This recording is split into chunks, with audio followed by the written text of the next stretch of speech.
Okay, and we're live. All right. Can I hear everybody? Are you guys good? You. All right. I think so. I think we're good. All right. Yes. Okay. So, hi everybody, and welcome to the contest thing that we did. Sorry to let you know, but the Mara Noemi won every category, every single one. So, It was a close fight, but yeah. Yeah, Sabo came up on top. I mean, we're looking at all the categories. I mean, there was 3,000 entries, but the Mara Noemi is really awesome, so we'll just go with it was the most original entry for sure. It was so unique too. The idea of fire powers is just unbelievable. That is actually. How did somebody come up with that? It's never been done. If you look at the fruit, how each berry, like on the fruit, is like a flame.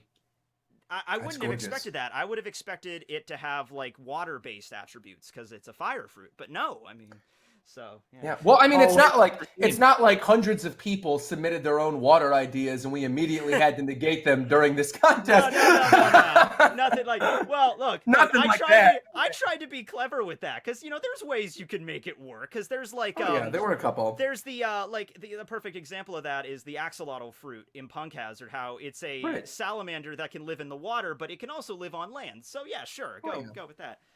Senor Pink can swim through walls. It's fine. Yeah. He's just the only swimming fruit, but he can't swim through water. So that's original. All right, so I wanted to thank the 3,000 plus people that entered this contest. It was an adventure. We each looked through your entries in different categories. I took the traditional zone and the ancient zone and Mount Everest, Paramecia on myself, and then Roger took Mythical, and then Nux took Logia. So how was this, just to start off, how was this experience for you guys? I mean, it was very humbling.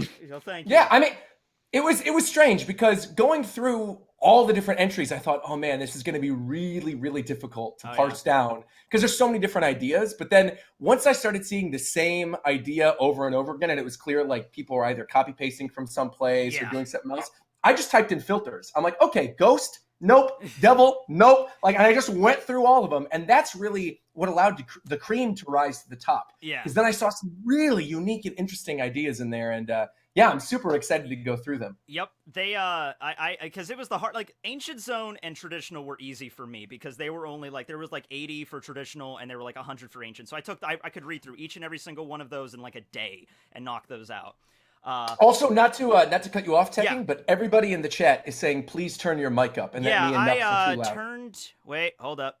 Wait, am I using no, I'm using my Yeti. Okay, hold on, wait, I can adjust that really quick.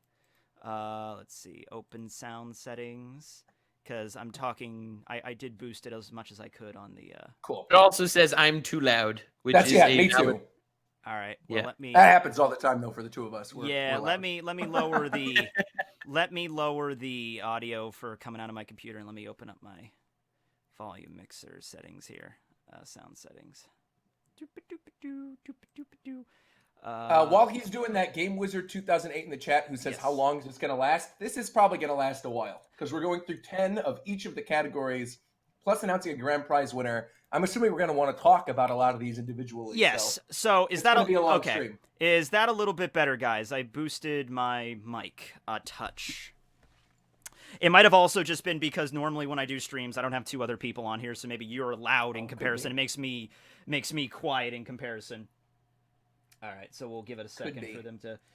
Yes, people are saying that's a lot better. Okay, nice. Good. All right, good. Okay, cool. Good. So, yeah, we're going to go through 51 entries total. So 50 entries, top 10 for each category, 5 categories, and then the grand prize will obviously be at the very end. So I'm thinking anywhere from 3 to 4 hours because we want to obviously say stuff. We'll have more stuff to say about certain entries than others, of course.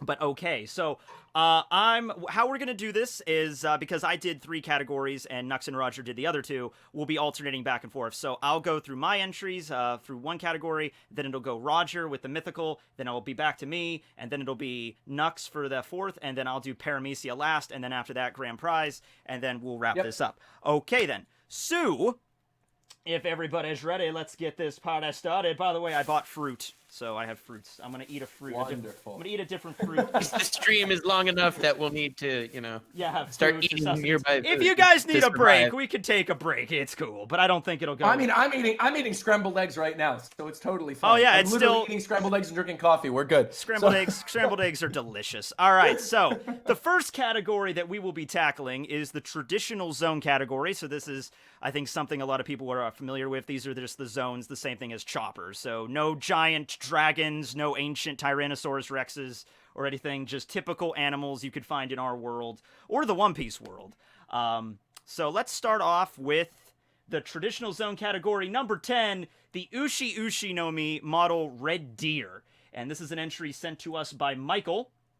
And so what I actually did is for a few categories here, some of them are PDFs, like this one is. So boom, right here, we have his category, his entry. Yep. The traditional zone devil fruit is pretty much straightforward. It gives you the ability to turn into a red deer. The human form as well as the beast form are, in my opinion, self-explanatory. So yeah, you could probably figure how that looks. Kind of honestly similar to Chopper, probably just you don't turn into a chibi.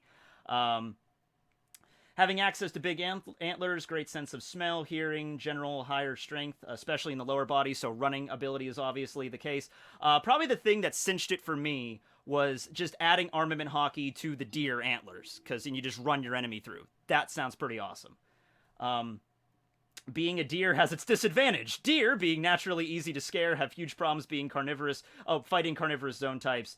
It would take a great amount of willpower to even face one. I can imagine a character turning into a deer and being really badass, but then all of a sudden being scared by something and like starting shaking and then running away. Right. Yeah, like having this natural... If you shine your headlights at it, it freezes. I don't know how common deer are in your area, but they're everywhere in Pennsylvania, and we actually have the highest car crash, injuries because of hitting deer. You're most likely to hit a deer in PA than any other state. You're saying this is a very useful devil fruit to obstruct your enemy's vehicles. Yes, exactly. If your enemy is driving an SUV down the highway at 70 miles an hour, this devil fruit is the ultimate your Achilles heel. I'm sorry. By sacrificing yourself. We know that the Blackbeard pirates are trying to, amass a bunch of devil fruits right now. I still think it'd be really funny if whoever Chopper's opponent within the Blackbeard pirates ends up having a deer fruit. I just think it'd be so crazy if like Doc Q ends up having the Ushi Ushi Nomi. No, Doc Q's horse has the deer fruit. Right. Okay, everyone's like in the comments like, first fruit, you're okay. I'm like, all right, we started off on a good foot forward. Okay. And the people in the comments are also very happy that we went through the PDFs. I saw that was something that people were tweeting me. Yes. Being like, wait, are PDFs disqualified? And we never actually said anything? No, I should have clarified because the way I have my email set up, I get all my, like, if you sent me a Word doc or something, it would be sent in my inbox. If you sent me, like, a PDF, sometimes it would show up in my updates, like a different folder. So I went through, And like I said, though, Traditional Zone... I'm pretty sure I went through every single one with a fine-tooth comb because of the fact there were not that many of them. Paramecia, there might be a few more gaps because of just how many there were. I think I did a pretty damn good job, but that's the one that had the most entries. So yes, I went through the PDFs. We all went through. Actually, most of Roger's picks are on PDF format or just pictures. Yeah. And some PowerPoints as well. People sent some PowerPoints. The PowerPoint was very impressive. One of them that's coming up in the Mythical Zone category was knocked our socks off. Yeah, it was awesome. All right, so that was number 10. This is one I saw a lot of, so I just rolled with it. I thought it deserved a spot in here. This comes from Martin, and this is the human fruit model Giant. So Giant, of course, in the context of One Piece. Here's some images of the Giant squad from Marineford. I think we only got the names of LaCroix and Ronce. I don't know if we know the names of anyone else. John Giant is oddly absent, but he's not really a real... I mean, he's not nearly as tall as these guys.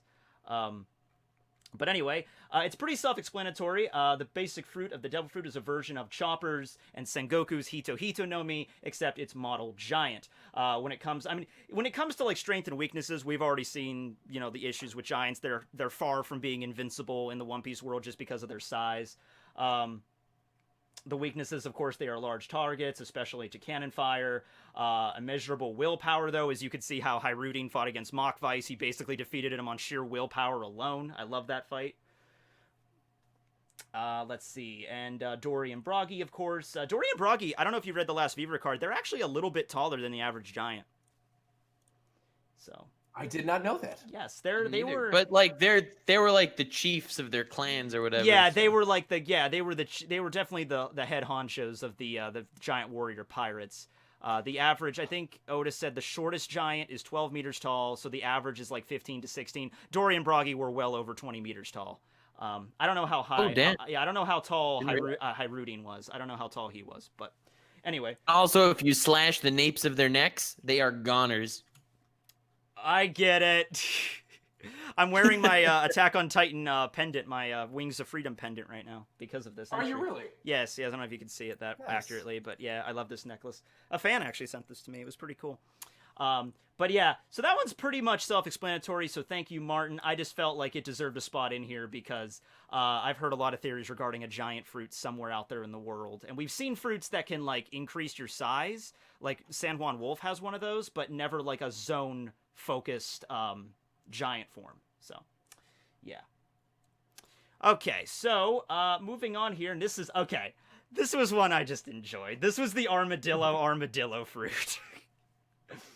All right, do you guys know how adorable armadillos are? Of course, Dylan's Rolling Western taught me everything I need to know about armadillos. Armadillos are great. Okay, so here is a picture of one. I don't know if it's legal to, because there's some states where it's not legal to own certain animals. I don't think it's legal to own armadillos in Pennsylvania, but I would take one. This comes from Robert here. Okay, we lagged for a bit, but we're good. All right. The strengths of the... Oh, by the way, just to mention to everybody really quick, I contacted my internet guy, and I told him I'm doing this today, and he's going to do his damnedest to make sure everything goes okay. If the worst comes to worst, and we can't stream, our Hail Mary passes, me, Roger, Nux can just record this instead, and then we could just upload it like a regular video, but I don't think it'll come to that, so...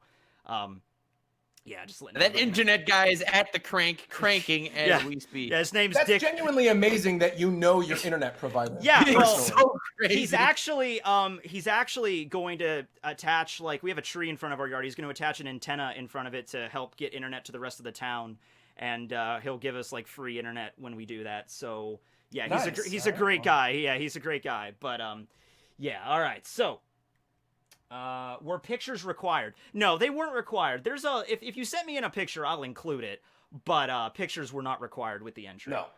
Okay, so the strengths of the armadillo fruit is that the user can deflect any projectile off their scaly body. This can vary from flintlock bullets to cannonballs. As long as they are aimed at the user, they will be reflected. Swords, as well, are ineffective but not useless, as the sword user must use a great deal of force to injure that user. I think we've seen this before in the series. Like, if you're strong, you can deflect cannonballs, no problem, but if you're a good enough swordsman, you could just slice through that shit, no problem. Let's see. When damaged, the user gains a jump boost that allows him or her to jump 4 feet into the air. This is mostly used as a getaway strategy, but, if the user's smart, they could use the jump boost as their most powerful attack. Armadillo Meteor, which is an awesome name. You just jump in the air, especially if you know, like, Geppo, because you could just, like, jump in the air and then turn into, like, a ball of death and just and then you're taken out. The weakness of this fruit is that the user's stomach is still open to attacks because it isn't protected by armor plating, kind of like a reverse Frankie. Also, heavy weapons to the back, such as maces or hammers, can crack the spine, so blunt damage, of course. This fruit is desired mostly by Mr. Four, since he wants to match Miss Merry Christmas. I thought it was an adorable little touch there for their dynamic. But yeah, armadillo. I like armadillos. Armadillos are cute. Mm-hmm. They are. You live more out in the desert than I do, Roger. Have you ever seen an armadillo? Oh, yeah, but I haven't seen armadillos in L.A. Right. I've seen them in Las Vegas. So whenever I go to visit my girlfriend's family, then, yeah, I've seen armadillos. But actually, I think I've seen armadillos at the Brookfield Zoo in Chicago as well. They have a little cute armadillo exhibit. So I've seen quite a few in my day. Quite a few armadillos, yes. Yeah.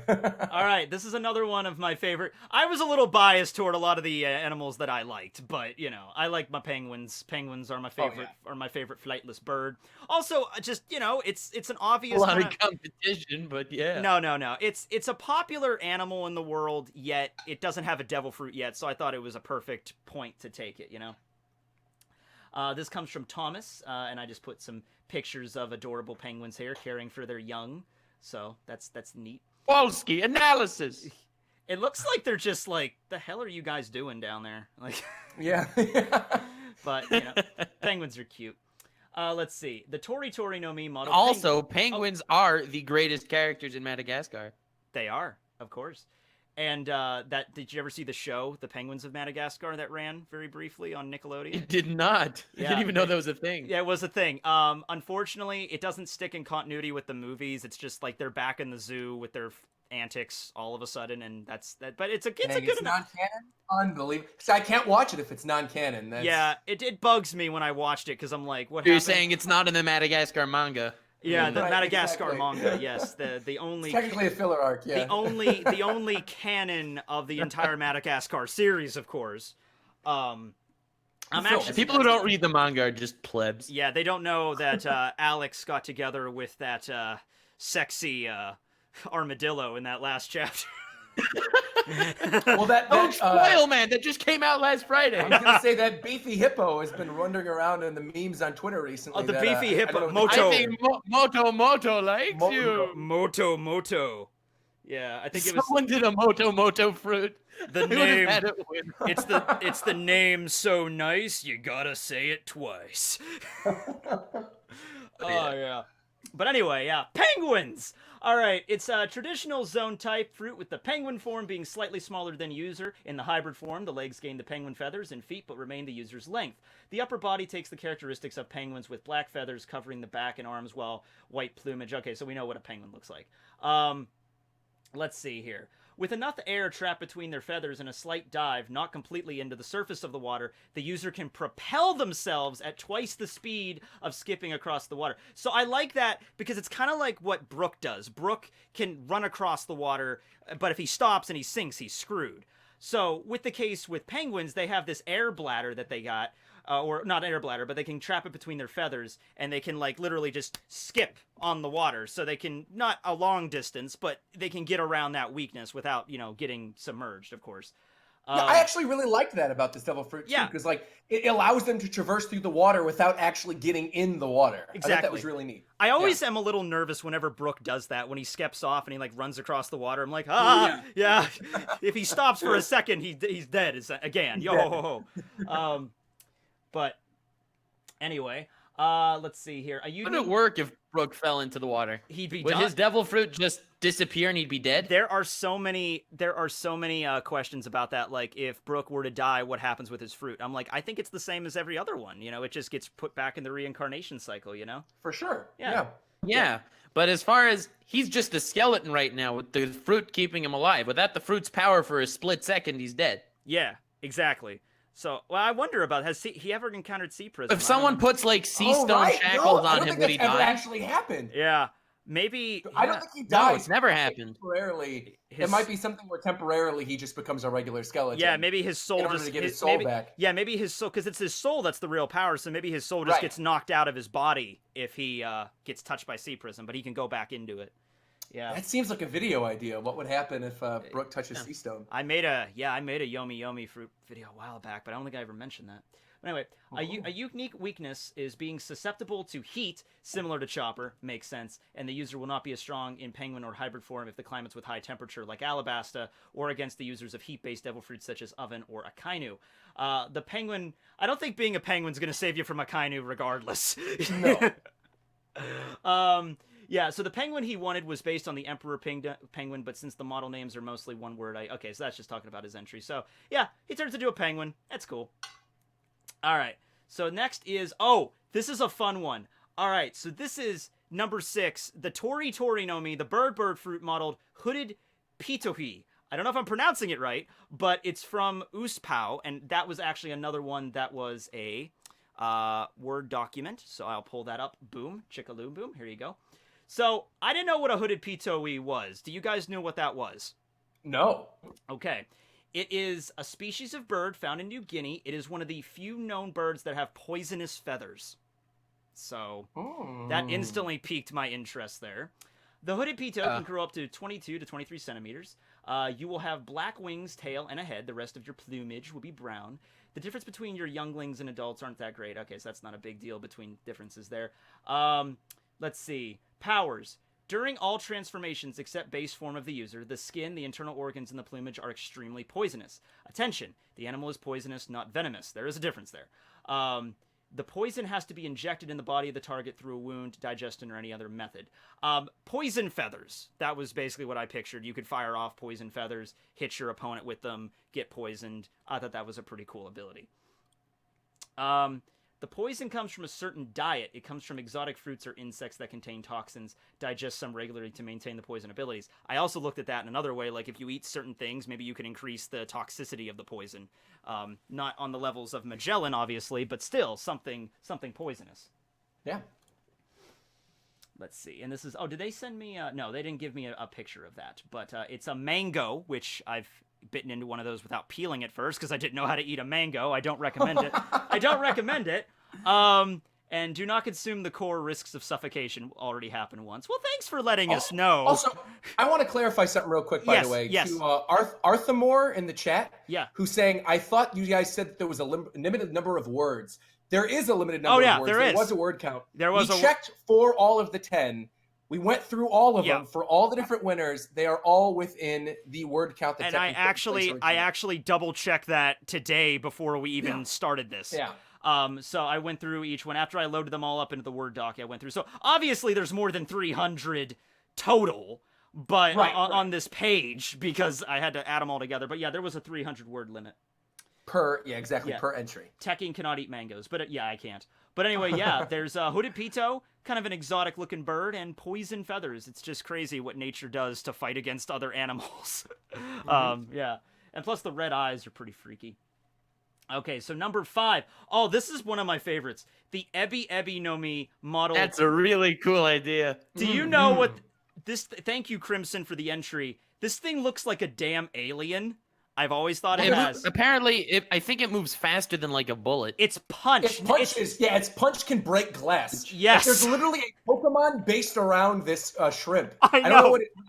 One from Sun and Moon. That's the one that's right. The punchy one, yeah. Oh, so he's actually based on the Crimson Shrimp, which I think is really neat. The Mantis Shrimp. Crimson was the guy that sent it. Sorry, Mantis Shrimp, yeah. Oh my god. So the Mantis Shrimp, as seen here, and they actually sent me in a devil fruit design for it. It's like a that looks really cool. Yeah, super cool. Yeah, multicolored little thing there. Yep.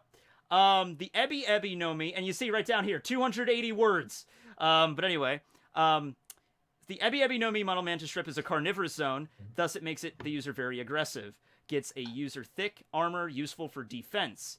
Gives its user eyes, which can perceive more color than that of a human being. These things can see, like, ultraviolet light and, like, infrared and shit. I first found out about a Mantis Shrimp from a manga called Frankenfran, which is a very horrifying... It's a seinen. Don't read it if you get queasy. But anyway, there's a chapter where this guy... he's an artist, and this mad doctor, Fran, implants the eyes of, like, not like a mantis shrimp into him, and the way he could see the world just drives him insane, because he could see everything, you know, and, yeah, so that's how I found out about it. I later found out that these claws have a few properties. The speed is equal to a .22 caliber rifle. The force of the impact produces intense heat, which is hotter than the surface of the sun. Very, very, very briefly, obviously, but it does get that hot. Yeah. The claws, even if they miss their target, the impact produces deadly shockwaves. Combine that with Armin and Hockey, and you basically win. The claws produce bursts of light when fired, which can blind the opponent. This is a phenomenon that exists. Like, you could pull up videos of this at, like, super slow motion of this shrimp, like, punching. So, yeah. How would you feel like to be on the other end of that? Like, if you're a shrimp and this fish comes down trying to bug you, and you just, boom! You just get, like, one punch right in the face. I was just gonna say, it's like the Saitama shrimp. Yeah. Man, that shrimp Can you imagine telling someone, though, in One Piece, you could see someone, well, I have the mantis shrimp fruit, and the other guy's, ha! You have a shrimp! Shrimp suck! And then he, like, punches him at the speed of sound. That works, though, because that's goofy, you know? Like, that's the kind of thing that you can... it fits the One Piece world. Yeah, if you guys have watched Hunter x Hunter, kind of like Bloster, he's like half shrimp from the head up, you know? Like, something like that, but way more cool. I'm excited. I'm actually just about to start my watch through of Hunter x Hunter. Oh, okay. I only know a couple characters. I am so excited. I know. I'm excited too. I can't wait. It's gonna be a while till you get to Bloster, but he's not that important. But anyway, Twitch. Okay. Yeah. But I always had a problem getting through the first arc of Hunter x Hunter, reading the manga. So people told me that because I announced it as a read through, Yeah. and I was going to do Naruto as the watch through, and everybody said no, switch them. Do Naruto as the read through, and do Hunter x Hunter as the watch through, and everybody's very happy about that. So that's what I'm doing. Yeah. Yeah, I try to get through By the the way, manga. we have 5,000 live viewers right now. Oh crap! Yeah. It says 4,800 on mine, but might be more than No, that. it's 5,000. 5K on mine. Okay. We're on the trending page on live. Yes! No way! Yeah. No, that's happened to me a few times. It's always fun. Sometimes it's like a slow day. There's nothing else really going on, but still, yes. We trending, boys. Yeah, we're literally the 5th most watched YouTube stream right now. Joe Rogan's #1. April the Giraffe is #2. Lo-Fi Hip Hop Radio Beats to Study and Relax 2 is 3. Ariel Wahan's MMA show is 4, and then we're #5. That is so We're beating PewDiePie versus T-Series? I guess so. I guess so. We are. This is the event of the century right here. It is. Oh my god, that's so cool. The most I've ever had, I think, the last chapter of Bleach, I live streamed reading it, and I think that hit around 600 or 6,500. So if we can crack 7K, yeah, that was the most I ever had. Period, because everyone was so excited. I mean, not excited; they were just wanting to see how it ended. You know. I think the most I've ever had was 6 during E3 with Smash Bros. Ultimate. When I was live streaming Smash Bros. Ultimate. Yeah. That is just so out of place. Like Joe Rogan, I like Joe Rogan's podcast. I watch it. And then you have like a bunch of rappers and then us. So, yeah. Oh, and the giraffe. April the Giraffe. That giraffe is pretty. Yeah, the giraffe is worth it. Right. All right then. So that's the shrimp. I think there's a little bit more here. Workarounds. Mobility can be subverted using the claws. I think that's all we have for the Mantis Shrimp. But thank you, Crimson, because it is a cool design of a devil fruit and just a cool design, period. This thing looks like a freaking alien, and I love it. All right.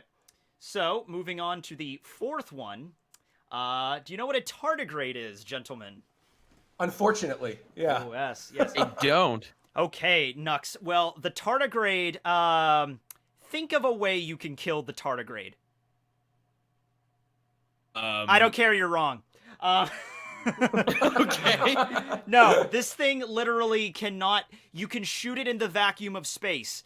Whoa. We're effing. Hold on. Okay. Stream's good. Refresh people. The stream is fine. The live stream's fine. Oh no, we were effing there for a second. I looked as I could see we're dropping frames, and then we were dropping. We were like 120, and I'm like, okay, we're good. Then we're 240, and I'm like, still good. I look up and it's 1080, and I'm like, what? Yeah. All right. Hold up. It's back. We're better now. Okay. Yeah, we're back. So the tardigrade Nux. Okay. These things literally cannot die. Like, you could shoot them into the vacuum of space, they could survive. You could put them under pressure at the bottom of the ocean, like incredible PSIs, will not die. Super cold temperatures will not die. Super hot temperatures will not die. Like, they're the weirdest thing. This is what they look like. Oh, it's cute. I know, right? It's Dude, you think you guys are crazy. It's horrifying to me. Like this miniature, uglier Jabba the Hutt. Now, don't worry, because they're super, super tiny. They're microscopic. I don't think microsuperscopic, but they're tiny. I don't think you can see them with a naked eye. They are also referred to as water bears. So that's a thing. Oh, I've heard of that. Yep. Yes. So I actually first found out about these guys from reading Toriko. But, yeah. So let me begin by saying, even though this is a tardigrade, it's not an insect, which it isn't, but mushy, bug fruit, because, it's a small enough creature. The devil fruit would be a kiwi in size and form. And let's see here. It would be resistant to slashing and a bit blunt attacks along the body, with 4 extra arms and a face even pre-surgery Duval would take pity on. The unique strength is the ultimate survivor. While in hybrid or full tardigrade form, the user would be able to withstand the most extreme temperatures along radiation too. They pelted this thing with radiation, also would not die. It may receive and even be able to survive the vacuum of space, if there is any in the One Piece universe. Well, we actually haven't seen that, because on the moon you can breathe, so we don't know. This ability would make him pretty much the natural counter to devil fruits of the 3 original Navy admirals. Oh yeah, because heat and ice and light, and so yeah. Yep. Cryptobiosis, that is what they do. They basically go dormant, and when they do that, that's when they're basically like invincible. Like they don't move. They're just in this hibernation state, and they could stay in that form for, I don't know if it's hundreds of years, but they could stay in that form for a very, very long time. Zone quick recovery, along with known increase in stamina, strength, and speed of known zone awakenings. This Devil Fruit user would be able to reduce the dormant state of cryptobiosis from a minimum of 30. Yeah, I guess it could be years. So yeah, if you get really damaged, I guess you could just go into this cryptobiosis form, go into hibernation, and then you could stay recovering for about 5 years. Hold up, I think we're lagging again. Oh, it should be also important to mention at this point, while I'm streaming this, it's also being recorded, like saved to my computer. Right. So yeah, so don't worry about that. So even if anything bad happens, it'll be re-uploaded. Yeah, even if anything gets bad happens, I'm gonna go back and because it'll be uploaded to YouTube regardless automatically. But if it's looking like it's too choppy, I'll just upload the file and everything will be good. So that's good. Yep. Okay. So number 3 is, okay, you saw number 2 very briefly, but number 3 is the Plant Fruit Model Venus Flytrap by Mark. Oh, hi, Mark. And here is... Did Tekking just do a meme? I did. I just finished reading the Disaster Artist, the book. It's a really good read. But yeah. All right, so I got a lot of Devil Fruits that involved plants. I got ones that turned you into flowers. I got ones that turned you into trees. So, okay. And I know it's not in a line with, because we haven't seen any zones that turn you into plants necessarily. But I thought this one worked because of just the nature of the Venus Flytrap. Allows the user to transform into a carnivorous plant called a Venus Flytrap. His body is equipped with unbreakable sharp teeth, branch-like arms with razor-sharp blades, and root-like legs that help balance himself in battle. Think of like Carnivine from Pokemon. I think, yeah. Or Audrey from Little Shop of Horrors. Yes. Or the Piranha Plant, of course. Or the Piranha Plant. Who's now in Smash Bros. Available now. Yeah. # free product. There you go. Promote it.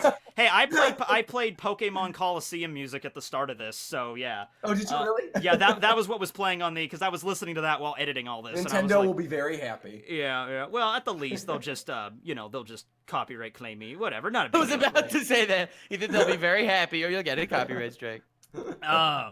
So here's the cool thing though, because it's a plant, you can actually achieve photosynthesis with this.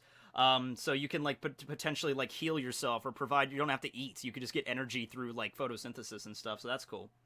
The greatest feature of this fruit is the ability to regrow lost limbs, just like a plant. Example: if someone cuts off his arm, the wound on his shoulder would produce seeds to stop the bleeding, and the seeds will grow to become the new arm eventually. Time, water, and sunlight is needed for missing body parts to regrow. When you're in the full zone, the user will turn into a full plant, just giant version of Audrey, essentially.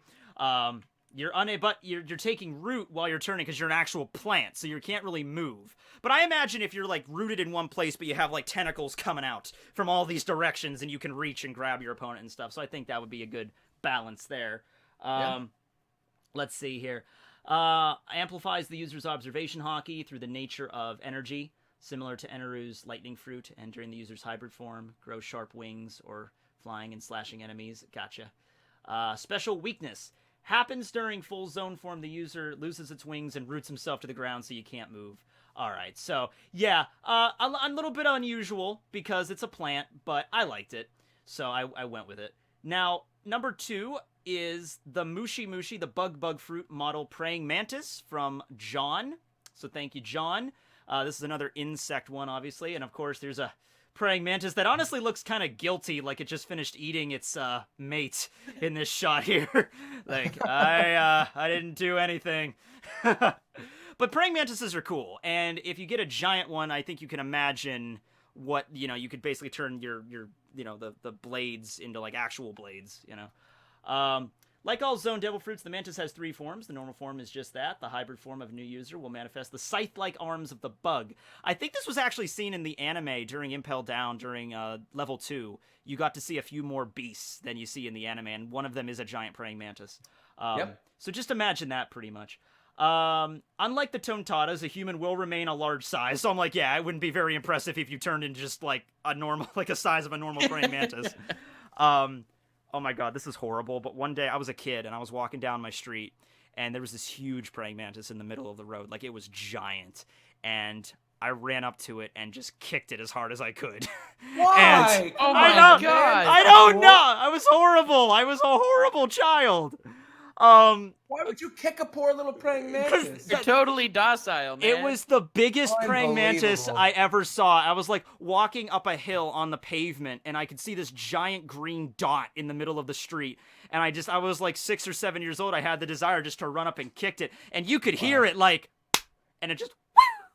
As it just- Hashtag cancel Tekking, man. Damn it! I can't I was believe waiting that. for, like, you know, Killing the happy praying ending. mantises. You kicked at the praying mantis, and it caught your foot. I have never seen a praying mantis. That's my redemption. I put it at number 2 in the contest because I felt bad for killing that poor praying mantis.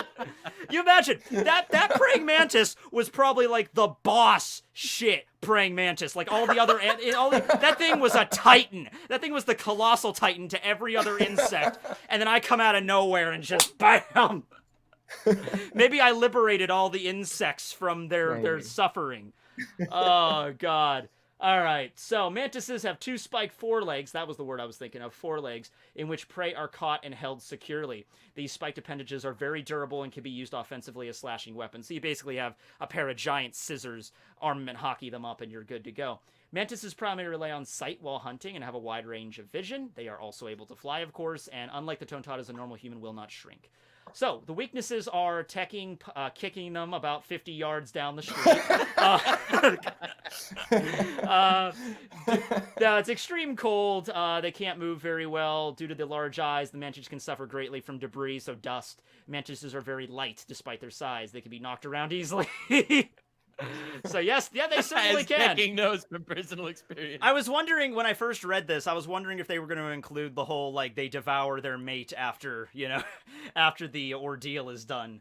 But no, that's not a strength nor a weakness, but that could be whatever you will, I guess. So, there it is, praying mantis. I apologize for kicking your brethren on the other side of the street, but that thing, yeah. Okay. So, number 1...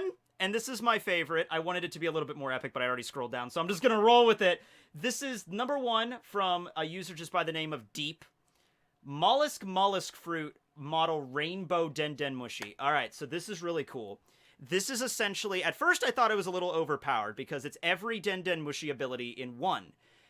But then I started to think, like, well, it's not like the Denne Mushy abilities are good for combat, they're mostly just for reconnaissance, so that would be cool to have all of them in one. You know? Oh, absolutely. So, they didn't include a picture, but you can assume, I heard just some regular Denne Mushy, but imagine it as, a Denne Mushy with a rainbow shell. So you can telepathically communicate to all Denne Mushy up to 9,000 Mushy radius. That's like what Oda does with like the Gumu Gumu no radiuses or whatever. This ability is similar to Chopper rather than Shirahoshi. Most Denne Mushis are friendly, but some are hard to persuade. So you can't just contact the silver Denne Mushi and like, let's have them Buster call all the government facilities then. So you can't hack the silver one or the gold one. I don't even know if the gold Denne Mushi is even a Denne Mushi. It looks like a button, honestly. Let's see. A receiver can be installed from regular Denne Mushi. The user enacts the call to how like a Denne Mushi would work. So you can also project visuals like a visual. You can probably take pictures just like a camera one can. You can jam and intercept like the black and white Denne Mushis respectively. The communications sent by the user can be intercepted. And a skill to send out a special psychic wave to avoid getting intercepted can be learned. So also a fun thing about this fruit is that you get a shell, and they talk about how the shell can actually fit 2 people inside of it. So I could see that in One Piece. I could see a character turning into a snail and then like inviting you into its little snail house, and you could just chill out in there on like a chair or something. That would be neat. So yeah, and there's also, you're a snail, so you move rather slow, and you leave a trail behind, so it's not like you can really escape without being detected. So more of a reconnaissance kind of fruit, doesn't really have a lot of battle capabilities other than the strong shell. But I thought that was a really unique idea, very clever kind of idea, just to incorporate the Denne Mushi. I like that it actually picked, an animal in the One Piece world to Yes. be the Oh, Zoan. totally. Yeah, because the same thing with giants, they exist, yeah. It seems like as we went through this one, it seems like the perfect fruit for somebody in the Revolutionary Army. Oh yeah, to sort of take over communication and see what's going on in the world, or either that or somebody who's like a high-ranking subordinate of one of the emperors of the sea. Because it's always mentioned in the series that the emperors have all the information on pretty much anything going on at any given time. Yep. So it'd be cool if one of their subordinates ended up having this. Yeah, we get koala doesn't have a fruit. Have koala be a giant snail woman. Snail. Snail. I don't want them to do that to my waifu. I really okay, all right, let's have it be Hack. Hack can have it. There you go. All right. No, I think all of the I don't think Lindbergh has one. Yeah, Lindbergh can have one. There you go. So, yeah, those are the traditional zones. So, the way that the prizes are going to work is that the first category, so mollusk fruit, model rainbow, Denne Mushi, will be getting $50 prize. And the number 2, the praying mantis, will receive a $20 prize. So, there you go. All right, so we're 1/5 of the way done. How long did that take? That took 40 minutes. Okay. Oh, my God. We can maybe, speed it up. It's cool. But yeah, then we get sidetracked with me talking about, kicking poor defenseless insects.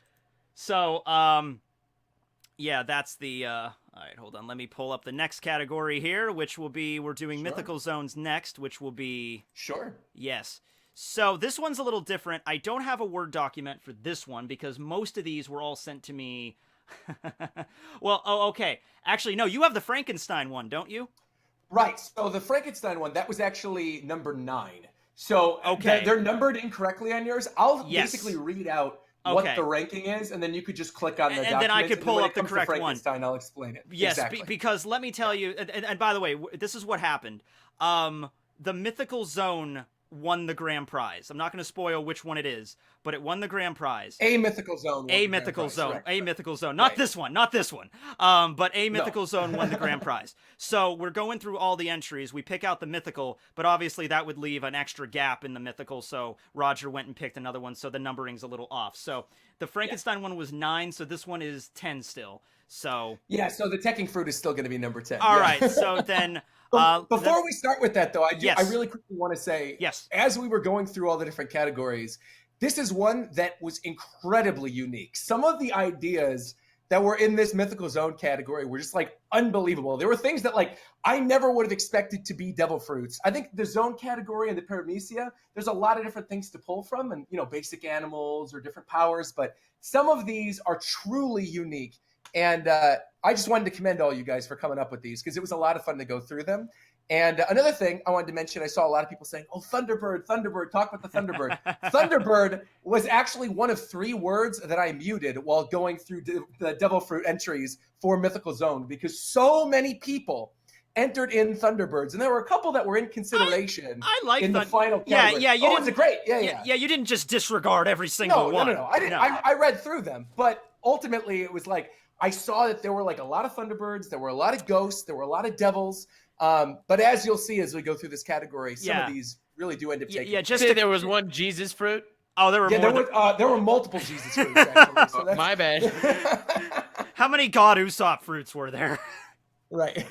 I think there weren't actually any God Usopp fruits. Okay. All right. I'm kind of proud of you guys now. Yeah. There was that's a good segue into our number 10 though. So the number 10 is actually a joke entry. This was the Hito no Mi Mythical Zone model Tekking fruit. And I just think this is the funniest thing. It says the current user is Matthew Crawford. Aha! Hi guys. It's been used since 2009 and just the thing I really appreciated about this one was all the different techniques, as he described them, the TEK techniques. I was laughing my ass off reading through this because I'm like, these people pulled a deep dive. They knew all this stuff. It was like the tech cringe can make anybody cringe with a corny joke. No amount of armament hockey can block it. The tech create content is first shown off in chapter 1 of the medieval game review series, which is just like so crazy to me that they're pulling back through your content to do this. Yeah. We've got the Tekking tumble, in which you do an amazing flip that leaves the viewer speechless. It's used in conjunction with the tech cringe. You've got law teching, which is also funny, calling back to your cosplay, where the user subconsciously modifies their own lineage factor and transforms into law teching. Yep, I got that right here. He's got it ready to go. It's right here. And his awakening power is he becomes a much higher level of tech cringe. So with this ability, the user is able to make the viewer cringe so hard they are rendered motionless, forcing them to watch endless teching videos for a full day. Oh God, that's torture right there. Continues the cycle of tech cringe, further paralyzing. Oh God, I wouldn't want to watch myself for a day. That's a fate worse than hell right there. Hey, I don't know about that. Some of your videos are great to binge. I like listening to them. They're great. Oh yeah. Well, thank you. So the weakness of this devil fruit was you will always have haters that will downvote your videos and leave rude comments. Not even the hockey can affect those people. Yeah, that's a law of YouTube right there. Yeah. The thing is, though, it's not listed under your techniques, but this is something you have the ability to do. Is coming with this teching model fruit. What you can actually do is go into the live chat and ban people for saying trolly things. So actually, you do have power over them. I do. You just can't completely obliterate them from existence. No, I don't. I only ban. There's a rule. I ban when you spam. That's when I ban. Exactly. Okay? Like I honestly don't care if you say like Tekking, you're an idiot, blah blah blah, whatever. As long as you don't take up an entire block of text, because there's other people that are trying to talk. But yeah, I got a kick out of this one. This was pretty good. So thank you. Also, the user was by the name of Beppo sent this to me. Yes, Beppo sent this to So thank you, Roger, for selecting this one. Also, my bounty is 4.241993 billion berries. So, which is coincidentally also his credit card number. It is actually my birthday, Nux. My credit card number is over 9,000. But yeah. Which it is. So in case you were like, I thought his credit card number was 0000001. But yeah, that more of a joke entry, but I think it fits for the number 10 spot gives us kind of yeah. We have that's why I wanted to keep that one at number 10. So the actual number 9 that's listed. So basically teching everything after this is in order. Yes. The way that it's written, but the number 9 was we fit in. And I don't have an image for number 9, so I'm just gonna use the Noemi as a placeholder. But go ahead and tell them what number 9 is. So the number 9 was submitted by a guy named King, and his idea was the human fruit model Frankenstein.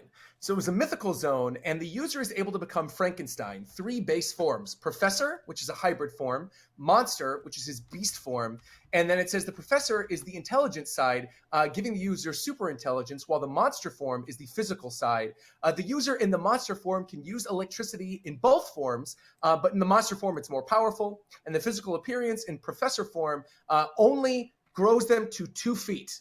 So he becomes like a midget in his professor form. He becomes like a 2-foot high little professor with a giant Metal Gear on his head. And this guy alluded to Professor Stein from Soul Eater. I'm not familiar with Soul Eater, but that's what he's referring to. Yeah, very cool.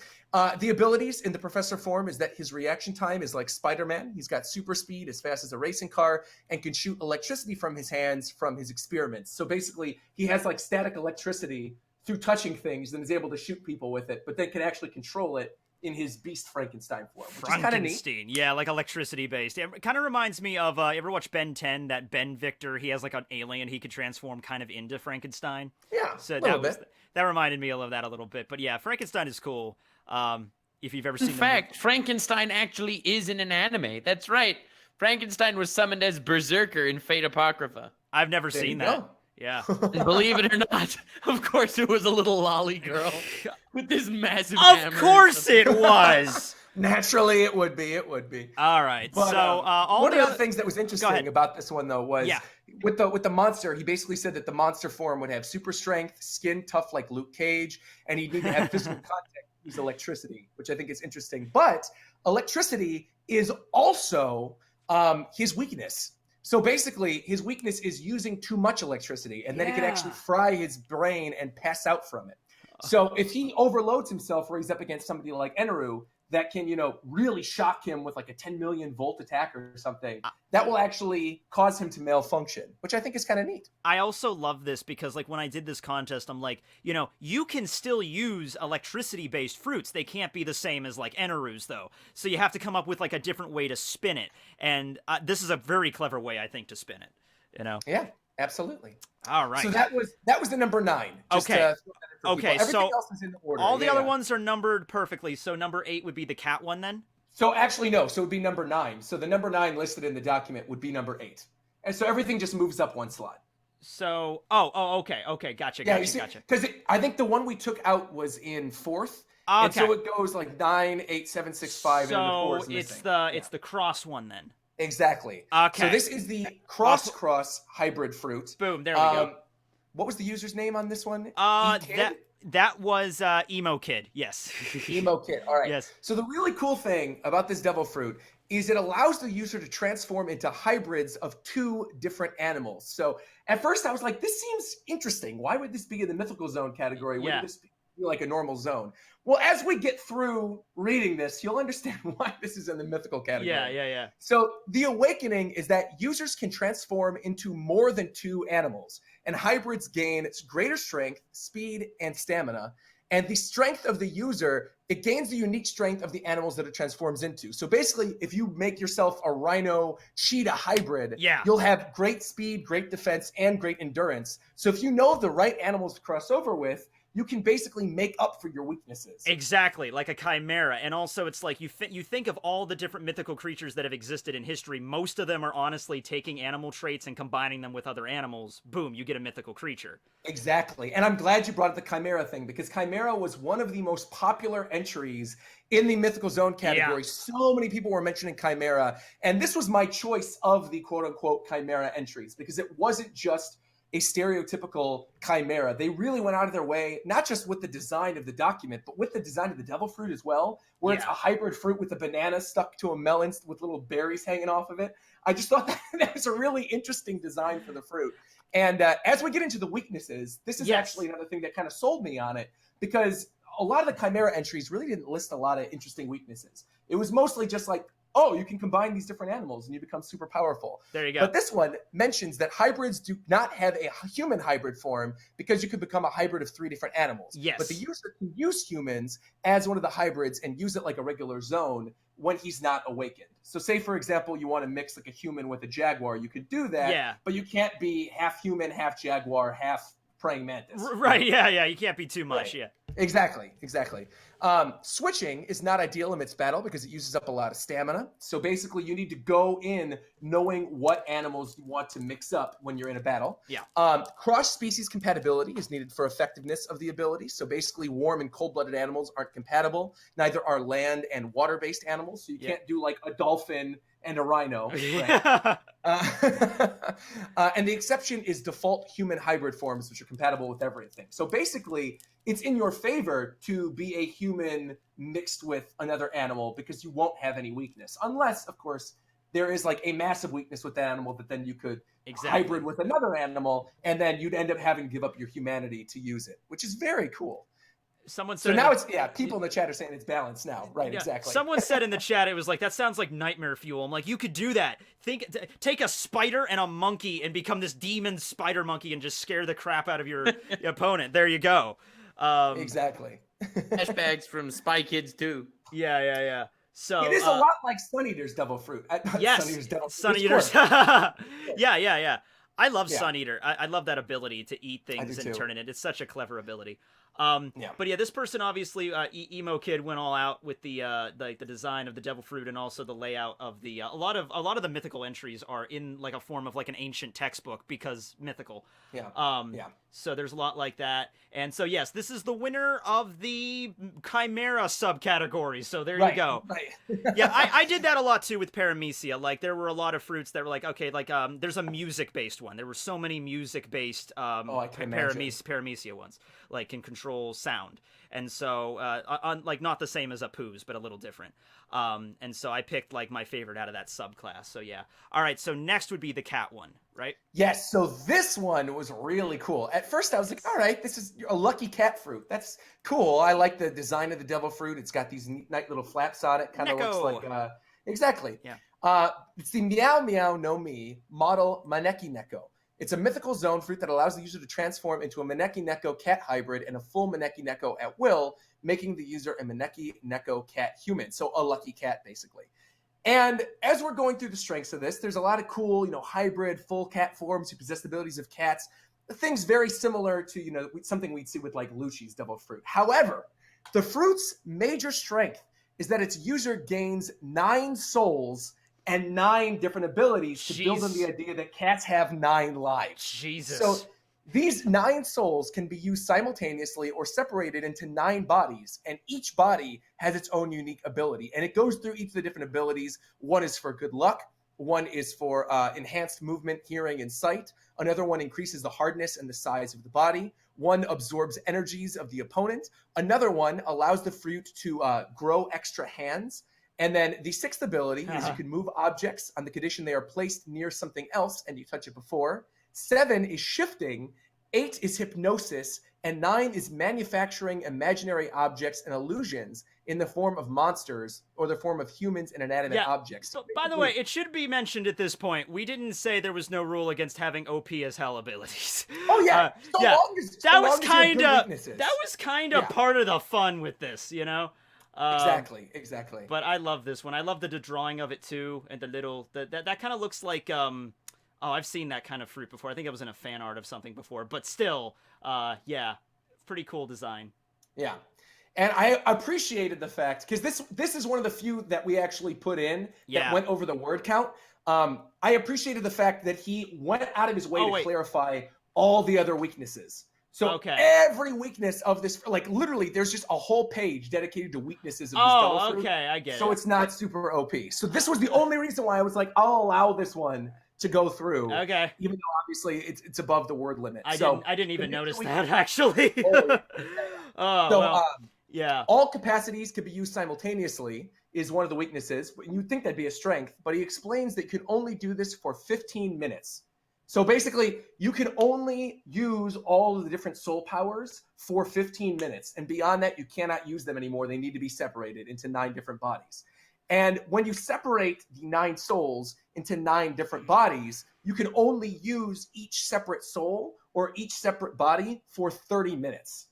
Okay. And then when you're separated into another body, that soul only has 1/9 of the strength of the overall power of the Devil Fruit. So again, went out of his way to clarify that this is not OP, but I just love the idea. I like that. I like this idea, but I really didn't notice it went over the word count. Oh yeah, it definitely that's did. Not Okay. This was the last one that did. Yeah. Right. But that's not good. Okay. No, it went specifically with the weaknesses. Yeah, I know, but still, that's okay. Well, I like it, and I'm glad it's obviously not one that won a prize. No, exactly. I wanted to put it underneath. I know. I like it. I like it, Roger. Yeah. I do. What I think I'm going to do, though, is I am going to go back, and I think I might pick another one for the 8th spot, just because that's, Nice. Yeah, nice.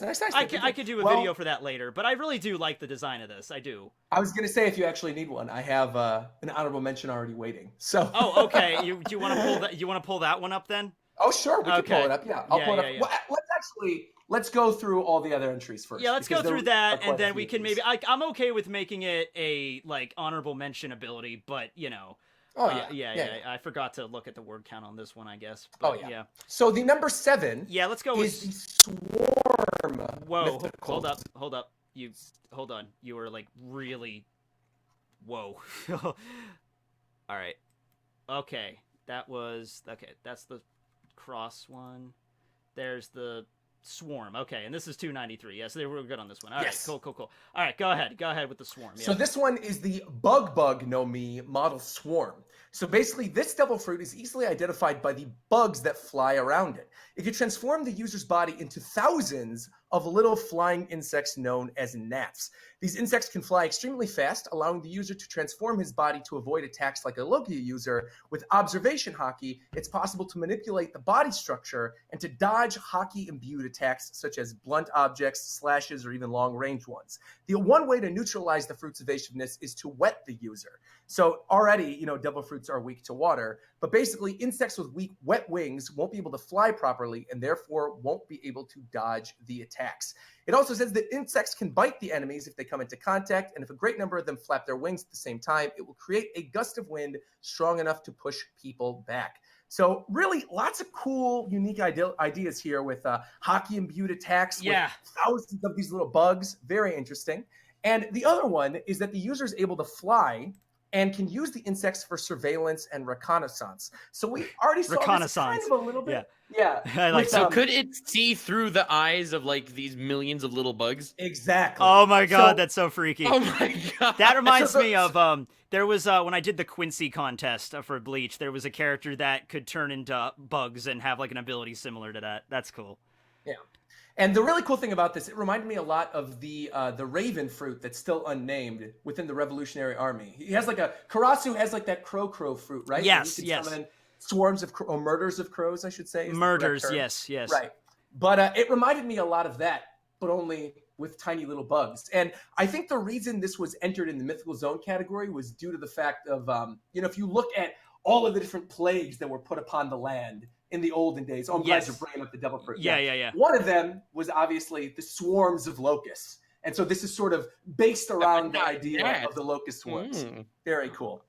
As you can see, the devil fruit already has gnats flying around it, which I think is kind of interesting. And if you zoom in, to me, it seemed like the gnats were basically breaking off of the fruit itself. So it's like a rotten fruit surrounded by flies. Not sure why you would want to eat that, but it's like you find out oh no, that's the swarm fruit. We can eat it. Like, oh god, you're just eating a rotten fruit. Like, that's disgusting. You know? Exactly. People running around the world eating every rotten fruit thinking this might be the one they need. I actually really like this idea. Yeah, I do. I would have considered it more of a regular zone, not gonna lie, but it's a really cool. Yeah. Oh, it's super cool. It's a little different, but, Karasu's is we actually don't know what Karasu's is. It wasn't clarified what type it is. It's we actually don't know yet. Yeah, it's weird because he doesn't just turn into a crow, he turns into a flock of crows, or he can become a flock of crows. Itachi, Noemi. Honestly, it might be something like that. I don't know. It might be a Paramecia for all we know. I don't know what the hell it is. Because it works different than any other zone we've seen. Yep. All right. So let's see here. Going on now to number 6. This is the one I can't. Oh, by the way, number 8 was Momin sent that in, and number 7 was a fellow by the name of Pedro. Wanted to mention your names. And number 6 coming up next. This is a PDF, so let me pull this up. This is the one I can't pronounce, but it's the Zozonomi model. I think it's Aryavata.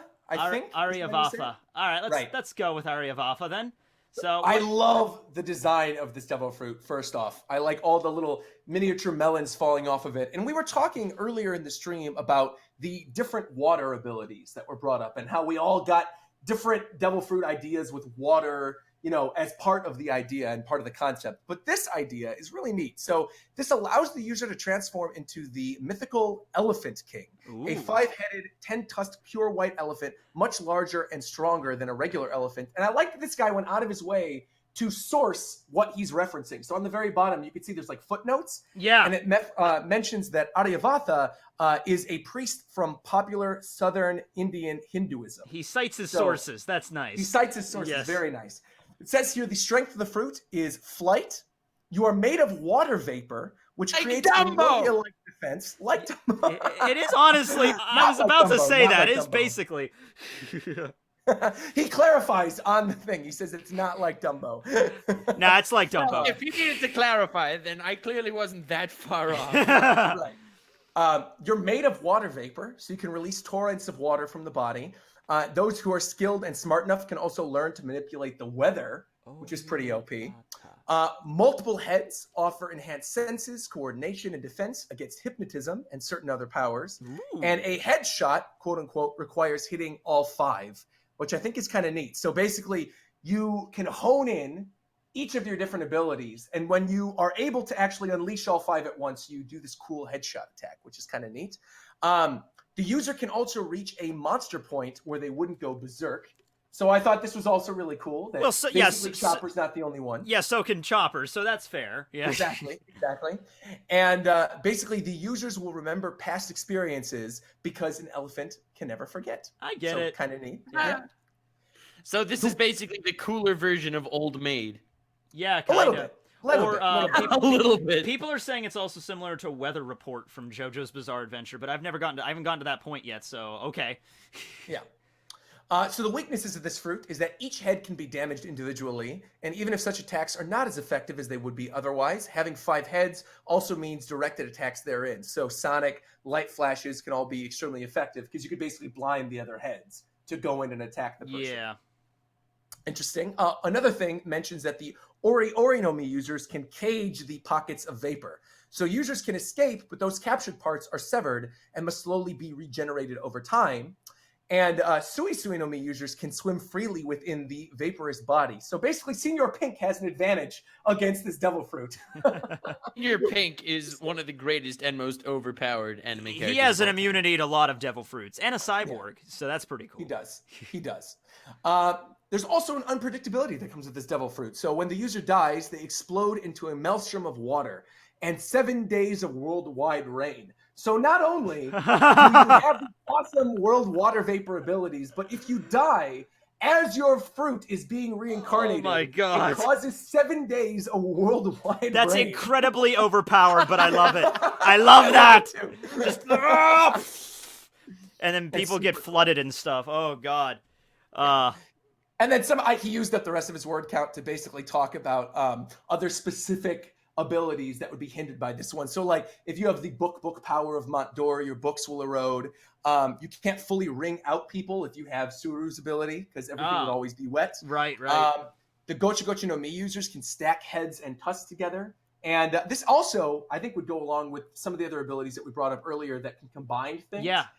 They would have a natural heads up on this. Yeah, because the Gocha one, that's the fusion one that the that the deck uplets have. That was just revealed. Okay, exactly. Cool. Exactly. All right. Which, it was very strange that wasn't revealed in the canon of the manga. Yeah. They did that in SBS and then in the anime. I'll be honest with you. I completely... Oh, no, you see the creature they turn into in the manga, but they don't actually show... Don't see the transformation. I honestly, completely skipped over it when I was reading that chapter. I didn't even notice it was happening. So, it was kind of weird. But anyway, so that's that is the Oriavata, I think. Yep, from Velocity was the guy's name. Velocity, okay. Yep. So now... So that brings us to number 4, actually. It's listed at number 5, but it's number 4. This was the mummy? Super interesting idea. This is the mummy. Okay. Yeah. So this is the Hito no Mi model mummy fruit. And the user is able to obtain numerous bandages surrounding them. They can control these bandages at will, like extra appendages, and the bands can move at extreme speeds. So think of it kind of like Eraserhead's scarves. Yeah, like the restraining cloth. Yeah. And during your segment, we were talking about the zones and the tentacles.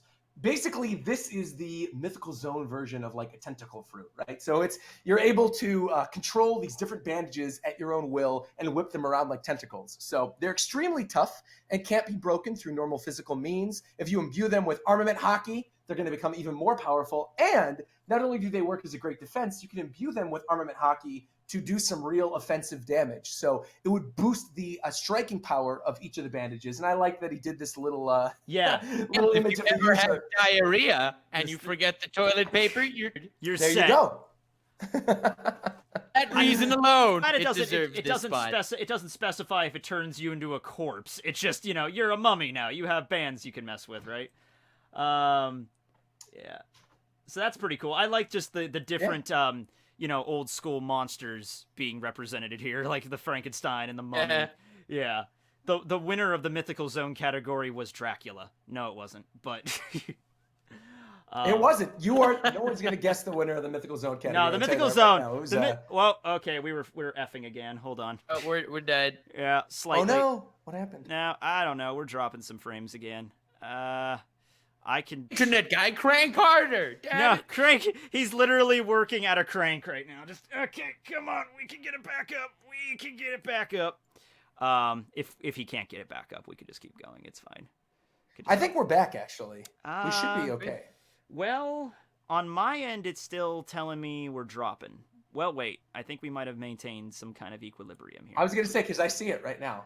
Okay. I think we should be good for now. Cool. Okay. Yeah, everyone's saying it's back. Excellent. It's alive. All right, good.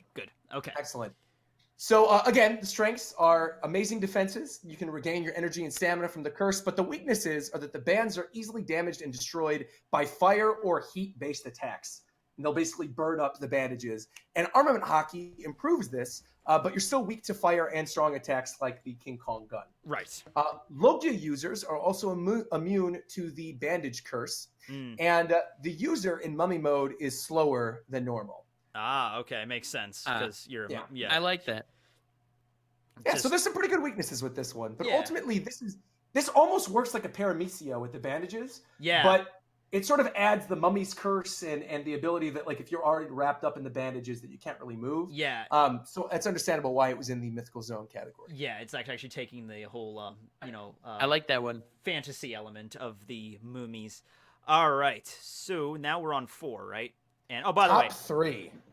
number 5, by the way, was sent to us by James. Yep. So Number 4 was sent to us by James. That was number 4. oh, did I miss? Oh, that was number 4. Okay, so number 3 is Right. Matt, some guy named Matt, which is a crappy name. But anyway, go right ahead. This is an interesting one. Yeah. So this is a super interesting one. This is a Mythical Zoan. This was sent in again by Matt. The Nurikabe. So the Yokai no Mi model Nurikabe. It's extremely durable. You're immovable. Your weakness is that you have sensitive feet, and you can only move forward if in your human form and backwards in your other form. So you can only go in one direction. It is so cool. Very cool. I know. Great idea. Like, you see, this is what you are in every single old Mario game. Yeah, exactly. Just a block. Yep. You just move forward. I could become a video game character for reals. So you can extend your body and basically use that to go in one direction, but you must aim your side towards the direction as a human. Yes. So basically, when you're in your human form, you direct where to go, and then you extend in your hybrid form. So this is actually kind of a pretty bad power if you don't know how to use it. It's not great, but it's hilarious. I love it. I can so see it. Exactly. If you know how to use it, I then could it see becomes this good. character in like a gag manga, like Bo or something like Totally. that. You know? Totally. Yeah, it's like I love that the devil fruit's like a little square watermelon. I thought that was kind of neat. Yeah. That's cute. And then I appreciated that he went out of his way to draw all these little versions of the powers of the fruit as opposed to just writing them down. So you could see the one where he's invisible. Where he But can't if move and technically expand. a picture is worth 1,000 words, doesn't that go over the word count? Damn it! Well, you know what? Okay. If that's the case, we got to go through all these. Yeah, we got to revamp. All right, only the Logias can work. That's right, There are no that's right. pictures for, like, you know, Here's water. here's a picture of the cloud fruit. It's a cloud. It's a cloud. But I do love that Oh, yeah. basically he showed that you could extend to great lengths, either vertically or horizontally. You can extend horizontally for fast travel. So you could see basically in his human form, if he's able to use the abilities of the transformed form, so his hybrid form, basically, he can push himself like in one direction and then redirect it by only transforming half of his body. Yeah, I've never Which is kinda heard. neat. I've never heard of the Nurikabe before. So yeah. So Till now. we can do a quick. But I history love lesson. this one. This one's great. I love Yeah. the awakened form. That's great. Check the awakened form. And for anybody who is unfamiliar with what the Nurikabe is, basically it is a yokai or a spirit from Japanese culture. It translates to plaster wall, and it is said to manifest as an invisible wall or something that impedes and misdirects travelers walking at night. So this is actually based on a Japanese yokai, and so if we were Okay. going to see it, more likely than not, we would probably see it during the Wano Country arc. Yeah, I've never. I've heard a lot of yokai. I've never heard of this. They certainly never made this like a character to fight against in Persona or anything like that. No. It's a very lesser known kind of yokai. But okay, that's number 3. Pretty cool Until it design. gets recognition here on the legendary stream of Tekking. There you go. I wonder There you if go. I wonder if that'll be the 8th generation of Pokemon. If we'll get yeah.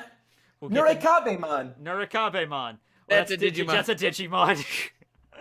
Nurikabe-mon digivolves to SpongeBob crossed with Treblemon. Nurikabe-mon. Also, I don't know if you guys have played Neo, but I'm pretty sure this is in Neo. No, I haven't played Neo. I know played King of Neo. Lightning did. Yeah.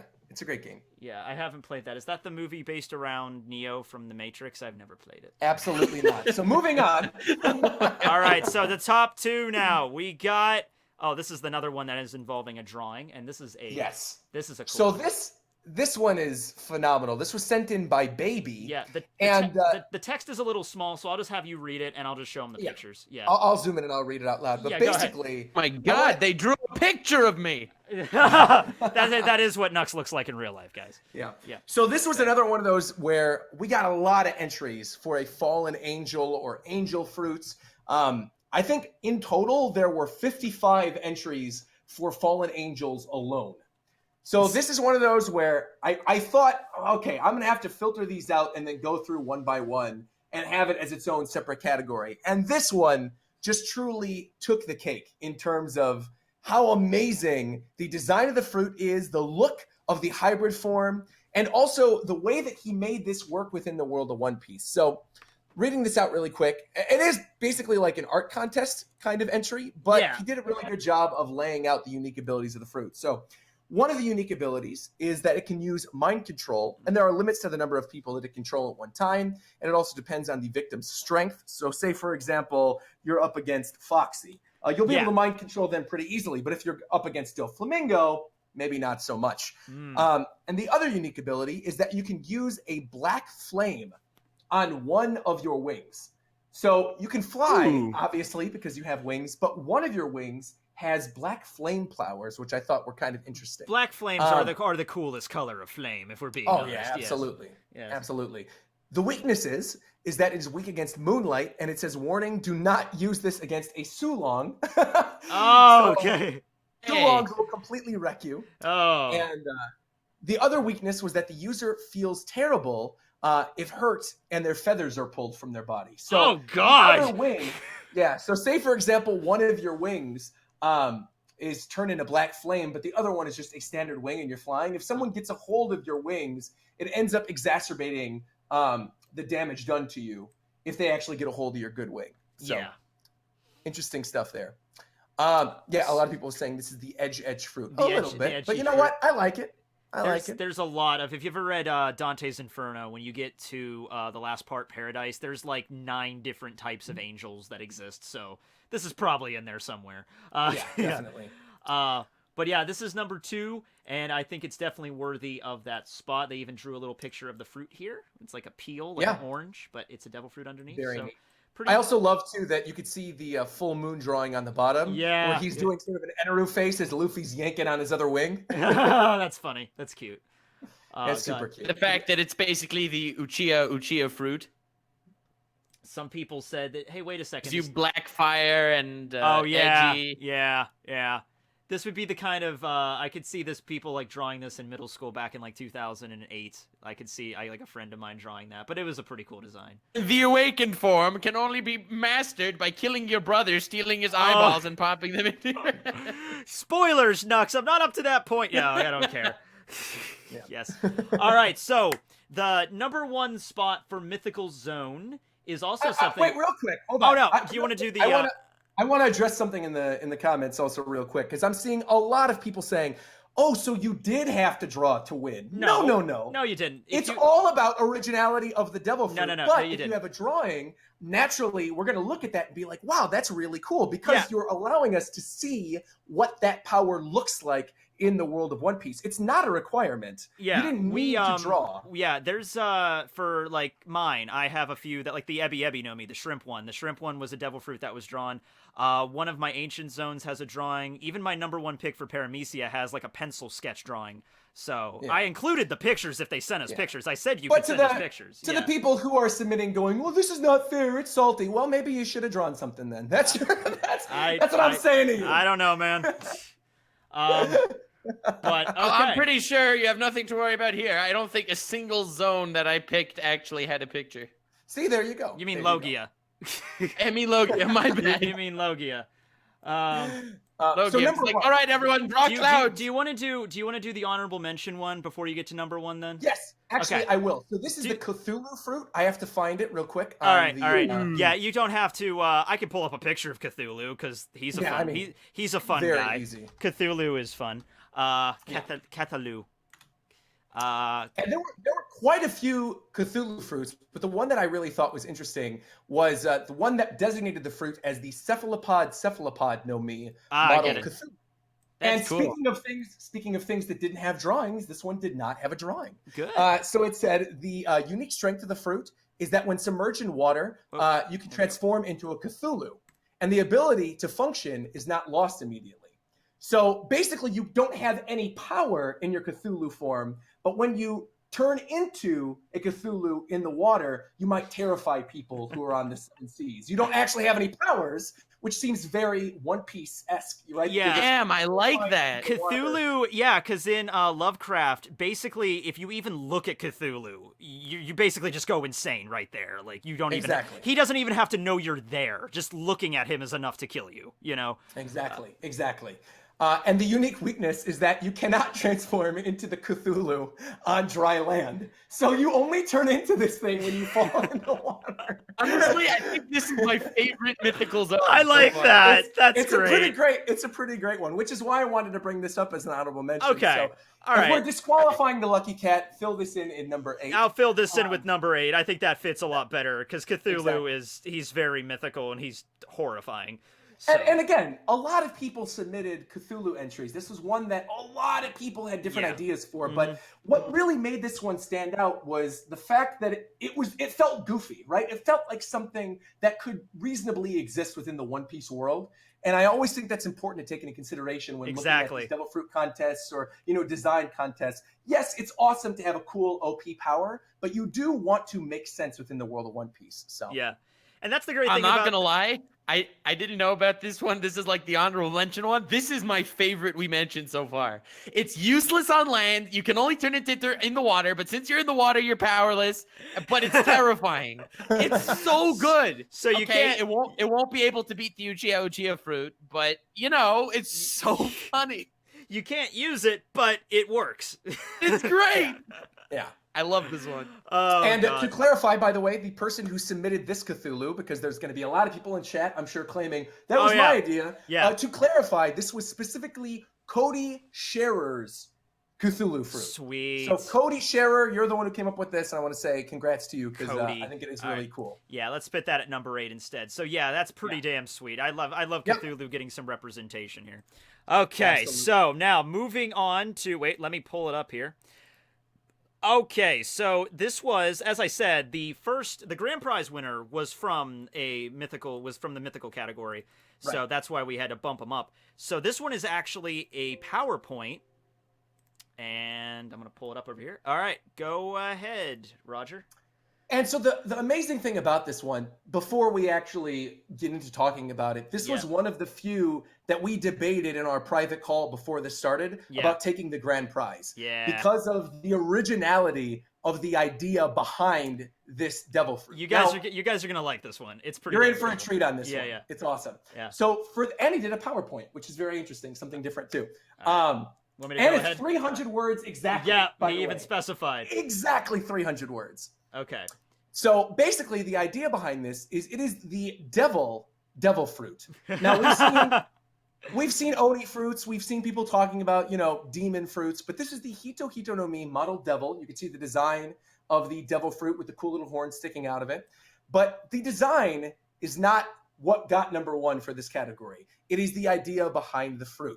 So basically, he explained that he wanted to create a devil fruit that was a more interesting character rather than a cool fighter. So this was less about combat potential and more about the idea behind a devil being represented in the One Piece world. Yes. So this Devil Zone fruit allows its user to create a magical contract that has the power to grant almost any wish based on the details written on it.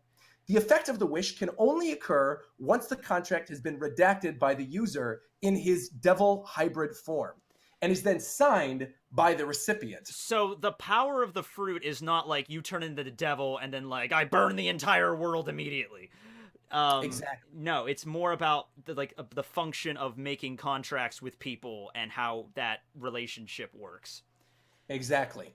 And he specifically listed, because obviously this seems pretty powerful if you can grant wishes, 6 weaknesses and limitations to this devil fruit. Yes. 1 is equivalent exchange. The user or recipient must let go of something he holds dear, or offer something that would benefit the devil as much as his wish would benefit him. So basically, it is the soul stone limitation, right? You gotta throw Gamora off the cliff to get the soul stone. Or the Full Metal Alchemist, That's what I was thinking. Yeah, that was the first thing I thought of.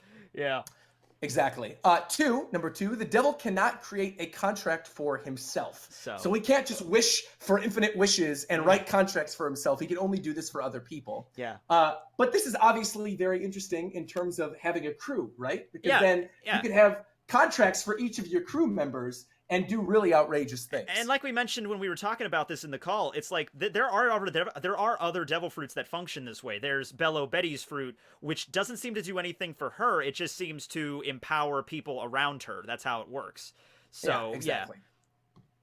Yeah. Okay, other limitations, yes. You can only have 3 wishes per person you write a contract for. 1 cannot wish for someone's death, and 1 cannot wish for more wishes. And then finally, the devil cannot grant another devil fruit user the ability to swim or another devil fruit power. Because, of course, in the world of One Piece, that would be almost everybody's number 1 wish. I want to travel in water. Yeah, you can't cheat. It's like you can't go beyond the power of the devil fruit by asking for immunity to the devil fruit weakness.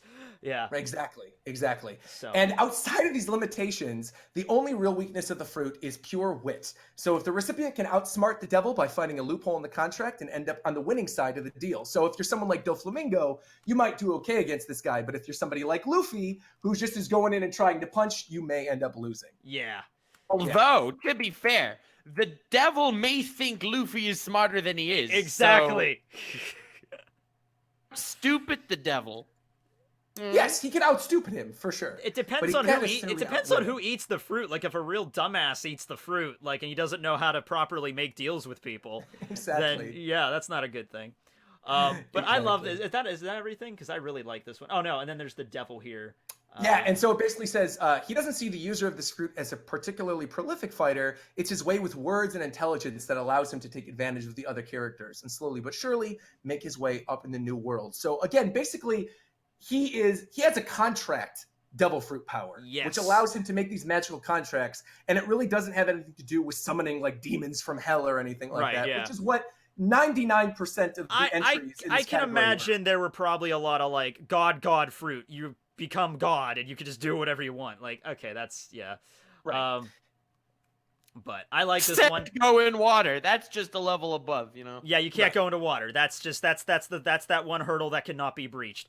But okay, so just to clarify a few things. Number one, this isn't. I saw a few people saying, "Is this the winner?" Then no, this is just number 1 in the mythical category. So this person will receive the $50 prize, as well as the one before this. They'll receive the 20. And some people asked at the very beginning, like, we could send in PowerPoints. I'm like, yeah, there was no real rule forbidding you the way that you would send me the entry. I thought about making a rule like you can only send in Word documents, but then I started thinking, not everybody's going to have Word.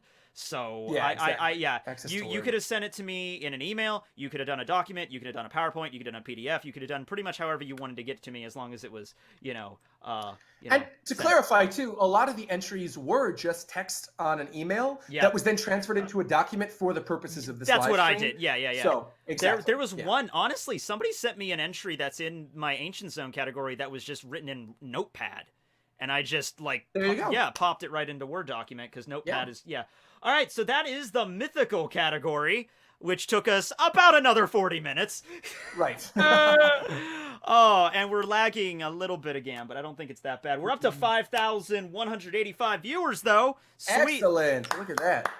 I'm going to take a bite of my victory apple. Okay. So, next, we're going to be talking, go back to me then. And then I'll be talking about the Ancient Zone category. And then, Nux, it's up to you for Logias. And then we'll end out with Paramecia. And then we'll have the grand prize winner after the at that. Okay. So Logias, a devil fruit that for the first half of One Piece was ridiculously overpowered, and for the second half, I love that. Total garbage. I love it because it's like. By the way, enter hockey and it flips everything on its head. Because imagine when Smoker was first introduced, it's like, this guy's so broken, there's nothing Luffy can do to hit him, Right. And I was like, Smoker has the worst fruit ever, Okay, so, Ancient Zone category.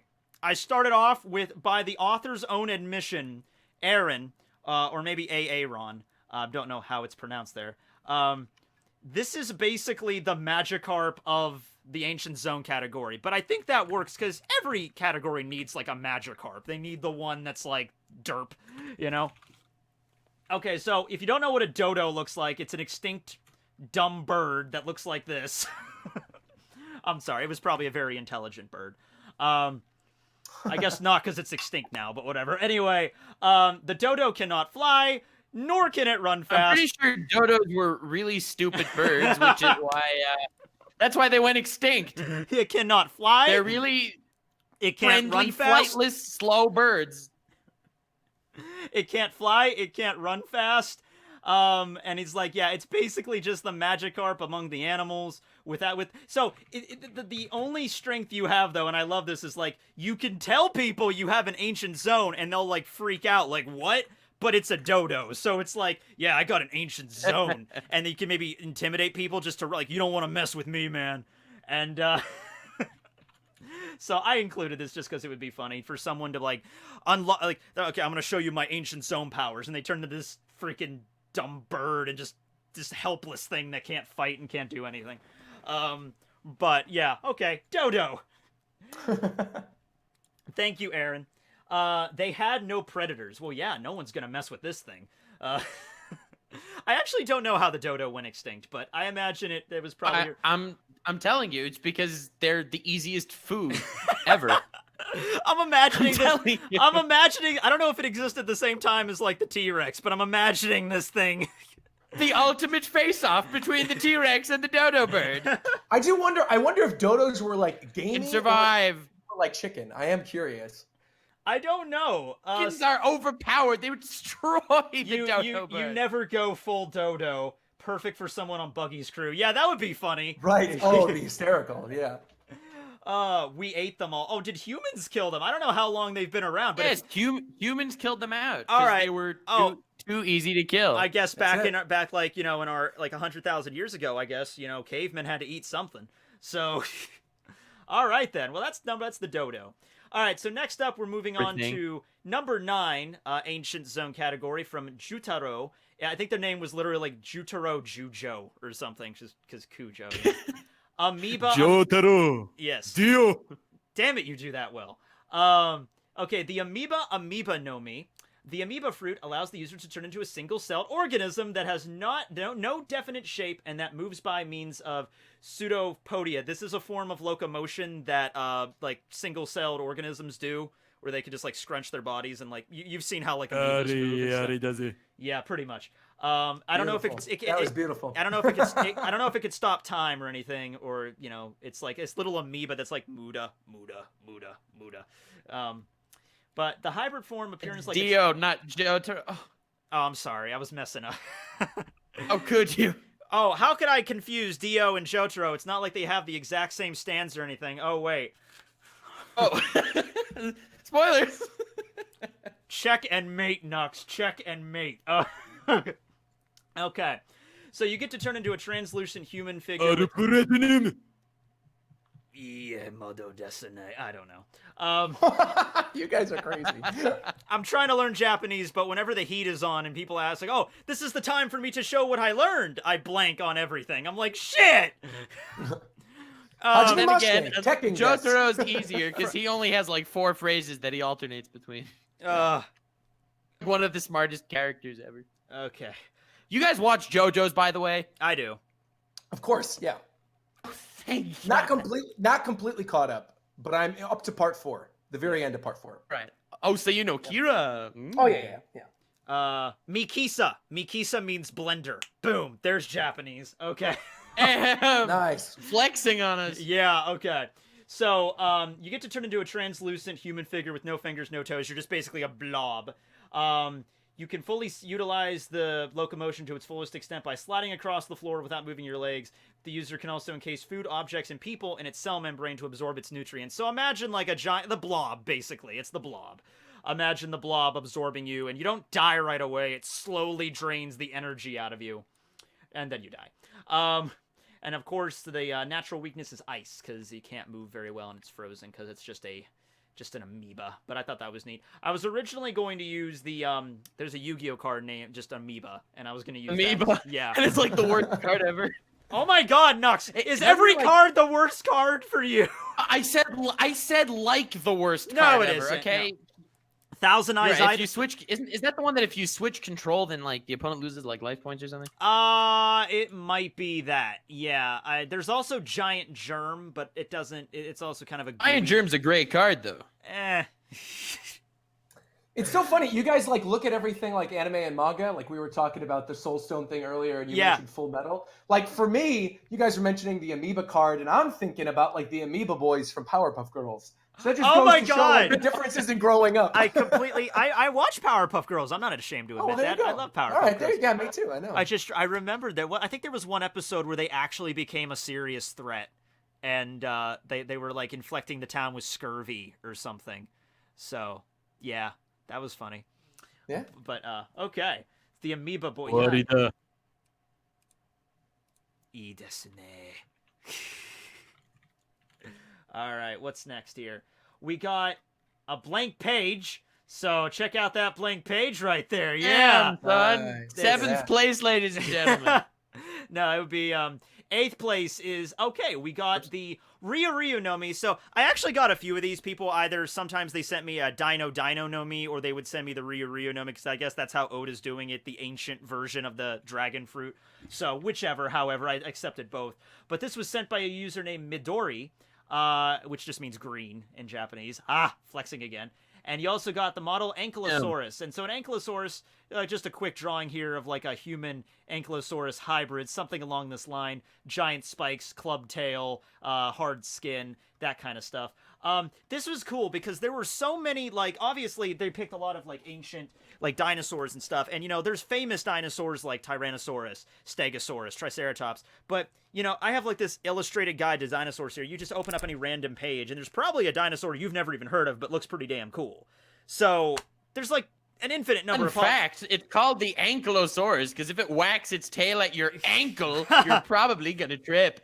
So I tried to pick a lot of like ones that weren't like a T-Rex fruit because, you know, I wanted to like let's give some other dinosaurs and pterosaurs some spotlight. So the Ankylosaurus is pretty beast. An ancient zone type devil fruit, turning the user into an armored Ankylosaurus. It'll make the user tough as nails and have a club-like tail at the cost of some speed. The devil fruit is quite practical due to the 1,000 beast pirates and all of the zones emerging. I feel Queen the Plague would fit this fruit perfectly. Now that we know Queen's personality, I kind of want something a little bit more... I love Queen. Yeah, I kind of want something a little more dorkier for Queen, honestly.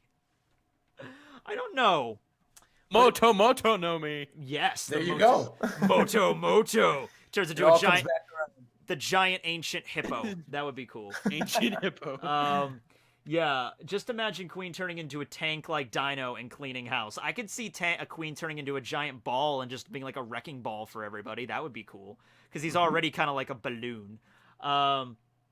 Let's see. I could also see a headliner having this power. We've yet to see herbivore dinosaurs. Actually, that is true, yeah, because we've only seen Allosaurus and Spinosaurus, and yeah.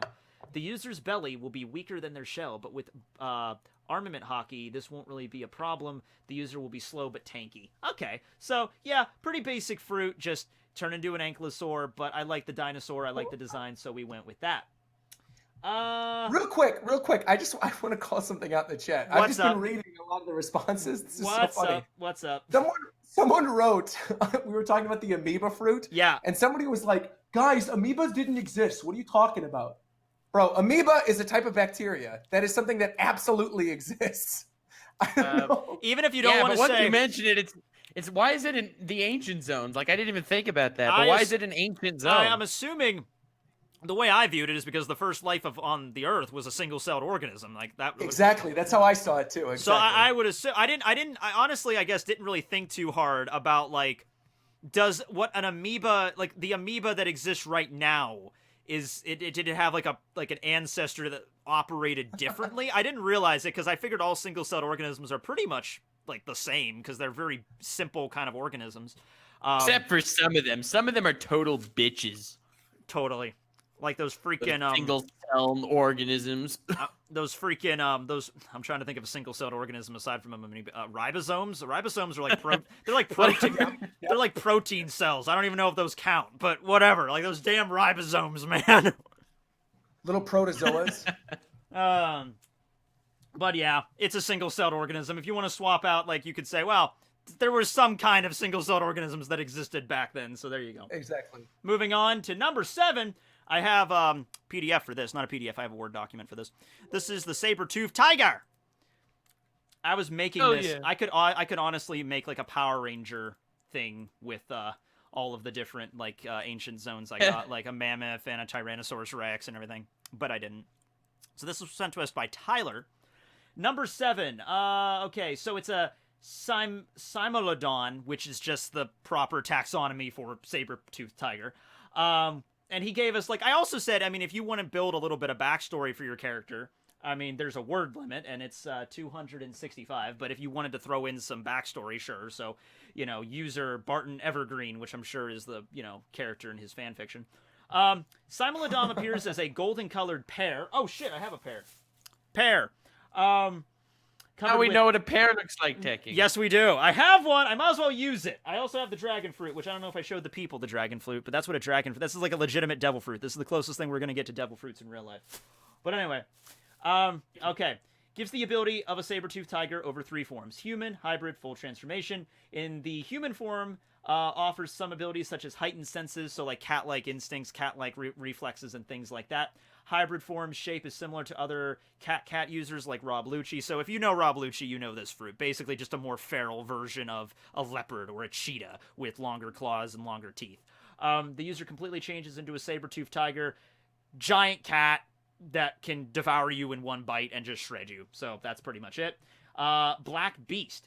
Users with armament can coat fangs, claws, fur to pierce through steel and damage. I can imagine that with, like, the fur, like, making the fur even, like, super hard and just, like, cutting through things that way. Predator mode. Users with observation can heighten primal senses even further. And so some weaknesses are just the standard weaknesses.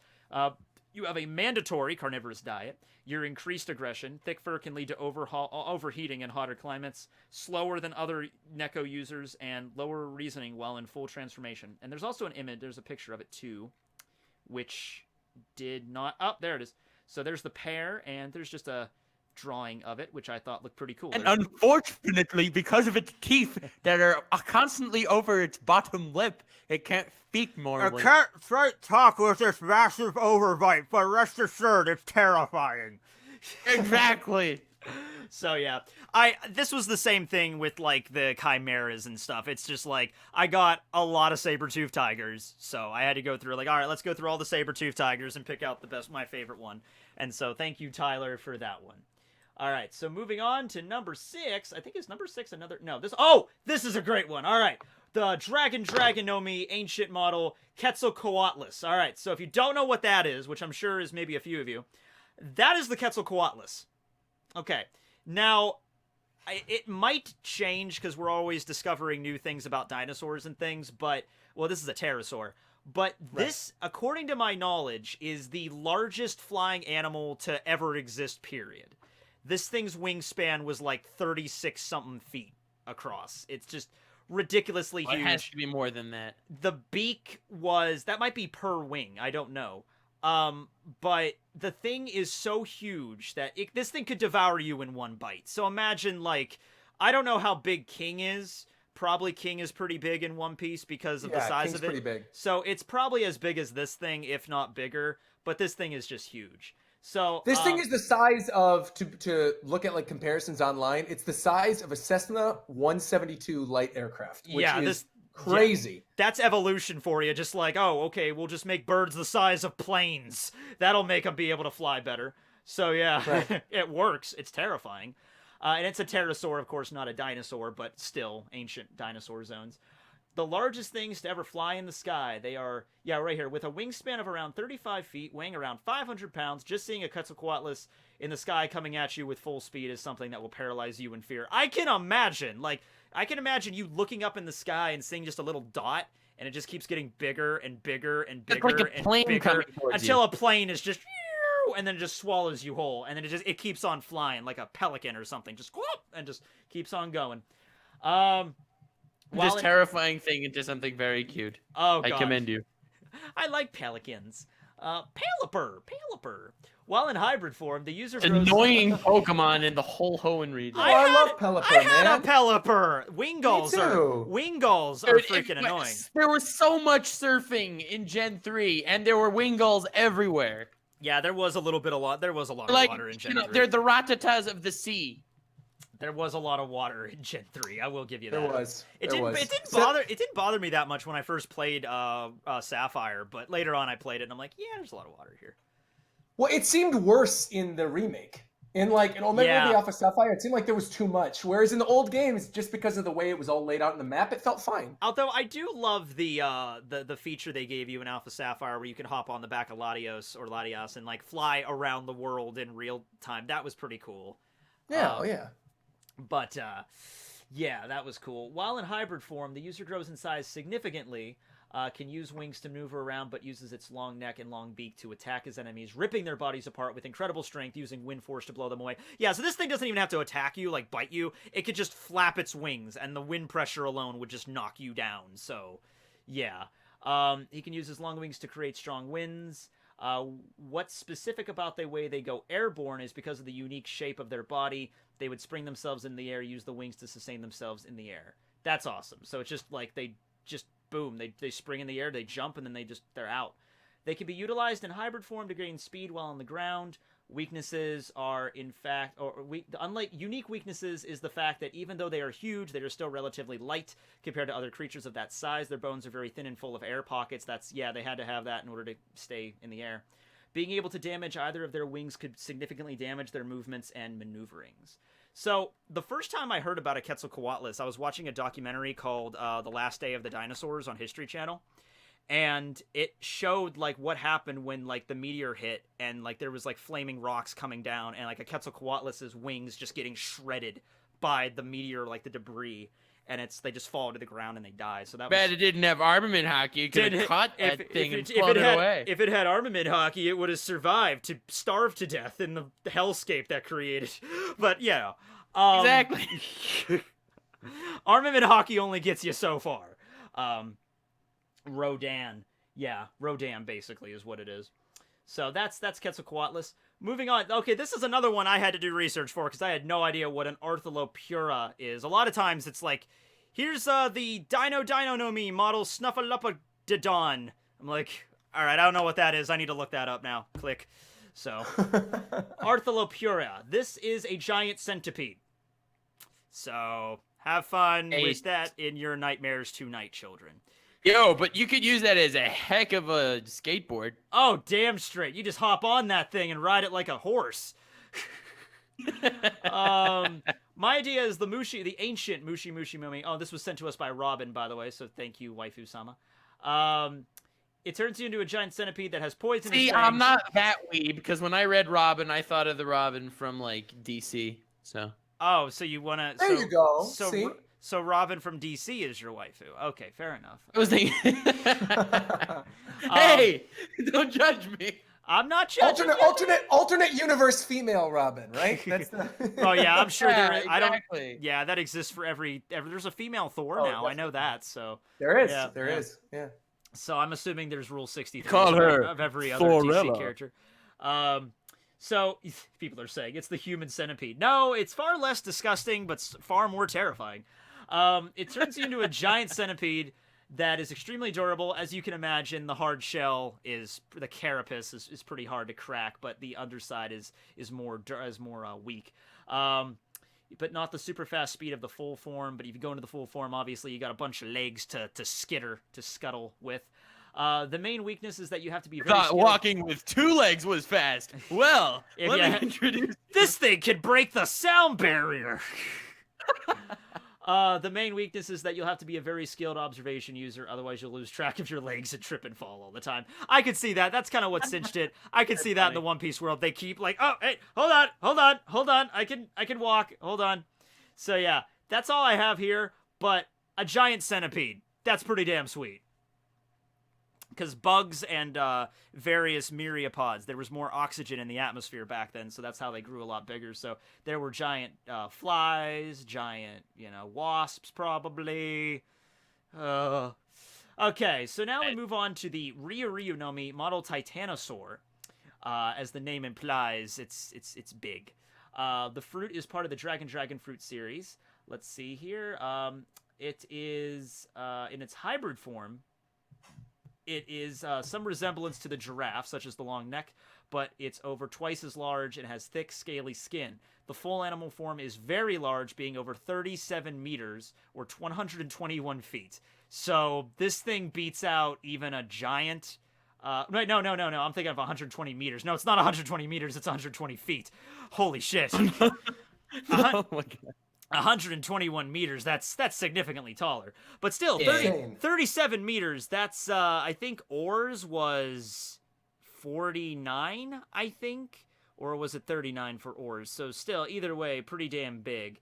The unique strength of this fruit is the immense physical strength that it comes from the sheer size of the animal. A single attack from the user in the animal form could end, or for even the mightiest of giants. The user also gains a tough, scaly skin that protects from them non-hockey. Yeah, you could imagine most of the dinosaurs have, like, extra boosts in defense. The weakness of the fruit comes from its sheer size. The user is incredibly slow and easy target for quicker foes. Even in the hybrid form, the user is too heavy to do anything against faster enemies. Yeah, so it's basically... The colossal titan of dinosaurs. It is the...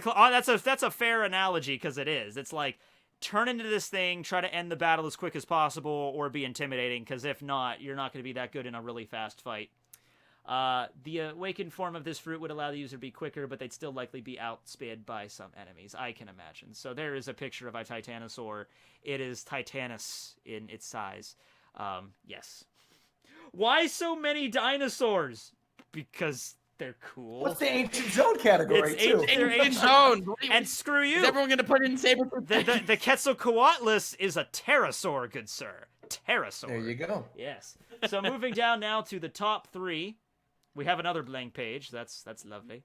Number 3, shell fruit model Nymphorea fidei. It's a giant ancient lobster by Roos Vale. And here's a picture. He didn't send me a picture, but I found one of a giant lobster. This thing looks tiny. It would actually be the size of like a full-grown adult male, so like 6 feet or something like that. Pretty large, pretty horrifying. This grants me full body covered in shell armor, a thick tail, claws for hands, and these 2 long nose hairs antennae, like in Bo. So I got references. The antenna can be used to feel around the immediate area and detect movements in the wind currents within the reach of each antenna. The downside of this ancient zone is not that the armor body is not just that the armor body removes the sensation of touch, with the exception of the nose hair antenna. Yeah, so you literally have to use the nose hairs to like feel around you. Yeah. But the amount of food needed to be consumed to be able to move at normal speed, you must consume 3 times your body weight in food. Cannibalism is an option if needed, as well as eating your own shell, as it can be grown back, but several limbs do not grow back. So I can kind of see this in One Piece, like if you have a crew that doesn't really, like the captain really doesn't care about like their crewmates and just uses them as fodder. You could turn into this giant lobster and just, I need to eat, gulp, and just eats your crewmate. Oh my, kind of like Big Mom eating the homies and stuff, just like, chow down and then, be able to sustain yourself. If this is an ancient zone and they become awakened... Oh, no, if this ancient zone is awakened, you become a large-sized, fully transformed lobster. Body and weight triples, as well as the appetite. The armored carapace is so thick and tough, you need to gain resistance. You gain resistance to Sea Prism Stone unless the Sea Prism Stone is past the shell and connects to the flesh underneath. So that's the way I view this. That seems pretty powerful. It That's is. Resistance to Sea Prism Stone. It is, but I figured that, yeah, you don't have your entire body covered in a shell. It's only your back. So I viewed it more as like, well, I mean, you have your claws, obviously, but there are parts of your body that are sticking out. So I just went with that. So now moving on to the top 2, Mushi Nomi model Griffinfly. It is a giant. Oh, I know this is a PDF one, so it's not on here. Okay, hold up. This is a PDF. This is a giant dragonfly. And it is right here. Let's move this to the side here. Okay. Nice. So, transforms into a Griffinfly and Griffinfly hybrid. It has an exoskeleton, it can fly, and its weaknesses is fire because, the user is an insect and highly Fire flammable. type is super effective on bug type.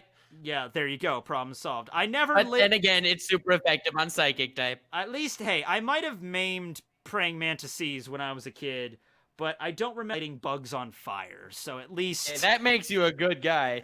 why did you light bugs on fire? No comment. Dang, you guys are crazy kids. No, that was I was the never I one was of the my nicest, puppies. sweetest little kid. I had Pookie, my little chameleon, and I would love him to death every day. Well, and I had Dreamy, my little I puppy. didn't torture Come on, my man. animal. I didn't torture my You guys are animals. torturing animals, man. That's crazy. Uh, Hello, PETA? Yeah, it's me. Yeah, I gotta report a YouTube channel real quick. they scream. Someone says in the chat, "What the insects do if you light them on fire?" I've never heard an insect scream. That would be horrible. Yeah, drop frames may be PETA detected. shut down the stream. Damn it. It's funny because on my end it says it's giving me the green bar of everything is okay now. Which it might be because my drop frames have not increased. Changed? Good. Are we good on Good, your good, end, Roger? good. Can you see it? Yeah, Hey, looks we're good. good. Okay, Yeah. we're back then. All right, so the Griffin Fly. The user of the Mushi Noemi model Griffin Fly is the user of an ancient devil fruit that allows them to turn into, giant, dragonfly. With this is a, okay, wait, hold on. Let me just see it because it's like, yeah, it's a giant dragonfly. Lois, I'm flying. With a wingspan of 2 meters. Let's see. Here it is. Griffin fly. Because the griffin fly uses acid to slurp up its prey, I thought of this ability to spit this acid. Flies will do that too. They'll spit on their food to digest it before they consume it. They can suck up the liquid. So that's disgusting, but a cool power. The mouth parts consist of sharp and strong mandibles, though only in full zone form. In hybrid form, the head doesn't change too much. I would imagine in the hybrid, maybe you just get like the compound eyes or something. The big compound, the big compound gives... Oh, this might be a typo. The big compound give the user almost 360 vision of black and white night vision. Okay, so you trade out color, but you could see in night vision. So, it's still cool. Overall, the user of the Mushi Noemi is an ace scenario in combat and has sharpened senses. And this is just a scale here for how big you are. But still, you would be giant compared to a human. You'd be that thing would land on. You ever see The Mist? That movie, The Mist, with the giant alien bugs and everything, something like that, kind of. Nice. Basically, you would not want to meet one in a dark alley. No, I would not. So moving on Even now. if you were gonna punt it. Nux, you're gonna keep bringing that up, aren't you? Seriously, man, come on. Kick the praying mantis. Do you not think I fall asleep every night with the tears in my eyes over that poor praying mantis? I gave it number 2. Maybe I should have made it number 1, but I really like the rainbow 1010 mushy one. Okay, so moving on now to the number 1 from Tobias. The Wani Noemi model Sarkoskish. Okay. Oh wait, whoa. I think my counter just my counter just rolled over. Actually. That means I was dropping frames and it kept adding it up 5,000 frames, 5,500 frames, then it just reset to 0. So I guess we're still good. Or not. Well, we have a lot of Fs in the chat. Yeah, there come the Fs. There come the Fs from PETA. I think we're good. Okay, we're back. Okay. So do you know what a sarcoscus is? I showed you guys before, but pretend that you don't. I have no What is idea. sarcoscus? Please tell I've me, never what is heard this? of it. Unbelievable. Nicely done, Roger. It is this fucking thing. It is. Damn. It is a giant alligator or crocodile, I suppose, for One Piece. And it is the size, it could give a T-Rex or anything a run for its money. It's pretty big. Obviously, I think the most obvious thing here is the mouth, which really stands out. Yeah, you don't want to get devoured by this thing. I also had another picture. I don't have it on here. Opposed to other things which you want to get devoured by? I could see myself getting devoured by, the Quetzalcoatlus thing, or a whale. I could go all, Jonah with it in the whale. Or Joseph. Was it Jonah or Joseph that got eaten by the whale? But, Yeah, somebody with a It was J Pinocchio, name. dude. It was Pinocchio. Oh in yeah, Japan. Pinocchio got eaten by the whale. Yeah, Yeah, sure, right, sure. right. So yeah, I thought I had an image of a skull of like a skull of this thing, the fossil next to a human skull, and the size difference is like incredible. But yeah, I saw this and I'm thinking, yeah, that's a contender for the number 1 pick here. So the Wani Wani no Mi model Sarkoskis from Tobias. Eating the fruit turns the user into a prehistoric croc man and allows them to, I guess it would be a crocodile, not an alligator, to strut their stuff with a newly grown tail held just high as the apex predator did in its heyday. Hybrid form of this croc man gives the users access to sharp armored scales that act as a defensive layer and an offensive option during combat. The user also gains a set of claws with grip strength equivalent to the likes of a Sarcosuchus bite, except scaled up to their size. I think it's pretensile tail. Armored up its scales is also given to the user and serves as an additional limb during Tensile. combat. Tensile. That's what it was supposed to be. Tensile. Prehensile. Oh, okay. Oh, okay. I see what you're saying here. Not a word I encounter very often. But It's like, monkeys can use their tails Yeah. to like grab stuff. Yep. They have the strength with that. Yeah, so it's okay. I get you. As is standard with zone fruits, the consumer gains an increase to their physical capabilities equivalent to the Super Croc, and with this they also gain a set of weaknesses. The more scales the user possesses, and the more stamina they burn equals a greater need for hydration, which they cannot be achieved in the same manner. So, they're reptiles, so they don't live like their entire lives under the water, so you don't have to worry about that weakness. But at the same time, they still need to stay hydrated and stuff. So, that's one weakness there. Full croc form gives the user a myriad of increased physical powers from their hybrid state, such as massive increase in size and a large jaw, far surpassing the strength of their claw grips. Their scales are much tougher, and they're able to resist even more punishment, and they can dish out even more damage as a walking tank. This thing is a tank. Like, I don't know if I would put if I had a legitimate tank and I was going up against this thing, I don't know. I might put the money on this thing, This does come with several drawbacks as the dehydration. A pretty terrifying A lot of thing. speed and flexibility, yeah. I mean, just like looking at this thing, I'm like, yeah, that's horrifying. I would love to see this thing in Wano. Like, even it's the Wani Wani no Mi, so shows up in It turns Wano. out that all along, Wano is a Sarcosuchus. I looked up. Yeah. I looked up on YouTube how to actually pronounce it, but I immediately forgot, and I'm just like, it's a Sarcosuchus. It just immediately reminds me of when You we type saw. it into. Sorry. I was gonna say when we saw King for the first time, everybody in my live chat was like, "It's not a pterodactyl, Yeah. it's a pterodon." And I'm Yeah. like, "Oh, you mean a pterodon?" And they're like, "No, pteranodon." And I'm like, "Oh, Yep. pterodon." Yep, Pteranodon. Yep, I got that. Pteranodon is the, yeah, exactly. This is one of those words that you put into like. And you click the pronunciation button and it goes, Exactly. cannot compute. Yeah, so I don't understand. Like, you try to spell. Oh, by the way, I had to disable spell check. I had to disable spell check for these Word docs because everything was like Zone, Logia. There was red marks everywhere. Oh, So, I'm sure. Yeah, Sarcosuchus is not in the dictionary, at least not in Word documents dictionary. But yeah. So there you go. Dude, you didn't realize it has a silent P? You're right. It does. I'm sorry, man. Unbelievable. There we go. Yeah. All right. Believe this. So How could those are the Ancient Zone winners. We got the Sarcosuchus for number 1, and we got the Griffinfly for number 2. Okay. Only 20 more to go. Yep, 20 more we're to go. almost 21, technically. But 21, yeah, technically. Yeah, that's true. Yeah, so moving on now. This is Nux's time to shine. Woo, Da-da-da-da-da-da-da-da. All right, let me pull it up here. The Logia color is blue, because I gave them all different colors. Nice. All right, so Logia category, and as Nux stated, yeah, there are none of these that have pictures with them, so I guess you could just use your imaginations, I suppose. Okay, Nux, so if you want to go ahead with the number 10.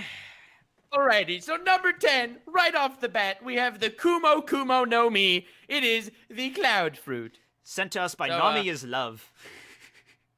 Is Love, who clearly enjoyed the latest chapter of One Piece. I know I did. Okay, continue. Of course. I did too. It was good. Yeah, it was actually a good chapter. Go ahead. Yeah. It was a great chapter.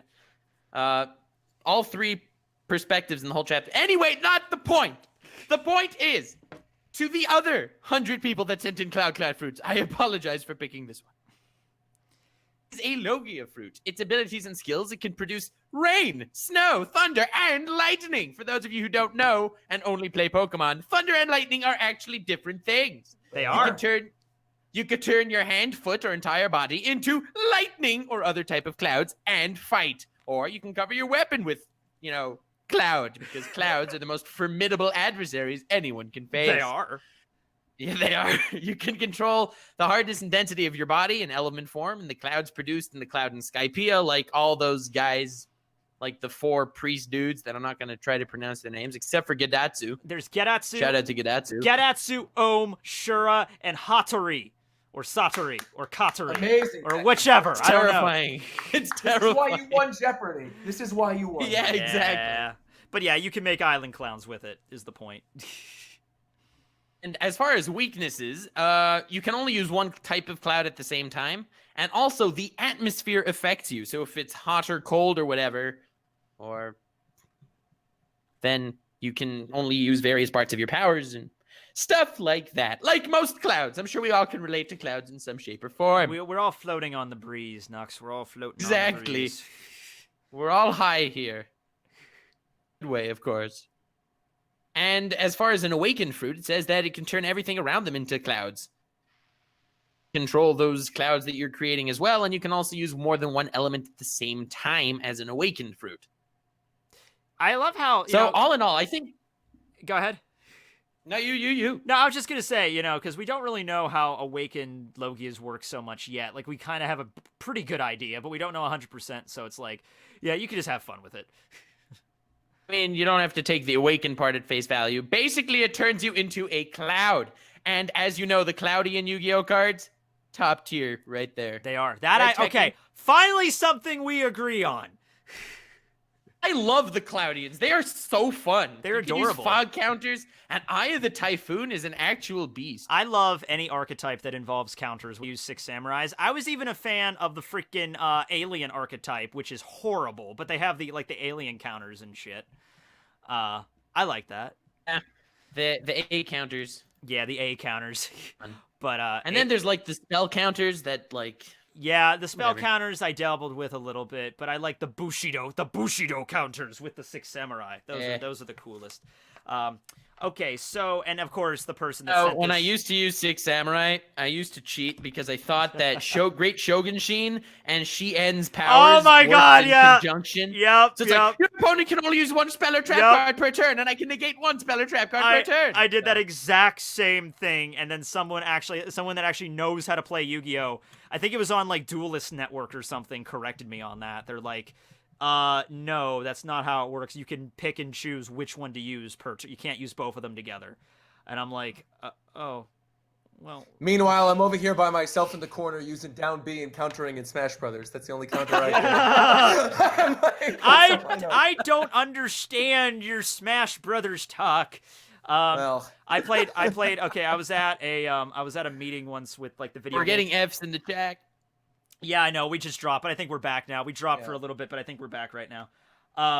So yeah, I honestly, guys, because we're dropping so much, this is probably going to be desynced like hell. This is going to be really desynced. So what I think I'm going to do is I'm just going to I'll wait to see how it looks, and if it looks presentable, I'll keep it up. But if not, I'll take it down and then just upload it from the file, and everything will be copacetic.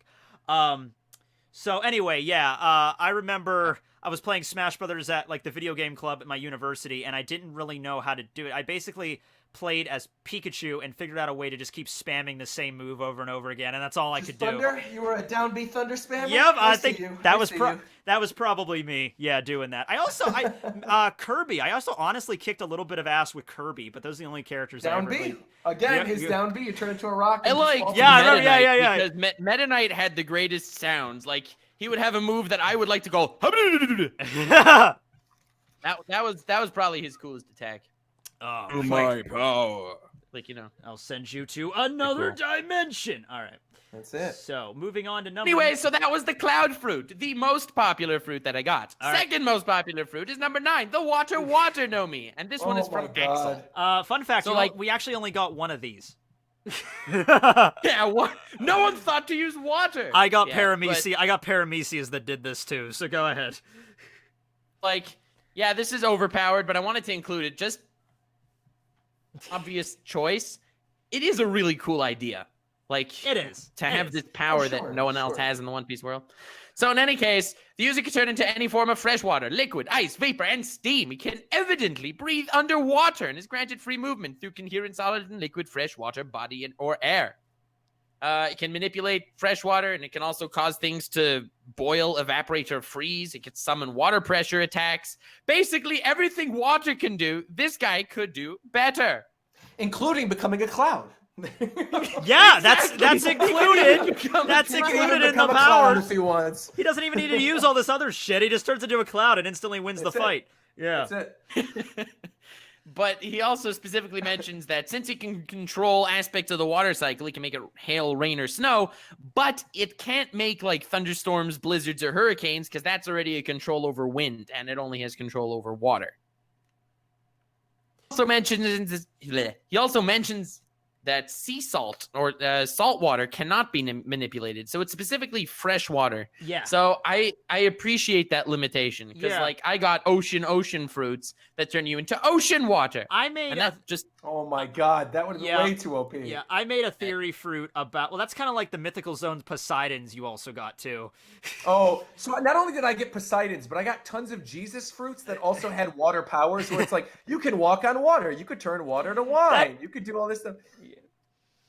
Oh god, that defeats that. Yeah. And little did they know that a cloud would be able to completely destroy them. I made a video about what a water fruit could be like, and I was like, as long as you turn into water, fine, but as long as you don't submerge yourself in ocean water or any other water, then as long as you don't do that, you're okay. So that's the way I looked at it. Yeah. As far as what it has for strengths and weaknesses, basically Pokemon. I mean, water type is super effective on fire and ground. And electric type and grass type is super effective on water. So, I never understood why grass is super effective on water. Like, because trees absorb liquid to grow. Of course, man. Come on. Okay, but how does that, like, you use razor leaf against, like, a Waymer? That's just bump. Okay. Whatever. We'll just roll with it, I guess. But yeah, so weaknesses. And fighting type is super effective on rock type. Next time you punch him out and tell me how that goes. I always thought, well, no, because I've seen people, not me, but I've seen people break rocks with fists. But a rock the size of you versus you. Everyone in the chat's like, obviously. I was like, that's the first time I realized it, honestly. I didn't realize that. Okay, well. Everybody has different stages where they realize things, and I just had my epiphany, so there we go. There you go. I have it live on stream. I have it now. All right, so that would be number 9. So moving on to number, by the way, the water. Moving on to number 8, we have the Kira Noemi, not to be confused with JoJo's, even though that Kira is one of the greatest anime villains of all time. This is one of the shortest ones too, so go ahead. It is, but it's also one of my favorites. I don't know. I like the niche, funny ones because I love the humor aspects in One Piece. Yeah. Oh, definitely. They're good. The Kira Noemi is submitted by Uru, and Hey King, assuming he's talking to Tekking. Oh, and I'm also sorry to everyone that I got emails. I got emails like, Tekking, I love your videos. I've waited so long to tell you this, and I'm like. And guys, let me tell you, in the Halcyon days when I started this contest, I didn't know how many entries I was going to get. I was thinking we could just split it down to 3s and just divide it up that way. But then each of us would have like 1,000 entries to go through. So I figured it would be easier just to divide it into categories. I greatly appreciated that. Yeah. I just know because working on those other art streams with you and Joy Boy, it was like, going through all those entries that didn't even have text on them. Having to read all of these? Woo! I'm not saying I won't do another contest, but it has to be in a way that I can automate it in such a way where it's like, I don't have to, it's just an easier way to look at all the entries. Or I was thinking, I don't want to do this, but I was thinking about having a cap for entries. Like I can only accept like 1,000 entries. And then after that. There you go. If you're in the first 1,000, that's it. Yeah, because that way, I mean, at least that way, I could get through it more reasonably timed, and there's less things that fall through the cracks. But anyway, go ahead. The Kira Noemi. You get a Death Note, you kill people, right, Nux? Yeah, I thought of JoJo's before Death Note. How scary is that? Weird, anyway, so it says, that's not scary. Hey King. It is pretty scary. It is. Hey King, my devil fruit is called the Twinkle Twinkle Noemi, based off the greatest character in My Hero Academia, or the Kira Noemi. The weakness is it's weaker during the day and cannot levitate during the day because since it's a since the person becomes a twinkle, during the day, a twinkle isn't seen. It's only it only shines at night. Yep. So the strength allows you to levitate or mimic flight by hovering at high speeds. It's basically a star form. Its attacks are a shooting star. Allows you to move incredibly fast. Supernova key blast bomb from the mouth. And morning star orb shoot thousands of key beams and etc. fall from the sky. And its awakening is called creation because it's like a mini Big Bang. And it can even create sentient life, which is a little overpowered. Yeah, I was reading that, and I was like, hey, I gave you guys decisions to pick this, and I agree with your decision here. Let's go with that. Create life. Okay. I think this one's very funny. I like it, yeah. I like it too. I could see... Like, awaken it makes like a little Big Bang. And I don't know, I imagine that it creates like these sentient life, and there's like these super teeny little people, because it's like a really mini Big Bang. And these like charge! And these little guys are just like, ah! So you become a Dragon Ball Z character. Kind of. A mini Dragon Ball Z character that only works at night. It only works at night. But hey, it's a weird kind of fruit, but I think it fits in the laws of One Piece. Maybe this was the fruit that started life on the planet. Who knows? There you go. Yeah. That's Emu's fruit right there. It came from, it's Emu's fruit. Came from the sky. Yeah. All right, so number 7, the energy. Number 7 is the energy Noemi from Black Fox. Now, the basis of this fruit is the energy Noemi simply allows its user to become living energy. The fruit allows its wielder to become a type of energy human. When attacked by physical objects, the wielder, who we shall name Captain Planet for short, having no reference to the actual Captain Planet, I'm sure. Gonna bring pollution down to... Okay, I'm sorry, go ahead. Nice. Oh, that was good. I liked it. That would be his theme song. Yeah. For short, it will turn his body into greenish waveform. Strength number 1. The special part of this fruit is it allows its user to absorb energy from all things. And if it absorbs a particular element, they become that element and use energy from that element to attack. So it's not any basic... It's not like fire, but it could absorb fire and then use fire. That's a lot of fire. Thinking that is a lot of fire. Example, if Captain Planet saw electricity coming out of a motor, he would absorb the electricity and his body will become that of electricity and he will use electrical attacks. I was also thinking, though, that most of the reason why certain characters in One Piece are really good are because they have like a ton of practice with the element that they're used to. Yeah. So this guy isn't necessarily used to the element he's absorbing. So he has to really... Crocodile spent years working on the sand thing. And also he was in a desert. So, yeah. Yeah. So it also refers if he's attacked by like a specific element devil fruit. So for example, Sabo fired a fire fist at Captain Planet. Spoilers to everyone who didn't know Ace died and Sabo got his fruit. And it's been like 10 years. Yeah. If you didn't know that, and he held out his hand at the fruit. Oh, that's true. Ever subscribed to Tekking that didn't realize that Ace is dead? Yeah. Sorry to break that to you guys. Ace is croaked. He's not around no more. Very sad. But anyway, this guy can then absorb the flame attack and then become a fire. So I guess it would become equivalent to Mero Noemi. Yeah. Strength number 2. The user can drain energy from all living things, like humans, animals, and plants, and it can expel the energy it absorbs to basically shoot lasers or energy blades. That's cool. Drawbacks. The wielder cannot use more than one type of element attack at once. It can only use the energy that it absorbed before. By absorbing another attack, it will lose that element ability at the same time as the energy becomes absorbed. And absorbing too much energy makes it bloated and sluggish. So at the same time that it's absorbing more power, it's getting the user's getting slower and slower. And also, of course, it can only be one energy at the same time. Yeah. Makes sense. Very fair and Makes balanced. sense. There were a lot exactly. There were a lot of energy fruits in Paramecia category too. Yeah. I got a lot of energy fruits in Logia. I don't know. I like the idea that it could absorb. Sorry? I was just gonna say there was a lot of energy manipulation in Mythical Zones, but we honestly didn't have that much. Yeah, I think because I made like the example devil fruit in the video, like you can manipulate atoms or energy, like nuclear energy. I think it's someone they just made a lot of fruits based on that.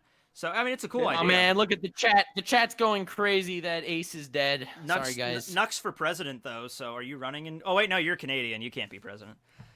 I'm a dual citizen, so I can. Oh, are you really? I didn't know that. We're slowly learning things about Nux today. We're learning that I'm- we're learning that Tekking abuses insects. We're learning a whole bunch of Yeah, stuff. I used. I feel like what we learned about me was more, better than Tekking's cruel treatment of that poor praying little mantis. praying I'm never mantis, gonna yeah. let that one go. It's funny, that's something you do when you're like 6 and people judge for you now. Here we are, That's it. 20 years later. 2019. But anyway, yeah.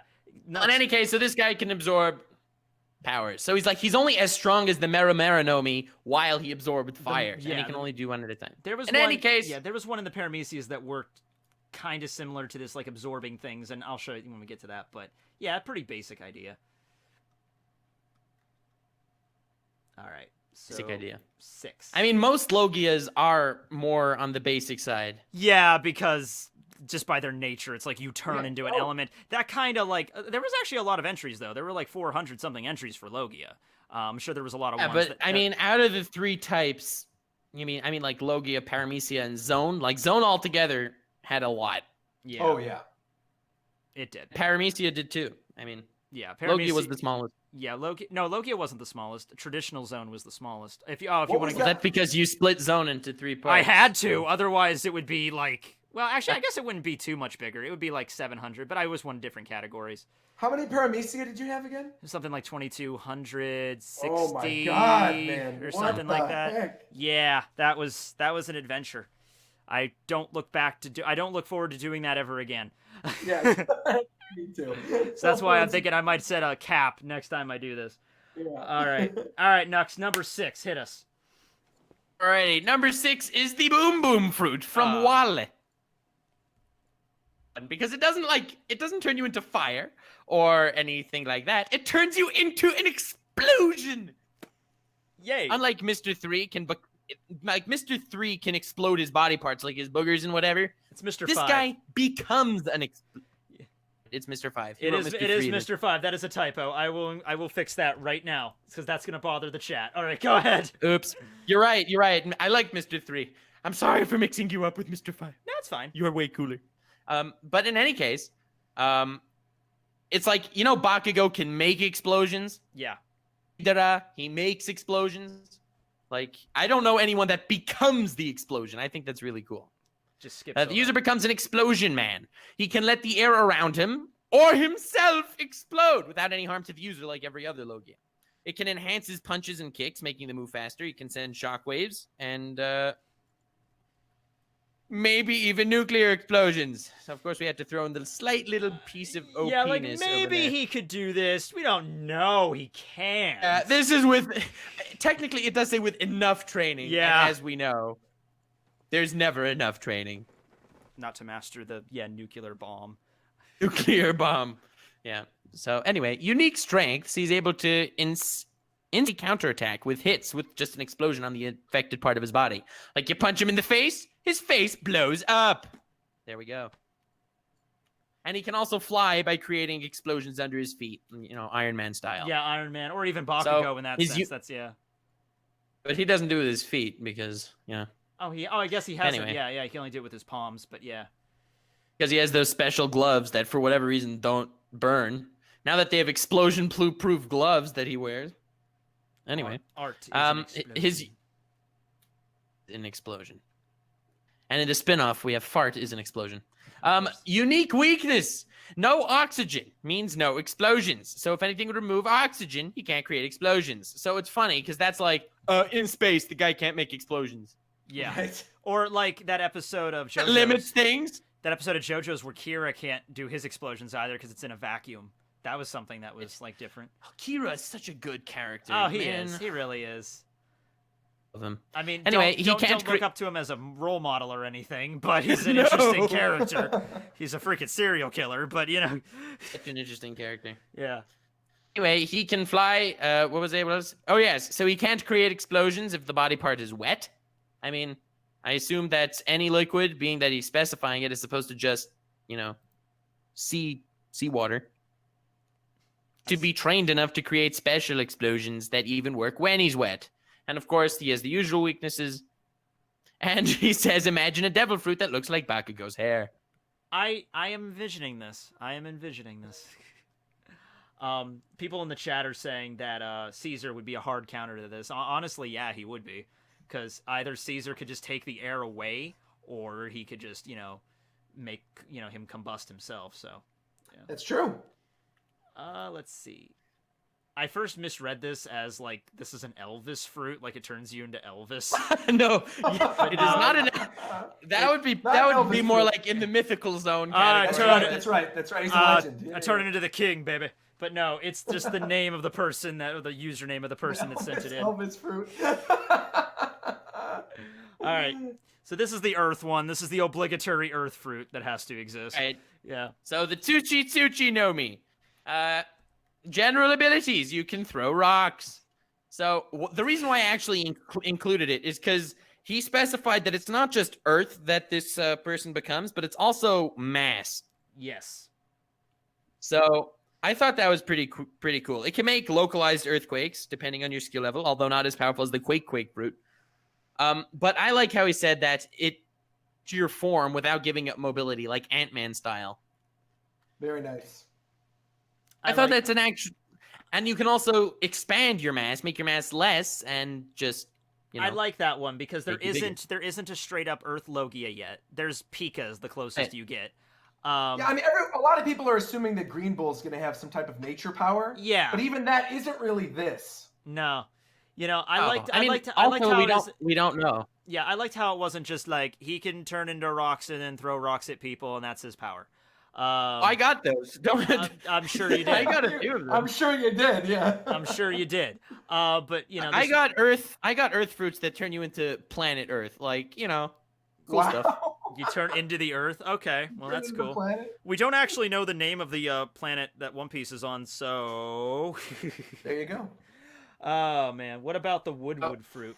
I'm sure there were a lot of entries of that in mine. I got, every basic thing I pretty much got. I got some cool stuff in the top places, but yeah.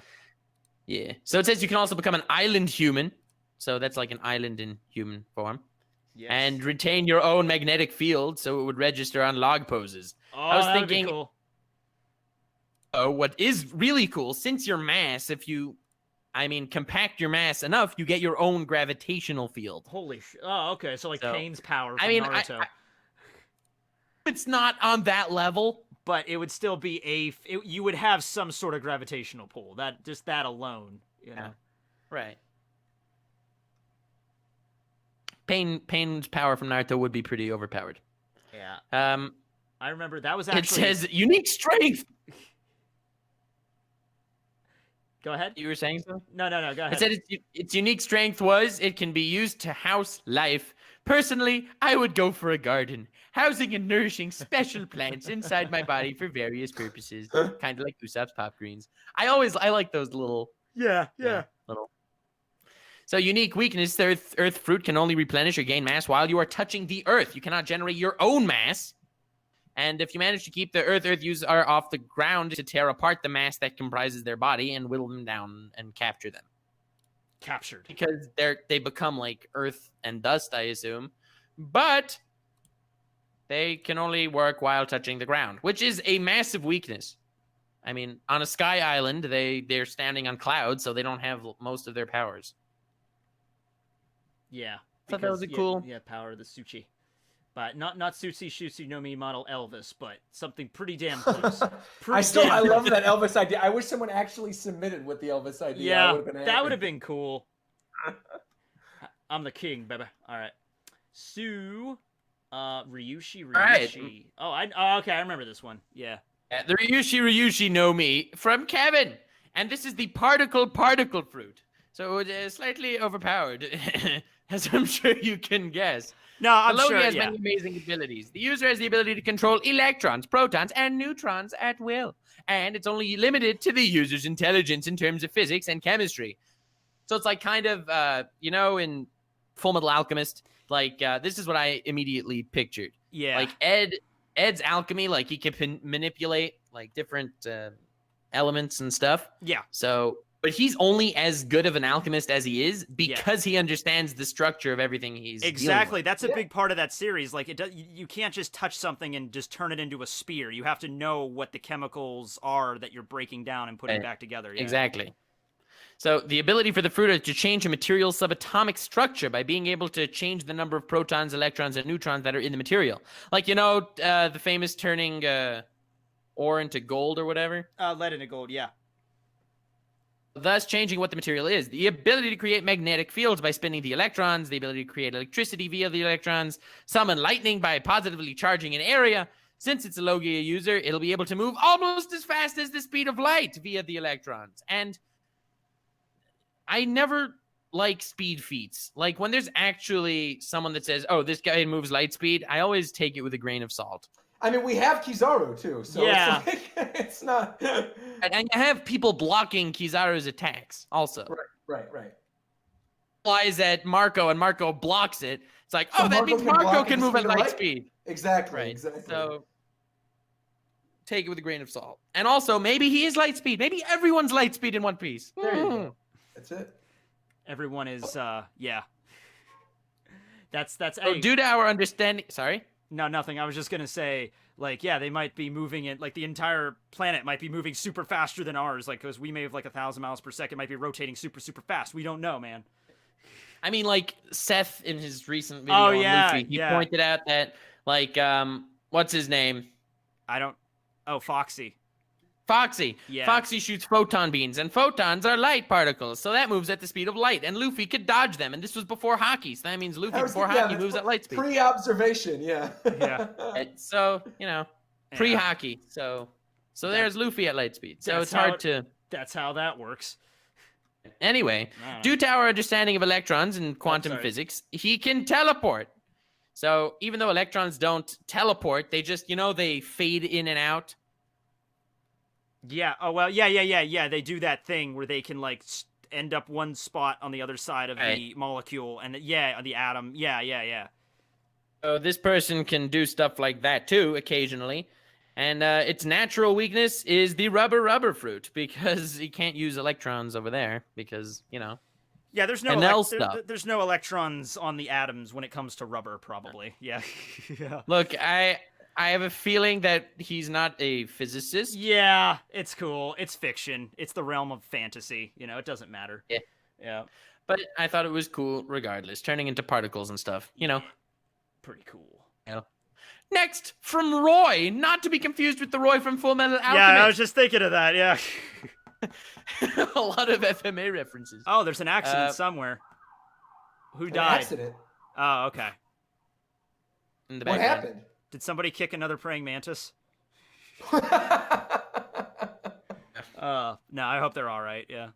I hope so too. Yeah. Whatever happened. There was a guy that slammed into a light post yesterday up where I live, and that outside your house? No. It was we were in a Walmart shopping, and we just heard this big crash, and it was outside, and someone slammed into a light post out at Walmart. So that was yikes. Yeah, that was terrifying. You know what? I also thought ambulance fruit, that'd be a crazy zone power, man. You turn into an ambulance. It would be. It would even be strong enough to beat Kira. Kira. There you go. All right. Hey guys, tell you what, I have to go take care of something really quick. That's just that's a euphemism. I need to go to the bathroom. So this man has to go pee. All right. I have to go pee. Yeah, so I will mute my mic, and you can continue on talking about that or do whatever. It won't take very long. Okay, bye. Be right back. So while Tekking is peeing, you continue, Nux. I don't know. I mean, he can't move the screen, so. Oh, that's true. That's true. All right. Well, then in the meantime, what's up, everybody? Rogersbase here. And I guess this is a Tekking channel takeover. It's me. I'm joined by NuxTaku. How you doing, Nux? It's a pleasure to be here. Thanks for inviting me, Roger. Very cool. Today we're talking about our favorite Pokemon battles of all time. So what's your favorite Pokemon battle? Top 10 Pokemon battles. Top 10 Pokemon battles in the anime? In the anime. All right, so I have to say, my favorite Pokemon battle, I think, in the anime is probably Ash versus Paul in the Sinnoh League. Oh, that's a good choice. I was going to say Charizard versus Magmar in the original Indigo League in Blaine's gym in the volcano.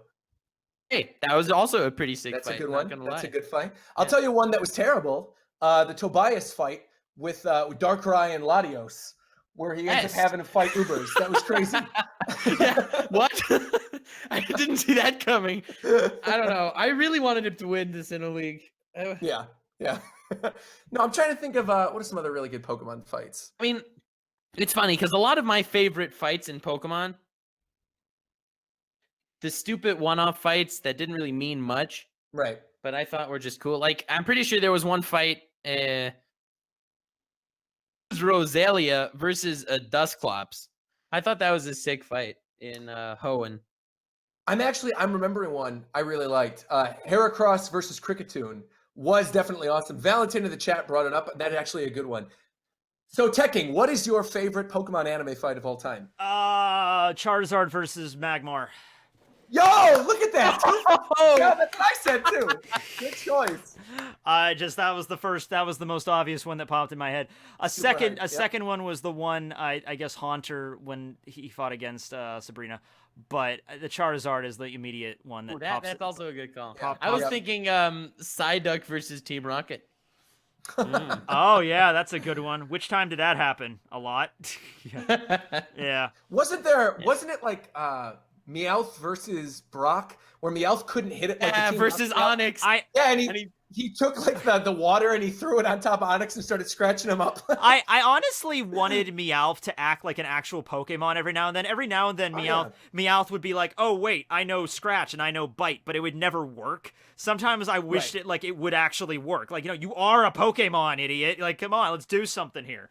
But wasn't there this one fight where Jesse's Wobbuffet was like overpowering everyone? Yeah, they figured out Well, that was in the episode where they figured out Wobbuffet can counter and mirror coat, and he can reflect it. Yeah. Off topic. Yeah, but I had to go to the bathroom, so yeah. It's a Metapod versus Metapod's another good one, Blaze. Very good choice. That was an epic fight. Just shing, shing. The choreography. They're so hard. Okay, wasn't named at all. On that note, let's continue. Thank you for continue for my bathroom break there for the carb Noemi. So does this carb Noemi? Does this give you like the ability to turn into bread or carbohydrates? That would be pretty sick. Yeah, I'm not gonna lie. Yeah. Carb fruit. Fruit. I think I only got one. No, I got a lot more than one of the carb fruit because it turns you into carbon.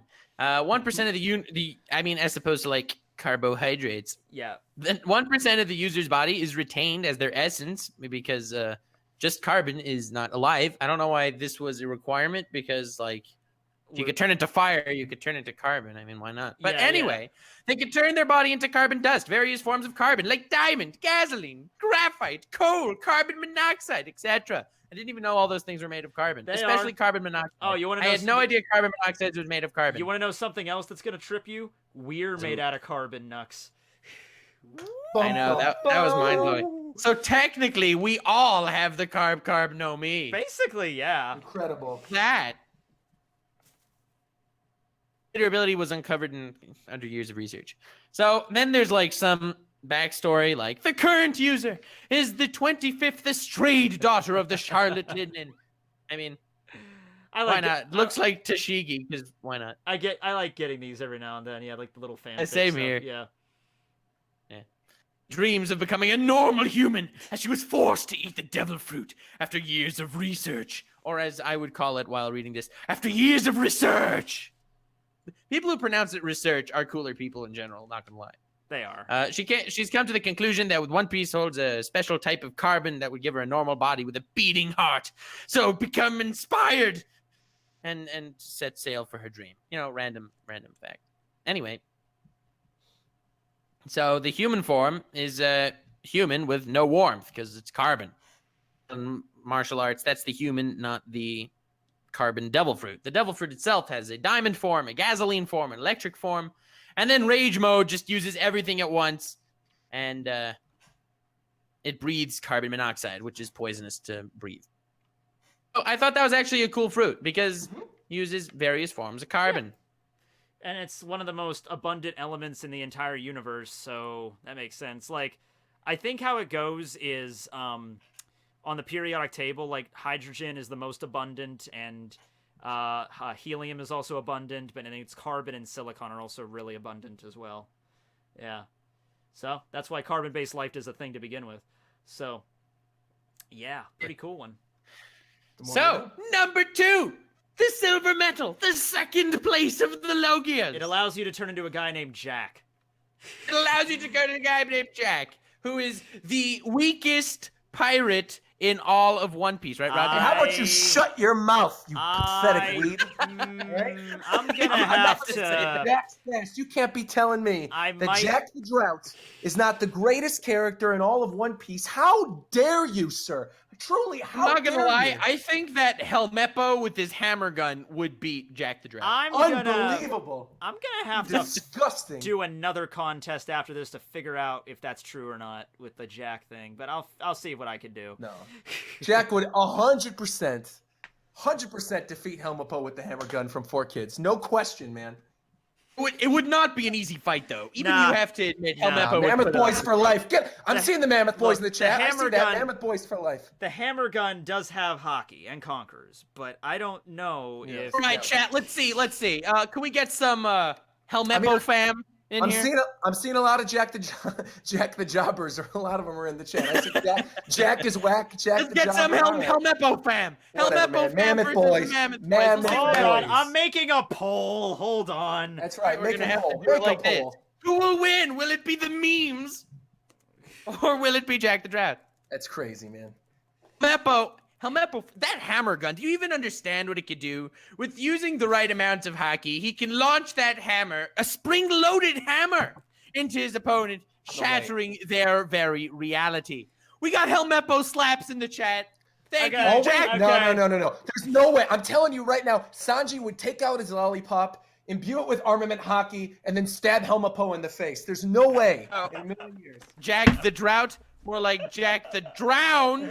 Get out Got of here. him. Get out of here. Jack is a meme. You're saying vote for the memes. Jack is a meme himself. Guys, How could you say vote for the memes and then be against Jack? I'm You're dying. wild. I'm dying over here, guys.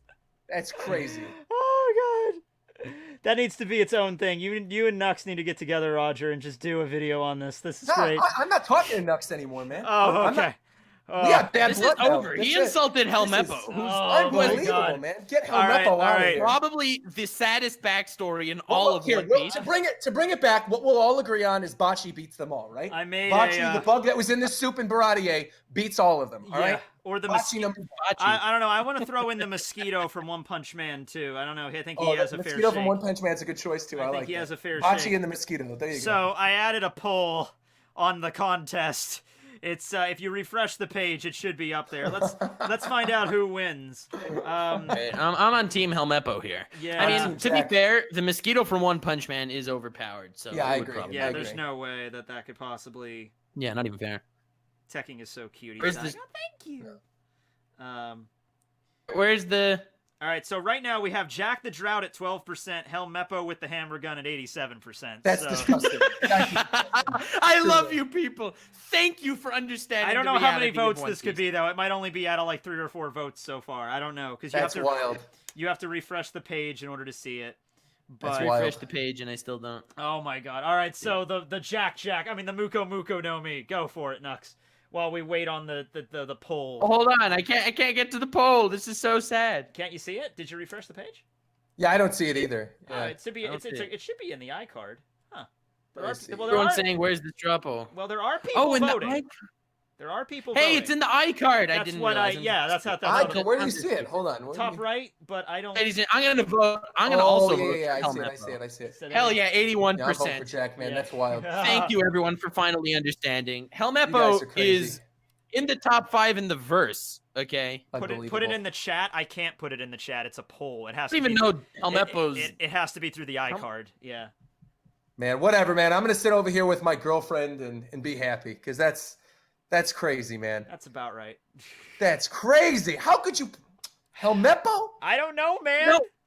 Roger, look, Roger. I don't mean to make things better. You do realize I was only talking about Helmeppo with the hammer gun. Okay. No, I know. That's fair. Like, That's I'm not talking about not regular actual- Helmeppo. Exactly. With the Base hammer. Helmeppo, we don't really have a good gauge of base Helmeppo, but Helmeppo with the hammer gun.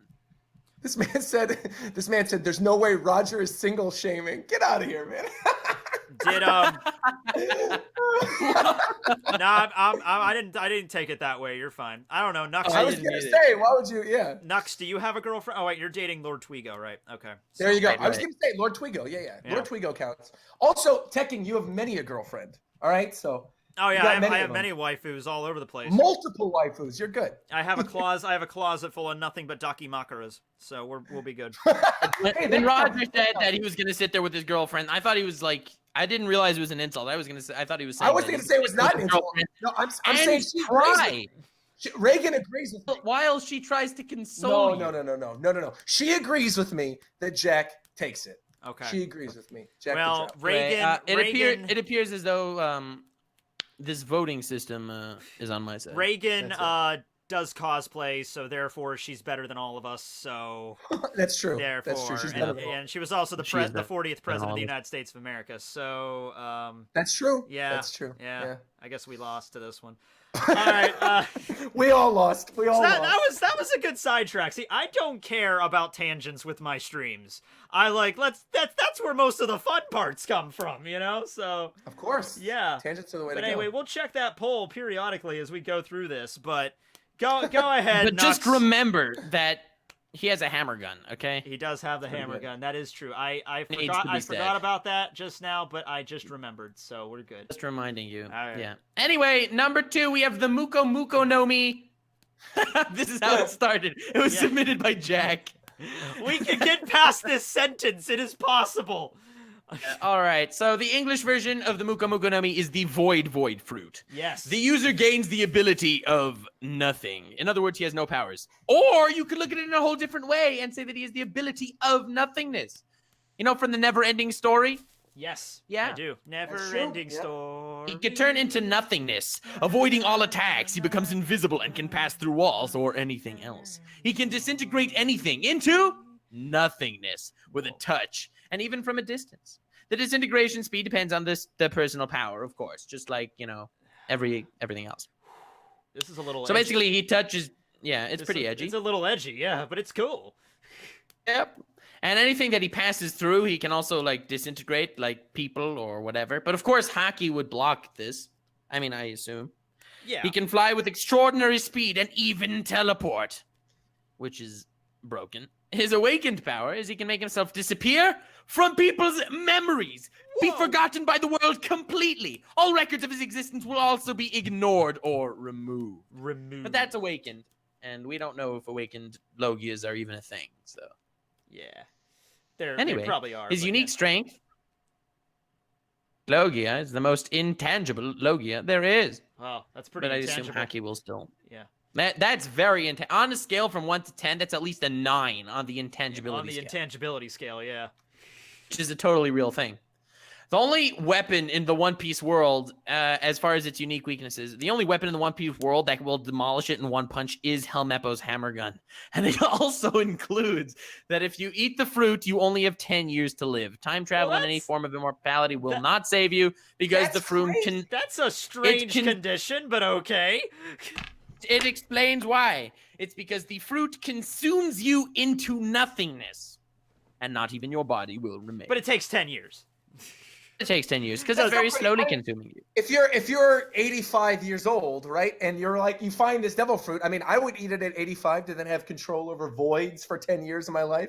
That'd be amazing. Oh, yeah, or you could die 1 minute later from natural causes. That's true, or that too. Yeah. You're like, I'm gonna, my fruit's not gonna outlive me. I'm good. It's pretty broken. I mean, it does have its upsides. Yeah, but it's kind of broken. It's pretty good. All right. I like this one, actually. The number one Logia. Da-da-da-da-da-da-da-da-da-da-da. It's the Helmeppo with a gun fruit. Now, come on, Nux. This is just ridiculous. It could turn you into Helmeppo's hammer gun. You're nothing but hammer guns. From head to toe, you are nothing but hammer guns. It's a pretty broken fruit. Yeah, no. It is... It is the Oto Noemi from Windscar 22. It's the sound fruit. Yes. So I actually did get a few of these. I would imagine, but it is a cool one. But it's cool anyway. The sound fruit literally turns you into sound waves, and it allows you to manipulate the frequency and stuff, so it can make slices like wind, like wind scar slices. Hey, it's from Windscar. Getsuga Tensho. Go ahead. It can shoot off condensed sound bombs and whatever. It can also turn itself into sound, so it can go through things, and it can change the volume and make sound vibrations as well. And then there's some little, random fun fact. The current user, the Oto Noemi, Jam the band. Maybe an Oda reference to Pearl Jam. I love that. That's hilarious. I do. I also Very that nice. reminded me of Antonio's stand from Diamond is Unbreakable, Pearl Jam. So yeah, the Italian chef guy. Oh yeah, that guy. The guy that literally showed up once and is like, I have this stand that can. A few times.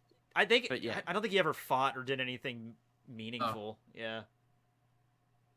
Anyway, he's a well-trusted member on the On-Air Pirates, led by Scratchman Apu. He could have been very well led on the On-Air Pirates and stuff. Anyway,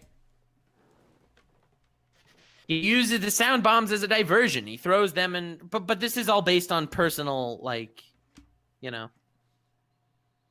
personal. This is the character that has the fruit.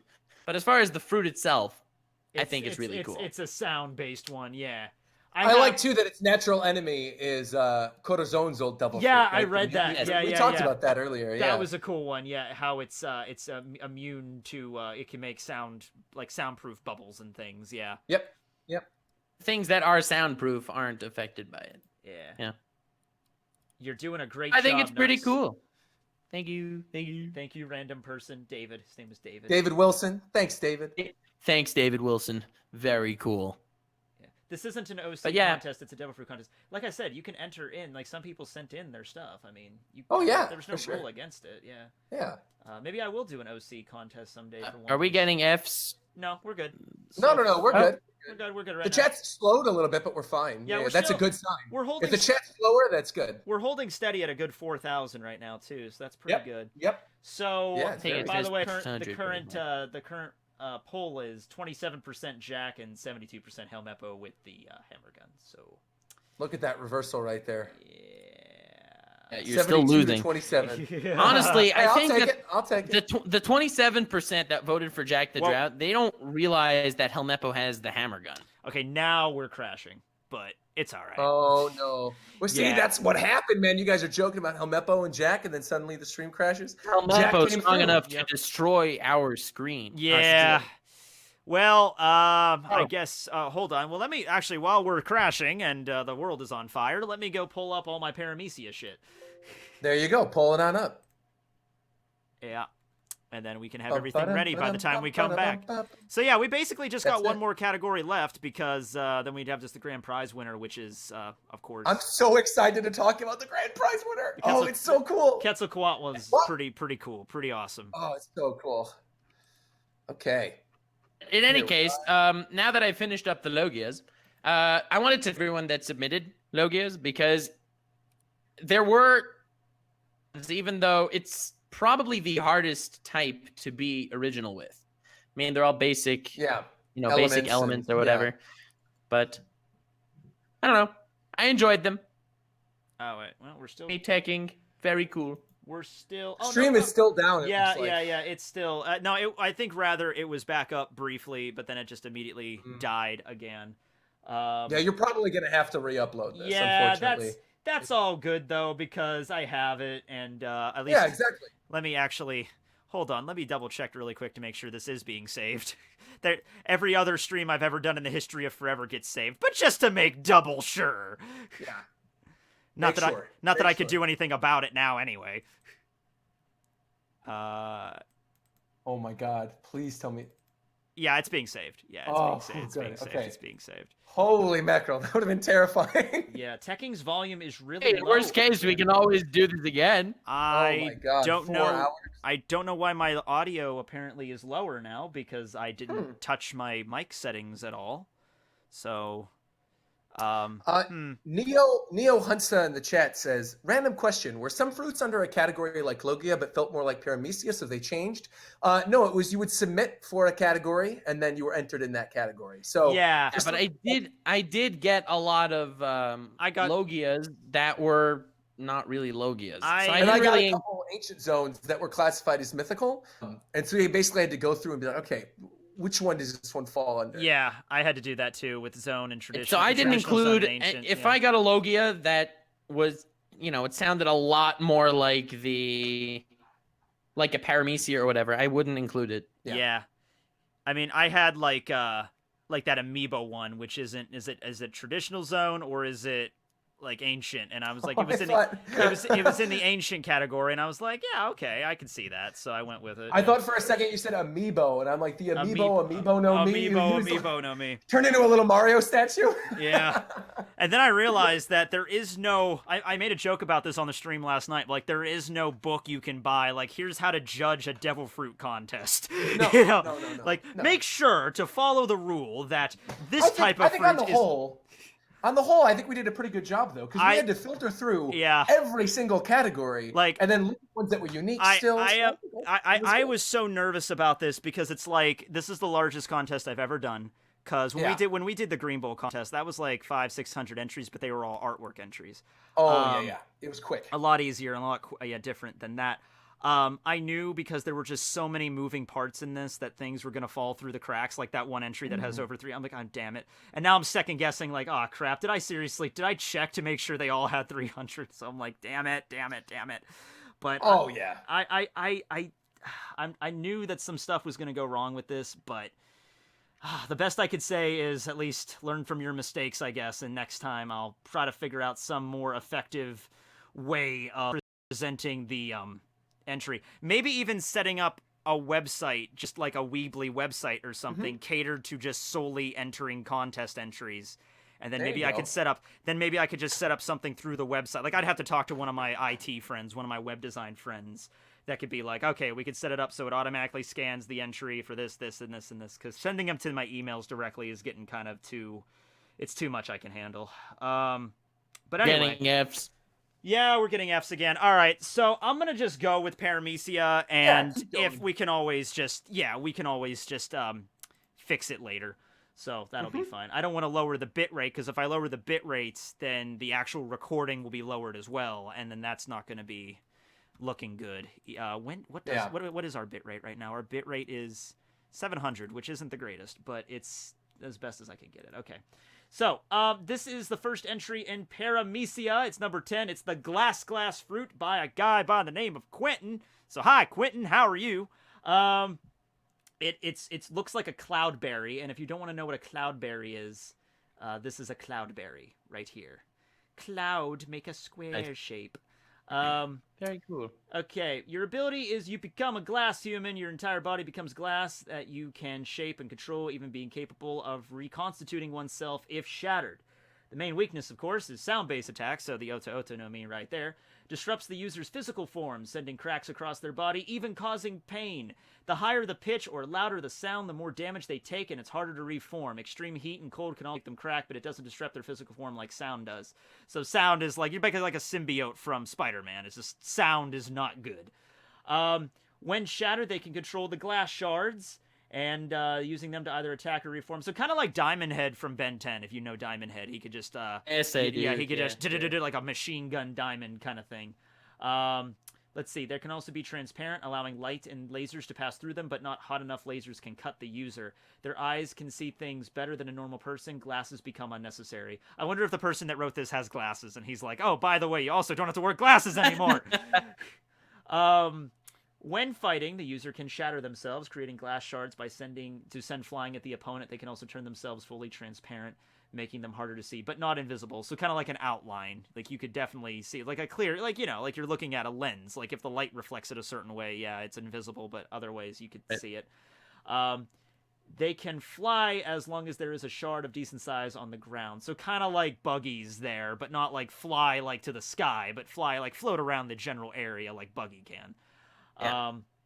With armament hockey, the user can become bulletproof glass, capable of taking hits from other hockey users. So bulletproof, though, in the One Piece world, that's not like a crazy thing, you know? Because I know. Even people that, even if you just know Tech Eye, you can, you're immune from bullets and shit. So, yeah. But that's that there. Okay, and that's just a little artwork there. It kind of reminds me of Mega Man a little bit, the design. But yeah. Was there ever a Diamond Man in Mega Man? There might have been at some point. And I never got really into Mega Man. I did. I remember there was Tomahawk Man. That was like when I started to realize they were probably running out of ideas. Oh, and Hard Man. You can always never forget Hard Man. Let's see. So this is another sound-based one, but this is taking the element of just from sound to songs, just particularly a song. And this is from Allie. Let's see. This is a Paramecia type fruit that gives the user various abilities in singing. One of these powers is the ability to put people into a trance and lure them in the same way that the sirens of pirate folklore would do. So I like this because that's something that would happen. You would hear stories of sailors like Jigglypuff, Jigglypuff. Beautiful. Done this on stage in front of 4,000 people. No, I'm kidding. ah shit. Actually, it's closer to 30. That's a song fruit. It's closer to 3,500 now, actually. And yeah, the stream is buffering like hell right now. But yeah. Oh no. Yeah, it'll be Right all at the right. very end too, with the big. By the way, since we're on a little bit of a break right now, anyway, Yeah. and things are loading, Yeah. I muted myself and I recounted just to make sure with the grand prize winner, the word count, so we don't have to worry about it. Oh, Grand good. prize winner was at 293 Good. exactly. Good. Because the grand prize winner, you'll see when we get to it, but it's not written. It looks like it's a lot. It looks like it's a lot, but it's actually not. It's just they wrote in really big letters. It's Yeah. 293, and that's including the extra little things that describe like thickness and weight, and also the name of the fruit. So 293 exactly. Get fiber optics. I'm like, I try. No, I can't get fiber optics out here. Well, you're in Pennsylvania, right? Yeah, Do they even have Google Fiber in I Pennsylvania? actually don't know. It's never come up. I don't know. Probably not. You have internet in Pennsylvania? Well, obviously well, they have internet, mostly- but I'm like in the burbs. I'm yeah, not sure if the burbs of Philly have fiber. Yeah, we mostly hook up our internet to the trees around here, and that's usually how it goes. But yeah, so yeah, I'm just gonna keep going because we're so close to the end. I'm hoping that by the time we get to the grand prize, it's a dry spell where we can actually, it's all good, it's stable. So yeah, but right now there are people saying it's blurry a lot. So all I can say is don't worry about it, and we'll upload it when it comes to that. When that happens, it'll probably take a while to upload, but when it does, it'll be all good. All right. So this works similar to, as Nux put it, with the Jigglypuff song. But, the sailors back in the day, they would see, like, mermaids and things. And it was like, oh, they lured men to their doom and stuff. Mermaids are called sea jigglypuffs. Or sea cows or manatees, because that's mostly what they were probably looking at. So, it can use them. These are sea wigglytuffs. So kind of like Brooke, except Brooke, he uses his power to hypnotize people. That's not really... That is because of his devil fruit, but it's also just because of his soul and his singing capabilities. This is a devil fruit that's the whole purpose of the fruit, is to hypnotize people and knock them out unconscious, and knock them out with extremely high notes. Attack names would be based on musical terminology. Forte for a powerful vocal blast, ensemble for throwing their voice in multiple locations. So that's pretty cool. The strength of the song fruit is in its variety, as it can be useful in combat, stealth, and defensive situations. Someone with previous musical knowledge or talent can take it even further and create even more powerful notes or more inventive attacks. It's also kind of like a flip side of Apu's fruit, because Apu turns his body into instruments to attack his opponent directly. Like, he can make them explode and slice them using, sound from different instruments. This one is more about, like, just, manipulating their mental state. But she can also do that. Like, attacks based on the brute force of the sound waves would still affect those who can't hear them, but others' attacks would be the siren song and the vocal mimicking. So, that's another thing. She can mimic someone's voice and, like, hey, guys, over here, and like, what? And then they attack you. So, yeah. I think that, yes, there was a devil fruit design that came with this one. So, there we go. This is the song fruit. I like it. Pretty cool. All right. Moving on to the Kosei Komi. This is from Florian. Named after Florian Triangle, I would assume. Let me pull up the... Oh, where did my sidebar go? Oh, there it is. Florian Paramecia and the Kosei. There we go. I didn't have the PDFs ready. All right, so this is a cool one. All right, so it's the character fruit. And it swaps people's personalities, but not their personalities. It swaps their their characters in the series. So allow me to explain this. If Nami and Usopp were to get switched, Nami would still have Nami's memories and everything like that. She would just become really cowardly. And Usopp would still be Usopp, but would become more confident. Or maybe slightly more confident, because, Nami does get freaked out in certain situations, but, something like that. But Usopp would not be able to, like, have any of Nami's abilities. Like, he wouldn't be able to draw maps or doing anything. It's merely, like the character that they are in the series gets switched. So I thought that was a cool kind of thing. Sounds like Law, except not this, because Law can switch personalities and, like, do a body swap sort of thing. In this situation, it's more of just, like, their One thing I have to say about One Piece that I think Roger actually agrees with is that Law needs more feats.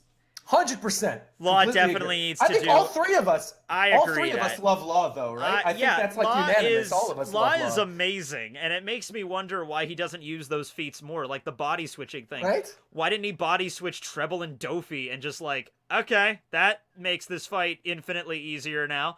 I body switch Kaido with Helmeppo, because they would have. I think a lot of that probably has to do with like the will of the user, though, right? Yeah. So if you're in the middle of a fight, as opposed to what he did in Punk Hazard, where they were kind of like taken aback by it, I think it might not necessarily. Would assume Doflamingo would be aware that Law could do that, and he would probably be like aware of it, and maybe that would lessen the ability in some way. Also, based on that last chapter that we just got, based on 936 with Beppo and the rest of them captured by Kaido, I have a feeling we're going to see a pretty big Law feat very soon. Oh, Law's going to do something really sweet. He's going to really like... nice. Honestly, I would love Law to get a feat the size of, like, beating one of the Calamities. Like, well, I mean, he has a supernova, so it's possible. Also, somebody brought up in the chat... Somebody brought up in the chat that... Hockey could also block it, and it's possible because the other one, they were, and none of the Sanji could use Hockey, but he was kind of caught off guard. So and you figure, Law to save Beppo and everybody, all he could really do is that he could just go next to the Yonigashima and then just create like a giant like room, the same thing he did against Treble and Dofi, and then just swap them out with rocks or whatever, and then boom, done. There you go. That's it shortens his life, but it's his cruise, so I think he would consider that when doing it. The personality is only switched after the second person is touched. He has to touch his victim's skin. The personality is also switched if the touching is without intention.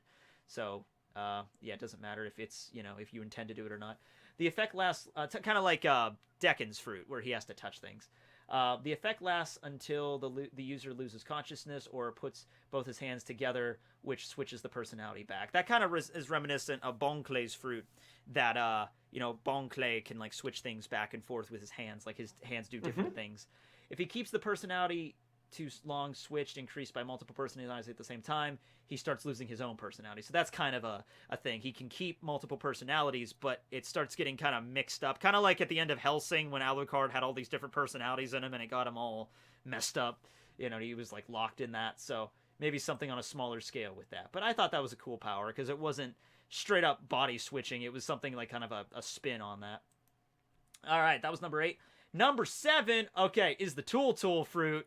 So, Samuel, you're a tool. I'm sorry. No, you're not. But no, okay. This was cool. Only the best way. Just for its simplicity. As you can tell, it's not a very long entry, but it's very simple.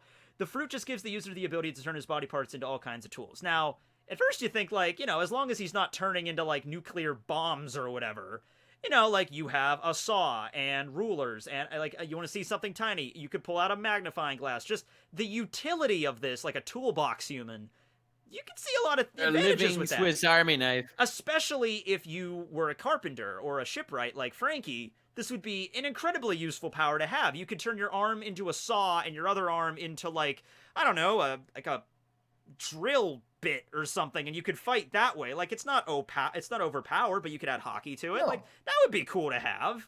So I like that one. Frankie needs this. Yeah, he kind of does. Like, if this fruit... I know Frankie said he didn't want to have... He's like, I'd prefer to swim.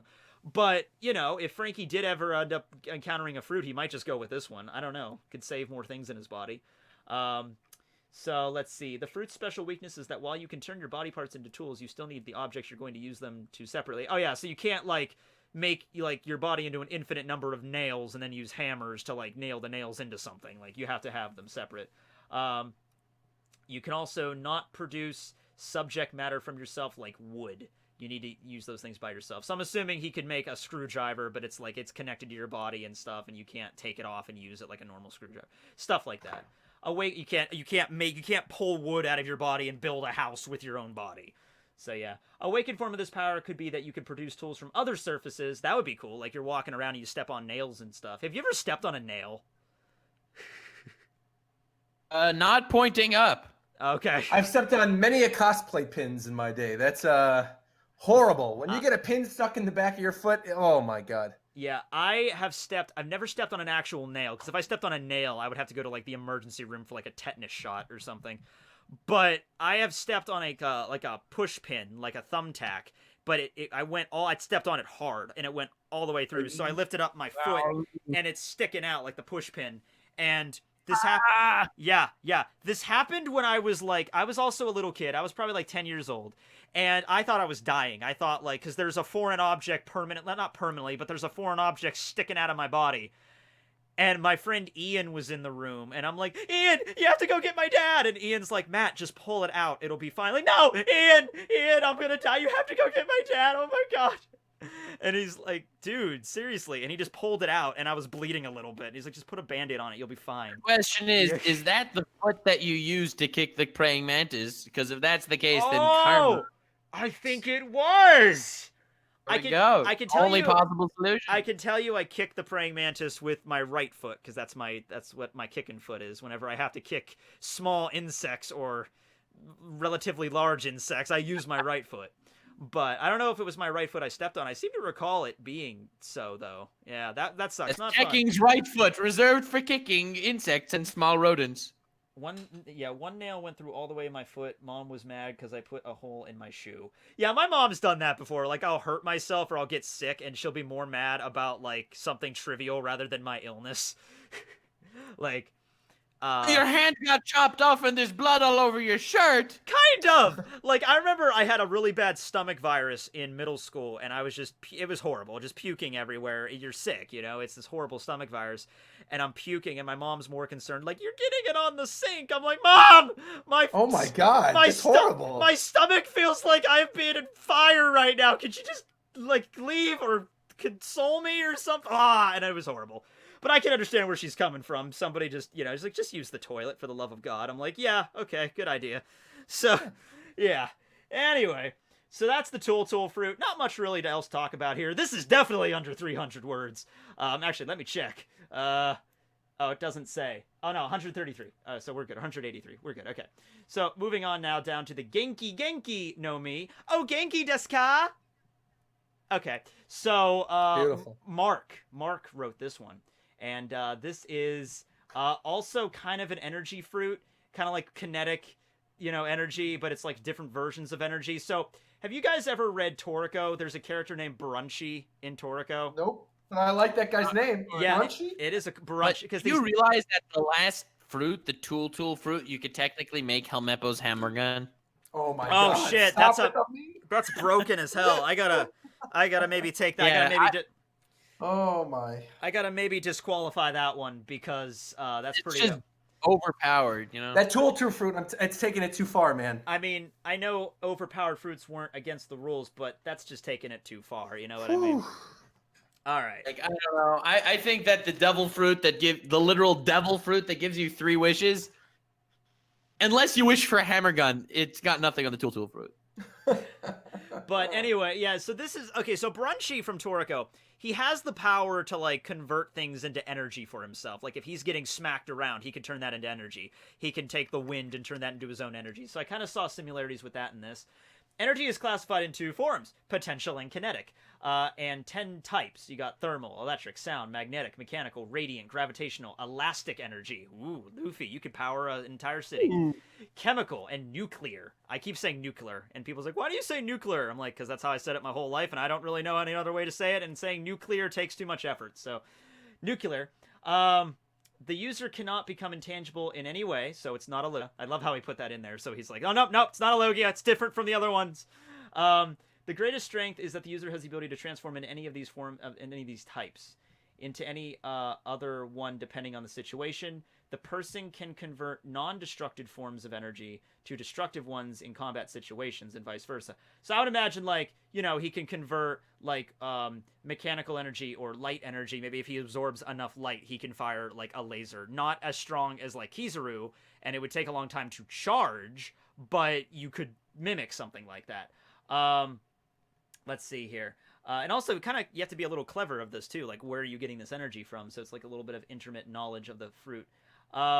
Let's see. The person can yeah, blah, blah, blah, blah. And right here, yeah. For story progression or plot progression, i.e., you know, there's no light in this cave, I'll use the heat from the environment or, like, the potential energy from in the rocks. You know, something like that. You know, because the energy is in everything. There's energy in this plum right now trying to maintain the shape of a plum. You know? So, I was thinking about just taking a bite out of this, but I don't know. Maybe later. A weakness to this fruit is that the user can only contain a limited amount of energy inside of his or her body. Law of conservation. So you can't store the power of a nuclear weapon in this thing or something. Similar to Gear 4's 10-minute rest thing. So there's, yeah, you can't use it. You're going to have to rest for a little while. So the user cannot take all the heat energy in a large body of water and freeze it like Aokiji. But they are able to do this for a limited amount of water. Right, so you could use that power to freeze things, but not, like, on the level that he could. So, yeah. So just, you know, Genki or energy, you know, kinetic powers and stuff like that. I liked it. E equals MC squared. Yep. Number 5. Okay, Dr. Stone? This was fun. Yeah, I love Dr. Stone. I still got to read Dr. Stone, too. I've heard so many good things. It is so good. And the anime is coming out in July, so that's going to be a lot of fun. And the soundtrack and everything from it seems like it's going to be pretty damn good. So I'm looking forward to it. I'm excited. So this is one from the... oh, by the way, did I specify who... Mark. Yeah. Oh, hi, Mark. He did the Genki. We got a lot of Marks in this. This is the Choco Noemi from TLN, which stands for the Liberal Nihilist, I believe. So... Come on, man. I was going to say the last neutron, but okay. The last neutron. It has the ability to create and manipulate chocolate. But it's a cool way they did this. I think I actually got 2 chocolate fruits that also got a few chocolate fruits also. Yeah, I got a few chocolate fruits that basically, like, depending on the type of chocolate, did a different ability, and I'm a sucker for things like that, so... It allows the user to manipulate how white or dark the chocolate is in percentage. Becoming white chocolate, it allows you to taste better than dark chocolate. So it's like Hershey chocolate. This is solid chocolate that is strong and malleable into shapes. So you can make, like, I don't know, a hammer out of chocolate and attack with it. I'm glad he changed the name Hershey because I don't want to get copyright here. I mean, I can't use the brand Hershey. Fodu. This is liquid chocolate. It can move quickly but has no offensive capabilities. So you just, like, splash chocolate on your opponent and you'd be like, yum. Dairy milk chocolate. The ultimate attack. This is whipped chocolate. It is extremely sticky and can be thrown at an opponent in order to immobilize them. I don't think that's how you spell immobilize, but I'll roll with it. Hey, we don't judge spelling here. Yeah, I don't. I turned off the spell check because otherwise, you know, and you also have to keep in mind, a lot of these people, English is not their first language. So, obviously, they might have, like, I wasn't judging this for accuracy with spelling. No. Yeah. You're judging on the idea of the fruit. Exactly. Yeah, aerified chocolate. This is chocolate with bubbles in it. With this chocolate makes impact with an opponent, it can explode from the bubbles. I think that was the sole reason I picked this one. It's just exploding chocolate bubbles. This does seem like a devil fruit. This sounds like one that we would have had in Whole Cake I Island. know, right? That's why I included it. Didn't have a chocolate fruit. Yeah. Chocolate!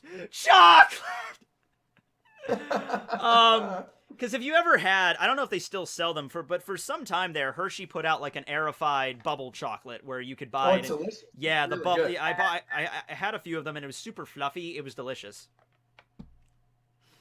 But anyway, the weakness of the fruit is that when you want to create chocolate, you have to always say choco and then the type of chocolate. So that could take some time, and if you're in the middle. Hey, of that's probably the character. Whichever character eats this fruit, that's gonna be his laugh also. So. Yeah, like choco. Yeah.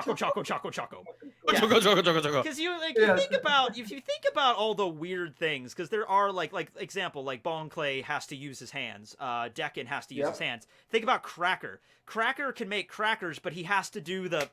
He has to clap. He has to clap in order to make them as a weird kind of prerequisite. I don't know why, but it's there. So having to say the name, sure, that makes sense. That's fine. Choco. Were we supposed to send documents? No, I turned it into a document. No. You could have just sent me an email with the text. In fact, I think this one was sent to me as an email with a text. Yeah, I think most of ours were just emails that were turned into documents. Most of mine. Yeah. For sure. Yeah. So that was number 5. Okay, number 4, battery. Okay, so this one, I got a few battery fruits, but I like the ideas, so I definitely want to include one on here. What it does allows users to generate and store energy in their bodies. So similar to the other one, but I don't know. I like the aesthetic of having a battery human. Because, I don't know, this is one of my ideas that I've had thrown around for a while as like a character. And I also like the battery men in Yu-Gi-Oh! So Nux, you'll know about like battery man D, battery man 9 volt, battery man AAA. AAA. And then there's that spell card, which is like battery charging unit or whatever, and they all come To be together. fair, they sucked though. Like they were useless. Oh, they do, 100%, but they look kind of neat, you know. And also, they're not as bad as like Great Moths, so we're okay. Everybody's anxiety is starting to get to them now, because I can imagine there was a lot of people, because the Paramecia was the largest category, so there's. Oh yeah. I mean, if you think about it, 2,200 entries, something narrowed down to 10. This was not easy, and do not think of this as like these are objectively the 10 absolute best ones I got. No, yeah. There is really no objectivity with this, honestly. No, it's a judging contest. Can I also just like give a shout out to Go ahead. You'll remind me since you're the One Piece encyclopedia. The guy that in Fishman Island that whatever he flew at whoever he touched with his hand. Vanderdecken. Yeah, him. Yeah. That is such a wacky ability. I actually came up with a problem with that, and it was never explained by Oda. So he explained, like, anything I touch becomes a target for things I throw. It's like, okay. And so, let's say he touches, like, a table and uses that as the target. And then anything he throws will go at that target. But I'm like, okay, yeah, but then if you pick up a pair of scissors to throw at the table, doesn't the scissors then get marked as the new target? Damn. Because everything you I actually did think of that, but I may be wrong. Wasn't it that whatever his right hand touched is the target, and whatever he throws with his left hand flies in it? It is, it's both of his hands make new targets. He had a glove on one. Yeah, I thought he had a glove on one, Yeah, right? he did, because he touched Shirahoshi 10 years ago, and he couldn't let couldn't let the glove touch anything else, so he put the glove on. But then wouldn't the target change to the glove? I'm just like, I'm confused on how this works. All right, fair enough. But can he throw the hammer gun? Hammer gun's probably too heavy. It's like Thor's hammer on steroids. Yeah, is Helmeppo. it's like Thor's hammer times like 1 billion. So, yeah. At least.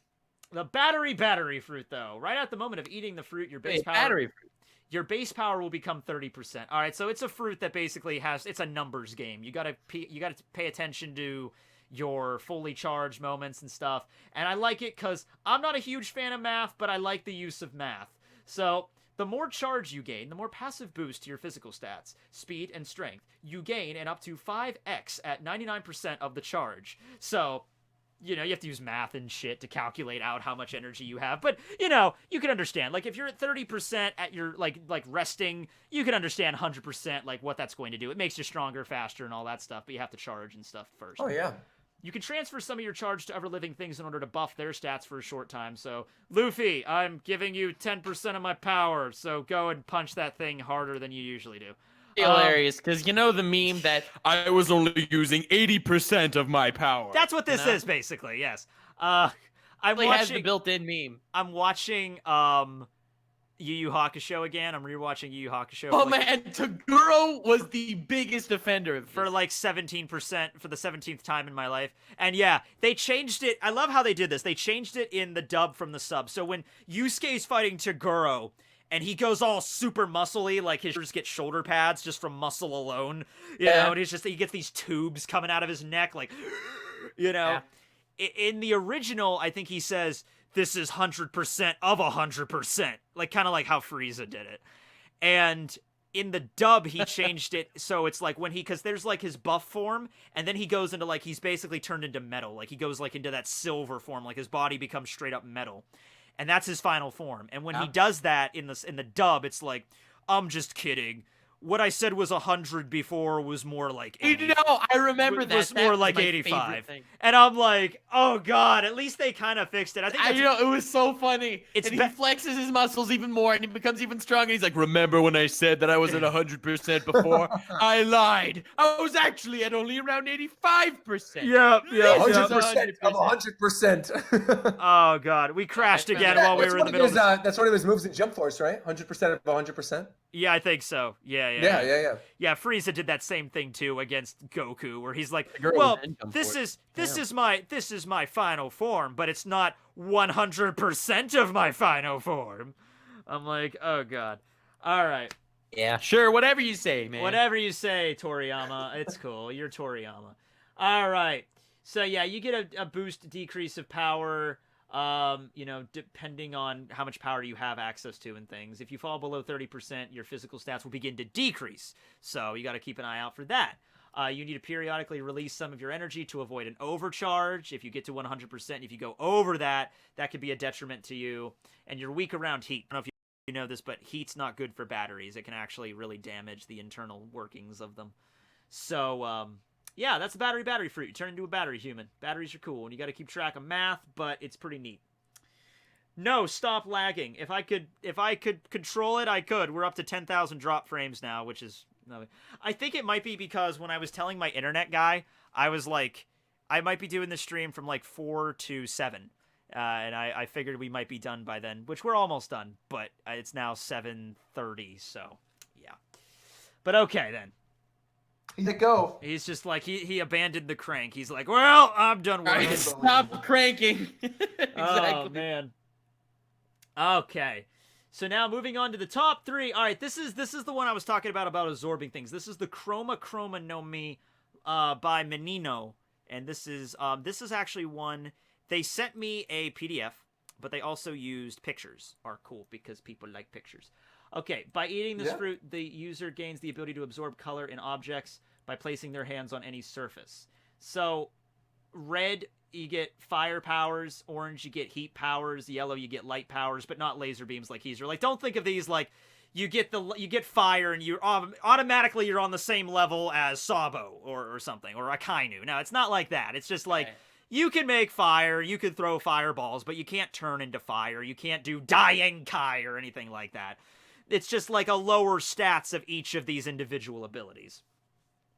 So yes, light with like not laser beams, but can you use to light areas and blind foes, that kind of light. Green is slime, sends out green sticky slime. Think of Stinkfly from Ben 10. Water, the user still has a water weakness, but they are just able to eject water from their body like little sprinklers, I guess. Explosions, essentially just Mr. 5, and ice freezes things. Black hole, white just freezes things, sorry. Black hole's not a Blackbeard kind of black hole, it just creates a gravitational pull to where it hits. So maybe like the attack is called black hole, just to sound cool, but the ability is really just like, you know, it's a magnet kind of, like it absorbs forces and things. It doesn't get sucked in for the rest of eternity or whatever. Brown is dirt, it ejects dirt or sand, and then air just blows stuff. You can't absorb colors from living beings. This is a limit to the amount of color essence you can contain in your body at once. The max amount of colors that can be contained in your body simultaneously is 2. So you can't have, like, yeah, you have a lot of different abilities to work with, but you can't store every single one in your body at once. And it can be very versatile. Colors can be combined. And that's Omi no Pre Kafido. Okay. And they also sent me pictures of this. Nice. So I'm gonna show. I like this one. Yeah. It's like you play a game of Twister, and all of a sudden, you know, you're blowing fire and farting oceans. Yeah, it's a little diagram here of how this works. I just realized I didn't really. I checked the word count for a lot of the ones that were in the Word documents, but I think for the PDFs, I think I forgot to check that. Damn it. Well, we'll see. Can't worry about it. I mean, people are getting really salty at the beginning of the stream about it, but don't worry about it. It's a rule it's a rule that I set, and I don't like to do it. It's just like there were so many things to do here. I just forgot to check the PDFs and a lot of other shit. Don't beat yourself up. Tekking, you went through a massive undertaking to put this together. Do not beat yourself up over that. That's okay. Well, you know, that's how it is, I guess. I can't go back now. We're already here. To be fair, they're more like guidelines than rules. There you go. Nah, There you pirates go. after I all, literally aren't they? labeled Exactly. I literally labeled them as duh rules. So yeah. But I get But then to, again, it's like the code is more like guidelines. I get to a lot of these So, ones. I think like, you're okay. Like the Chroma one. I get to this Chroma one, and I'm like, this is fucking cool. So I put it in there, and next time I won't do don't it. stress. To be fair though, this is the first time I've ever done a word limit. I think. If I've ever done a word limit before, it's a lot. It was a lot more of a word limit than the one I did here. Yeah, I was thinking maybe 500, 500 words, but I went with 300 instead. Maybe, yeah, the next contest won't have a word limit, or if it does, it's going to be different than this word limit. But anyway. Also, question, Tekking, to you. Real quick. Go ahead. If you have OBS open somewhere, you should minimize it because that will cut lag in half. You know what, Roger? I think you might have just solved every lag problem I've ever had in the history of eternity. Because whenever I do a live stream, I leave XSplit open so I can read the comments. No, so over you need XSplit. to minimize. You need to minimize it, and then have the comments open as a pop-up, and turn off Discord because Discord will take up a lot of CPU too. And make sure Photoshop is closed. Well, I as can't close 'cause this. see I Adobe can't is close open. Discord now because I'm talking to you guys over it. No, of course. I can Yeah, minimize it, but yeah, that's all I can do. Yeah, exactly. Minimize is what I meant. Yeah. Hold on. Let me move one of these tabs Because over that so I can would most likely fix a lot of it. All right. Well, I don't know if that'll work. I've never thought of that before, so we'll see. Nope, it still says drop frames detected. Well, whatever. We're almost near the end. Well, no, so the video output low thing is always going to say that on YouTube. Don't worry about that. You have to worry about OBS. No, that's Or what it says. XSplit, That's I what it guess, said I'm on. using That's what it said on OBS or XSplit. It told me. That's. Yeah. See, that's the okay, problem. okay. I don't pay attention to the YouTube bar too often because it's like it tells me I'm yellow, but I'm streaming fine. It tells me red when I'm streaming okay. So I don't know. Yeah, but anyway, it's weird. But anyway, let's just get through some of these. So yeah, this is the purple power. And this is combining powers. You can take yellow and blue to make green, which is the slime power, and that's the fruit. So there's that. That's the Chroma Noemi. All right, it's better. Tekking, don't worry, it's looking better. Okay, good. I'm hoping it stays this way. There you go. See, it's all about minimizing. That's it. I'm telling you. I'm hoping it stays this way so we can get to. I wish you would have told me this like 2 years ago. Well, I thought it was minimized, but I was thinking of all the things while we were talking that could have helped. I always thought it doesn't matter if it's minimized because the program is still running, so I didn't think that mattered. No, because it's showing the images like on your screen. It's basically double rendering them. It's rendering it once and then it's sending it off to XSplit or OBS. That could have made so many of those charity streams easier. As someone who's never used OBS before, that's very cool. Yeah. Well, what do you use to record your stuff? XSplit? I never stream. Oh, ever. That's right. Yeah. Wait, no, you do the Rant Cafe. What are you talking about? Yeah, but no, that's on. Actually, I don't do it anymore. I'm part of it, but it's on Twitch. Yeah. And it's through Google Hangouts. That's Animax. Okay. That's Animax thing. And also, I don't initiate it. I never initiate it. I just join the call. That makes sense. Yeah, okay. You're just like the first mate of the Anime Rant Cafe. Exactly. Okay. So, almost knocked over Law's sword again. Okay, so there's two left. All right, we got the Pose fruit from Falcon with a punch. Okay, so this one, pretty cool. You store various poses in your body, and you can release them whenever you want. So, for example, if you throw a punch, you could store that punch and then just walk up to somebody and activate the pose, and then boom, like the kinetic energy of that punch gets stored. You can see I'm a really big fan of attacks that can store things and use them later. I'm a fan of that.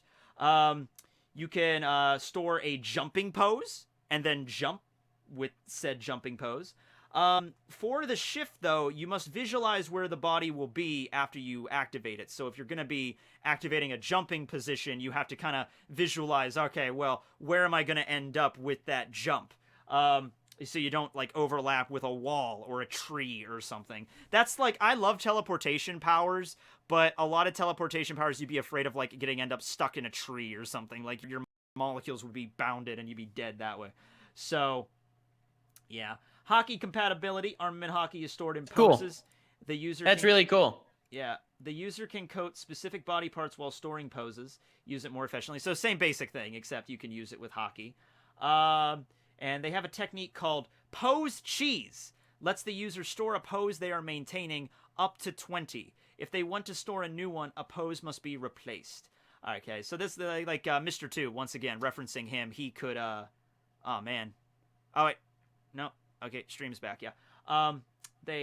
He could store, I guess, an infinite number of faces with his fruit, and it was referenced like he has a save feature, like he remembers every single one. But this one, there's a hard limit. You're saying it's not JoJo poses. It's not like cool poses. Well, you could use the JoJo poses, but I don't know how useful they would be in combat, but you could use them, sure. They're pretty intimidating, not gonna lie. Yeah. I like this one, because I just like to think, it's simple at first, but it's like all the crazy things you could do with it. You could use poses involving, like, weapons and things, maybe. The jumping I like poses. it a lot. And I thought about it in that JoJo context, where you could be having a character that makes all these crazy poses, but it's not just, like, a quirky thing they do, it's actually part of their ability, so. Maybe it's just the JoJo fan in me, but that's what I went with. Alright, and then finally, we have number 1, which... This should not surprise any soul why I picked this as number 1. You'll be able to tell immediately why I picked this at number 1, though there is a really good reason for it. And that is, and there was a few of these too, because I know people knew what I like, so they're going to send me, and no, it's not the boob fruit, which there were a few of those too. And I'm like, all right, I appreciate... Opie, Noemi. I was waiting for him. Yeah, there was like an Opie, Noemi. It's like, hey, touches someone and gives them big boobs. I'm like... Even inanimate objects and things, and I'm like, I see what you're doing there, but yeah, fair enough, I understand, but moving on. So, it was the Map Fruit by Felix, because geography is everything. Geography is everything! To the very... We didn't see this one coming. The very last breath. And there's a picture of it, which I love, because it's a picture of topography with the N at the top of it with north, so I love the design of the fruit. Alright. So, here's how this works, okay? You basically can summon various compasses and things on your body. So, you got compasses pointing to things. You can only point to living things. You gotta know their name. So, you can't just say, point to Raftel, or point to the One Piece. That's not how it works. And also, it's important to mention, this fruit will only tell you how to get to that location through the shortest means. So, like, let's say you wanted to go to somewhere where, like, let's say, Sabo. Like, you know Sabo, you say Sabo. The compass will point to Sabo, but you still have to, like, go through the red line and things. Like, it doesn't give you the best way for you to travel there. It just gives you the best way, the shortest way, straight line, how to get there. Now, the compass needles can also be used as weapons. And I love this, because this reminded me of Hancock's love fruit. The main purpose of the love fruit is she shoots out that love beam, but she can also literally use hearts as, like, bullets, like Pistol Kiss, and she can, like, shoot them as actual weapons. So that's cool. Like, you pull out compasses, and they start spinning really fast, and, like, you use them as, like, buzzsaws and blades and things, slicing up things. That's cool. Compass needles won't guide you to dead people, so you can't just, like, take me to the Tomb of Ace or take me to Brooke. That won't work. The objects having names, it can't be located, so One Piece, obviously. And if the user uses their own name as the basis for this, they'll basically just make a needle that'll spin rapidly, which can be used for fighting. Fantastic ability to navigate the world of One Piece, especially navigators or bounty hunters would love to have this fruit. It could kind of serve as a substitute for observation hockey and track opponents during battle. Also, invisible opponents like Nami or Absalom wouldn't be a problem. That is true. You could just detect them that way. Not knowing a name or knowing the wrong name can lead to dead ends. Even the user knows the first name of someone. It's risky to rely on that fruit. Yeah, it is, because you still, like, once again, you don't know exactly where they're at. It could take you, like, yeah, it could guide you to Sabo, but it could take you to this island where it's, like, full of just sheer death, and it's like, ah, crap, I'm not prepared to be here, you know? It's useful. It's not overpowered in any way, and it's a really cool idea. I don't think it's overpowered. I think it's something that I could see a character walking around with a bunch of, like, compasses and needles sticking out of their body and pulling out things to use to fight, and then just having, like, a bunch of compasses coming out of their arms to, like, point to various locations and things. So yeah, I love that one. Magnetic or ion-based powers could interfere with it because of the way compasses work with magnetic poles and things. And it won't navigate around. So, are we up to the? I think we are. Big. I think Big we winner? actually I are. think we are. Oh my god! We are. We're good. We can get this done in under 4 hours, which is good because I was thinking 3 to 4 hours. But yeah, good. All right. So, are we currently lagging? Let me check. We dropped 21,000 freaking frames. Oh, that's painful. Oh well, That's about how many viewers we dropped too. well, yeah, we're about. I mean, it's because of the refreshing, so I wouldn't worry we're too much down about to it. half right now.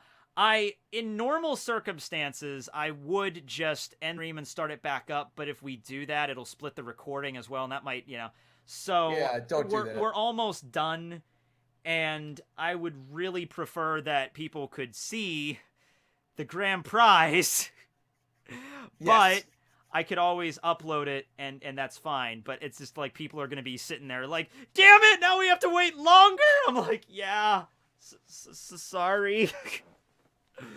Oh, but there are some This is people. so sad. There are some people in here that are being like, we did it. Right at the end, terrible. Right at the very end. I'm gonna give it a little while because who knows? Maybe Come on, it might internet come guy, crank harder. crank Come harder, on. internet guy. All You right, can so do it. Gambare. I'm gonna minimize that for right now, and take that away the moment while I set up the grand prize winner. While we wait for my drop frames to be fixed 100%. Oh man. Oh god. Okay, well I have it We'll ready. sit here night and day until that happens. Well, I can eat this plum. Oh, now the stream just died. Yeah, stream is completed. Oh wait, no, it's resuming. No, it's completed. Oh. F for fun. Pull through the internet. I still have faith. As soon as we get it back, I need to like immediately do it. Like, okay, we got internet. Good. Let's do it. Let's do it. Let's go. Yes, we made it. Are we good, guys? I don't think we're good, but he's dead, Jim. Did you make sure to minimize your chat? The chat is running. Well, I have the chat on. Oh, I was gonna say if you have multiple chats up, that can really do it. That can screw it up. I have not on my. Hold on, I'm just making sure I don't. If I close this, it's not going to do anything. Okay. Oh yeah, see, yeah, you don't need that. Yeah, Yeah. close that for sure. Let's see. Because I still want to read the chat on my laptop. Well, I could read the chat. Me and Nux can both have it open, and we'll read it Okay, out all for right, you. Let But me, well, if then it's bothering you, I don't know. If right it'll now help. we have a lot of Fs. Yeah. yeah, it's all just Fs. It's like hey, Houston, we have Fs. All right. Well, if that's the case, tell you what, I'm gonna turn off the Wi-Fi on my laptop here. And Oh, that might help too. that might help too. And I have, let me just look through everything I don't need. Okay, that's a PDF. I don't need to keep that open. That's XSplit. I need to keep that open. I need to keep Discord open so I can talk to you guys. I can close that. All right, so this is pretty much everything I don't need. And we're at 25,380 drop frames, but we're holding steady, apparently. So, yeah, that sucks. We were at like 5,000, now we're at 2,000. But still, 2,000, Yeah, we were killing it. Still, that's higher than an average stream I do, and it's just a, Oh yeah, for sure. Yeah. All right. But what are people saying? Hold on, I can pull up chat on phone because that's 4Gs. That doesn't affect my internet. There at you all. go. Yeah, that doesn't affect my internet at all. I got emails. I'm trying to get health insurance because I'm going to be 26 next month. I got to... You don't have health insurance? I do, but it's covered under my dad because, obviously you don't get YouTube health insurance, unfortunately. So That's so crazy. You're 3 years younger than me? Yeah, I'm 25. I'm going to be 26. Wow. next I just turned 29 on the 9th. So yeah, that's I know. crazy to me. Yeah. I know. That's the thing. We were talking about that in a stream once. Like, I forgot how old you were. I thought you were younger than me. Yeah. So No, yeah, me, Etika, and Shofu are all the exact same age. Yeah. Sweet. Yeah. I can actually... Oh, it actually seems like it's back on my phone. I can actually see it. Yeah, it's working on mine, too. I could see that. I can see everything. It's kind of... Yeah, it's kind of laggy, but it's there. Close the chat. And yeah, so long as you're recording, Yeah. if you're recording, then I know. Yeah. It's for the sake of... Tekking, stop streaming on the moon! I'm like, damn it. All right, I'll come back to Earth. Delete all your hentai. I disconnected all my hentai from my computer. So, we'll be good. All right, I'm just gonna go for it at this point. And also, if you're watching this as a recording, that served as the build up to like Okay, so this is the winner of the contest. It is a Mythical Zoan, and I'll let Roger take care of it for the most part. But let me just introduce it here. Grand prize winner, the mythical Hebi Noemi, the snake fruit model Quetzalcoatl. Not Quetzalcoatlus, which was the giant pterodon thing we talked about. No, this is a mythical rainbow feather dragon by Javier. So take it away, Roger. Oh, so you're giving it to me?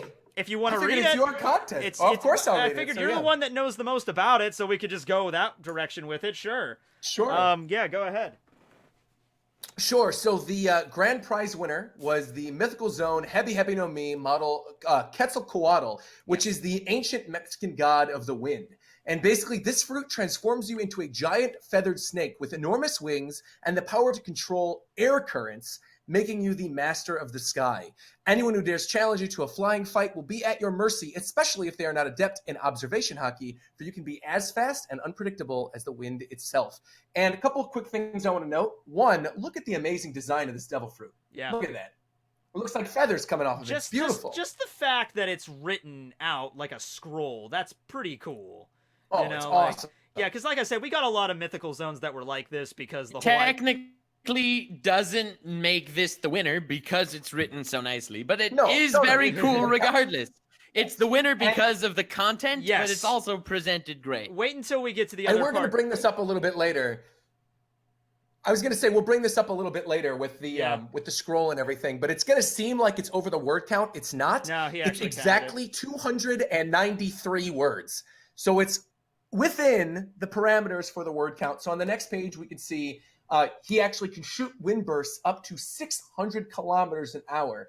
And another ability that you can master is Storm Breath, which basically works like Luffy's gears. So you can have Storm Breath of varying intensities from Fuji to 0 all the way up to Fuji to 6, and strong enough to rip trees easily from the ground and much more. It's a handy devil fruit when it comes to sailing, because not only can you push a ship through the ocean, but an entire fleet if you've trained one. That is incredible that you can push ships on the ocean. That is incredibly overpowered in a world where people are sailing constantly. Exactly. So I thought that was really cool that they clarified.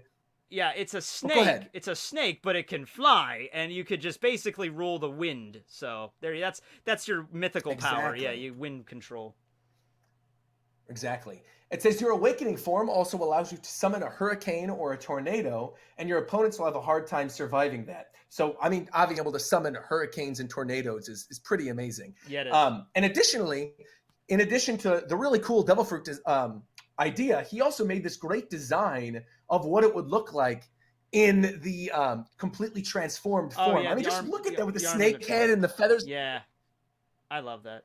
Absolutely beautiful. Yeah, this is something I just found off of like Google, but that's basically what you're looking at here. It's a feathered serpent, pretty damn cool, and it can fly. It doesn't. I don't think it has wings, but it can fly because it's like a god kind of thing. Also, if anybody's ever seen the anime Kobayashi's Dragon Maid, Quetzalcoatl also appears as a character in that.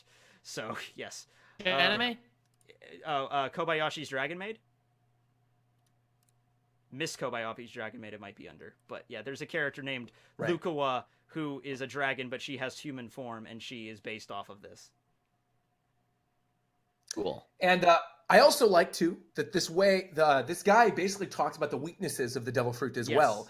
And I liked that the weakness is basically if you fight somebody, you better not be against somebody with an earth-based power like the Ishi no Mi, because your attacks will be useless to those powers. Yeah. And pretty much anything that has to do with blockading, it's a hard counter to you. So Bartolomeo, look, now's your time to shine. Take down the dude with the Quetzalcoatl fruit because you can make these unstoppable barriers and actually stop these wind gusts. So I think that is really cool, and that's a nice weakness to build out of here as well. I like it. And additionally, it says here, most known Logia Devil Fruit users will be weak against you because the nature of their abilities makes them easy to push around with the power of wind. So Smoker, Sabo, anybody with like a fire or smoke type fruit, you'll be able to push very easily out of the way. And one thing that we discussed on the pre-stream to the actual live stream was that the idea of a wind user in the series is something that's been thrown around a lot for Dragon, because the first time we saw him, he's always preceded by a storm and wind. So that's a big one.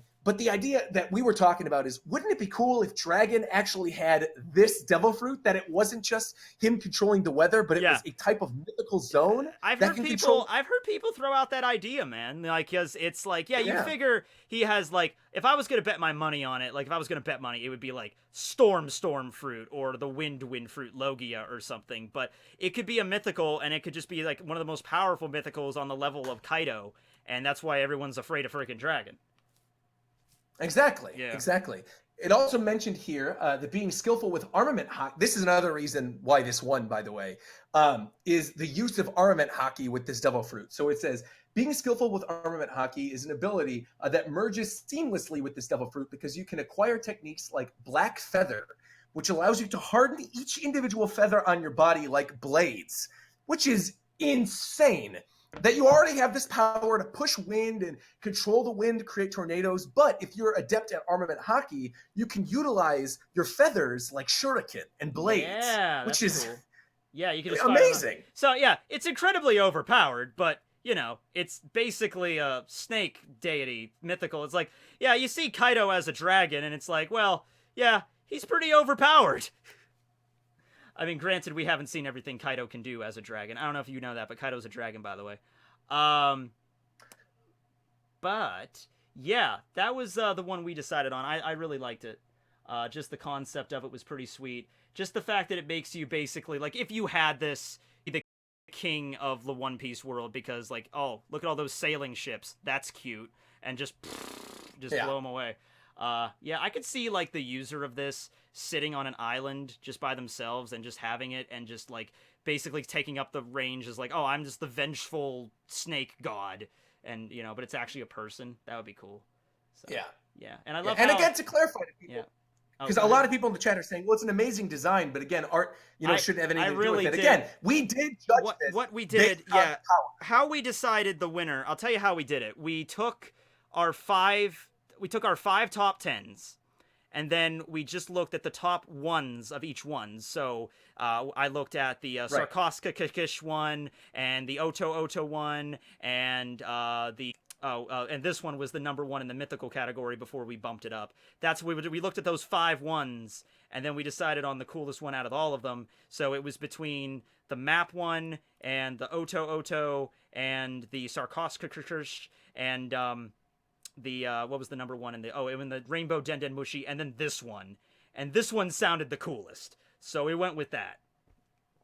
Yeah. That was the reasoning. It does look aesthetically pleasing. I understand why you might say. It's like, it was only because it was drawn nice. Guys, we had a lot that were drawn really, really nice, and they didn't even show up. And in fact, we even had other Quetzalcoatl fruits, because I had multiple of that these. Wasn't the only one. And that was a category where I went through. It was kind of like Thunderbird, where I was looking through it going, a lot of these don't really seem that original, but what this guy did in terms of the power with, like, using the Fujita gears to change the wind blasts, and also explaining, like, with the tornadoes, he explained a very clear weakness. He put it in the zone category, so it also had a hybrid transformation. I mean, it really hit the nail on the head in pretty much every category. This was like the ideal entry. And I think even when we were debating this, it was pretty much unanimous that this would be the grand prize winner after reading through everything. I think, compared to the other 4, I think it did pretty good too, even though I was a big fan of geography as everything, but I love geography. People are saying it's very similar to a character from Seven Deadly Sins, which I've never really seen. So, but the character from Seven Deadly Sins, they're talking about Arthur, who's passed down the lines for generations. He had his sword Excalibur. Oh, okay. Like, gave him the fighting prowess of all the former wielders of Excalibur. Oh, got it. And the other thing I like, too, is that this is already in a subcategory that exists within the One Piece world. The mythical, and also and the heavy-heavies that already existed. Exactly, because we have the mythical heavy-heavies with Orochi that we've seen. They also have the heavy-heavies that we saw with Boa Sandersonia, and with the what's the other Boa sister? Marigold. Marigold and Sandersonia. We got King Cobra and Anaconda, and now this. So, and then the Orochi one as well. So, I think if the Yamato no Orochi can exist, this can exist too. Okay, now some Absolutely. people are saying no honorable mentions. Well, we went through 50 entries, so you could consider the. That was 50 honorable mentions. Yeah. Now, Technically 51 mentions in all. it's also important to keep in mind we covered 50. There were like 3,000 more. So yeah, there's obviously a lot more out there. So Come back next time where we list off all the other 3,000. I could see myself going like whenever I do a live stream, I could just have a segment of the live stream where I just dip into like the giant, because I'm gonna keep all of them. Obviously, I'm not gonna be like, all right, well that contest is over, yeah, all entries deleted. That's why I have them sent to my my vlog channel email, not my main email account. So we could just always dip in and go through a few Paramecias, a few Logias, and whatever. And yeah, like I said, that was a lot of work in the contest, and the next one we do is probably going to be different in a big way. But worry about that, because I'm not going to do another big contest like this until next year. I usually do 2 contests a year. Like last year I did the Green Bull one, and then after that we did the My Hero Academia video contest, but that was like a smaller kind of scale thing that I did. So maybe going back to things like that. I love doing the video entries. Those are really cool. Oh, yeah. Yeah, those were neat. So maybe I'll go back to doing that, another video contest for this fall. But for right now, I wanted to thank Nux and Roger for not only helping me do the stream, but also judging and being with me on this, because their help was invaluable. Or valuable, whichever. You guys help me a lot, and I love you all. Thanks for having me. Yes, thank you, Nux. Thank you, Roger. Baghdad you. Thank you for having us. This was a lot of fun. There were a few hiccups. There were more than a few hiccups, but It was still fun. it was still fun. I had fun. I'm gonna bite into this plum now. I can't bite into the plum. Tastes like an apple. Beautiful. Honestly, I don't know. Anyway, Have you never had a plum before? no. I was in Walmart just looking at fruit for the contest. Like, I've never had this before. Guess I'm going with it. All right. So, yeah, with that all being said, so the prizes, I'll talk about that. So, the second place in each category wins $20. These are in the form of Amazon gift cards. That's my main source of currency that I send out to people, because it's super convenient to do that over email. And then first prize wins $50 each, and then the grand prize, I will be emailing the grand prize winner, because they actually have a choice between a brand new PlayStation 4, or a $300 cash prize. And if you pick the $300 cash prize, we'll figure out a way, if you want that as an Amazon card or over PayPal or something, we'll figure out the alternative there. So I'll be sending those out tonight and tomorrow. So if you don't get them like right after the stream is over, don't freak out. I'll be sending those out the next few days. I'll be in touch with you, because that's 11 people I need to stay in contact with now for that. So I'll try to keep that all straight. I might just do by category, doing each category once, and then that's how I'll do it. So yeah, that'll be the prizes for the winners. Thanks everybody for entering again. This has been the Devil Fruit Contest, which was a lot more difficult than I originally expected when I first came up with it. Because I'm like, hey guys, 2019. Let's do a Devil Fruit Contest. That sounds like a nice little easy idea. You could knock that out in an easy. Yeah, it was hard. But yeah. Okay, so I will check to see if this can somehow upload without being horribly audio desynced, which I highly doubt it's going to not be. And if it looks like crap, then I will just upload the stream in its entirety, which will probably take some time given my internet. So I'll just hope to have that. I'll hopefully it'll be processed by tonight, or I'll just upload it by tonight and I'll wake up and it'll be fully uploaded, hopefully. I was going to say, at this point, with all the lag spikes, we should probably upload it. Yeah. I mean, yeah, I probably should just immediately do that without even bothering, because we dropped 40,000 frames. There is no way in hell there's not a problem with this. So, okay. Well, anyway, that's the stream. Thank you, everybody. I will be ending it now, so have a great night. Signing out. You just want to sign out, you could do that, I guess. Go ahead. Well, the stream's already offline. Well, okay, but we're still recording, so sign out anyway. Oh, are before we? I'll officially end it. Yeah. Okay, here we go. You guys can find me at Rogersbase on YouTube, on Twitter, on Twitch, and on Instagram. I'm going to be doing a One Piece World Seeker giveaway. I'm giving away 2 copies of the game next week. So if you're not already subscribed, go subscribe. I'll be giving away to my subscribers. And thanks for having me. As always, No problem. It was a lot of fun. Anytime, man. Thank you so much for having me. Truly a pleasure. I'm glad that you invited me. Honestly, I really appreciate it. Thank you. And you can subscribe to me. My channel is youtube.com/PewDiePie. He can use all the help he can get.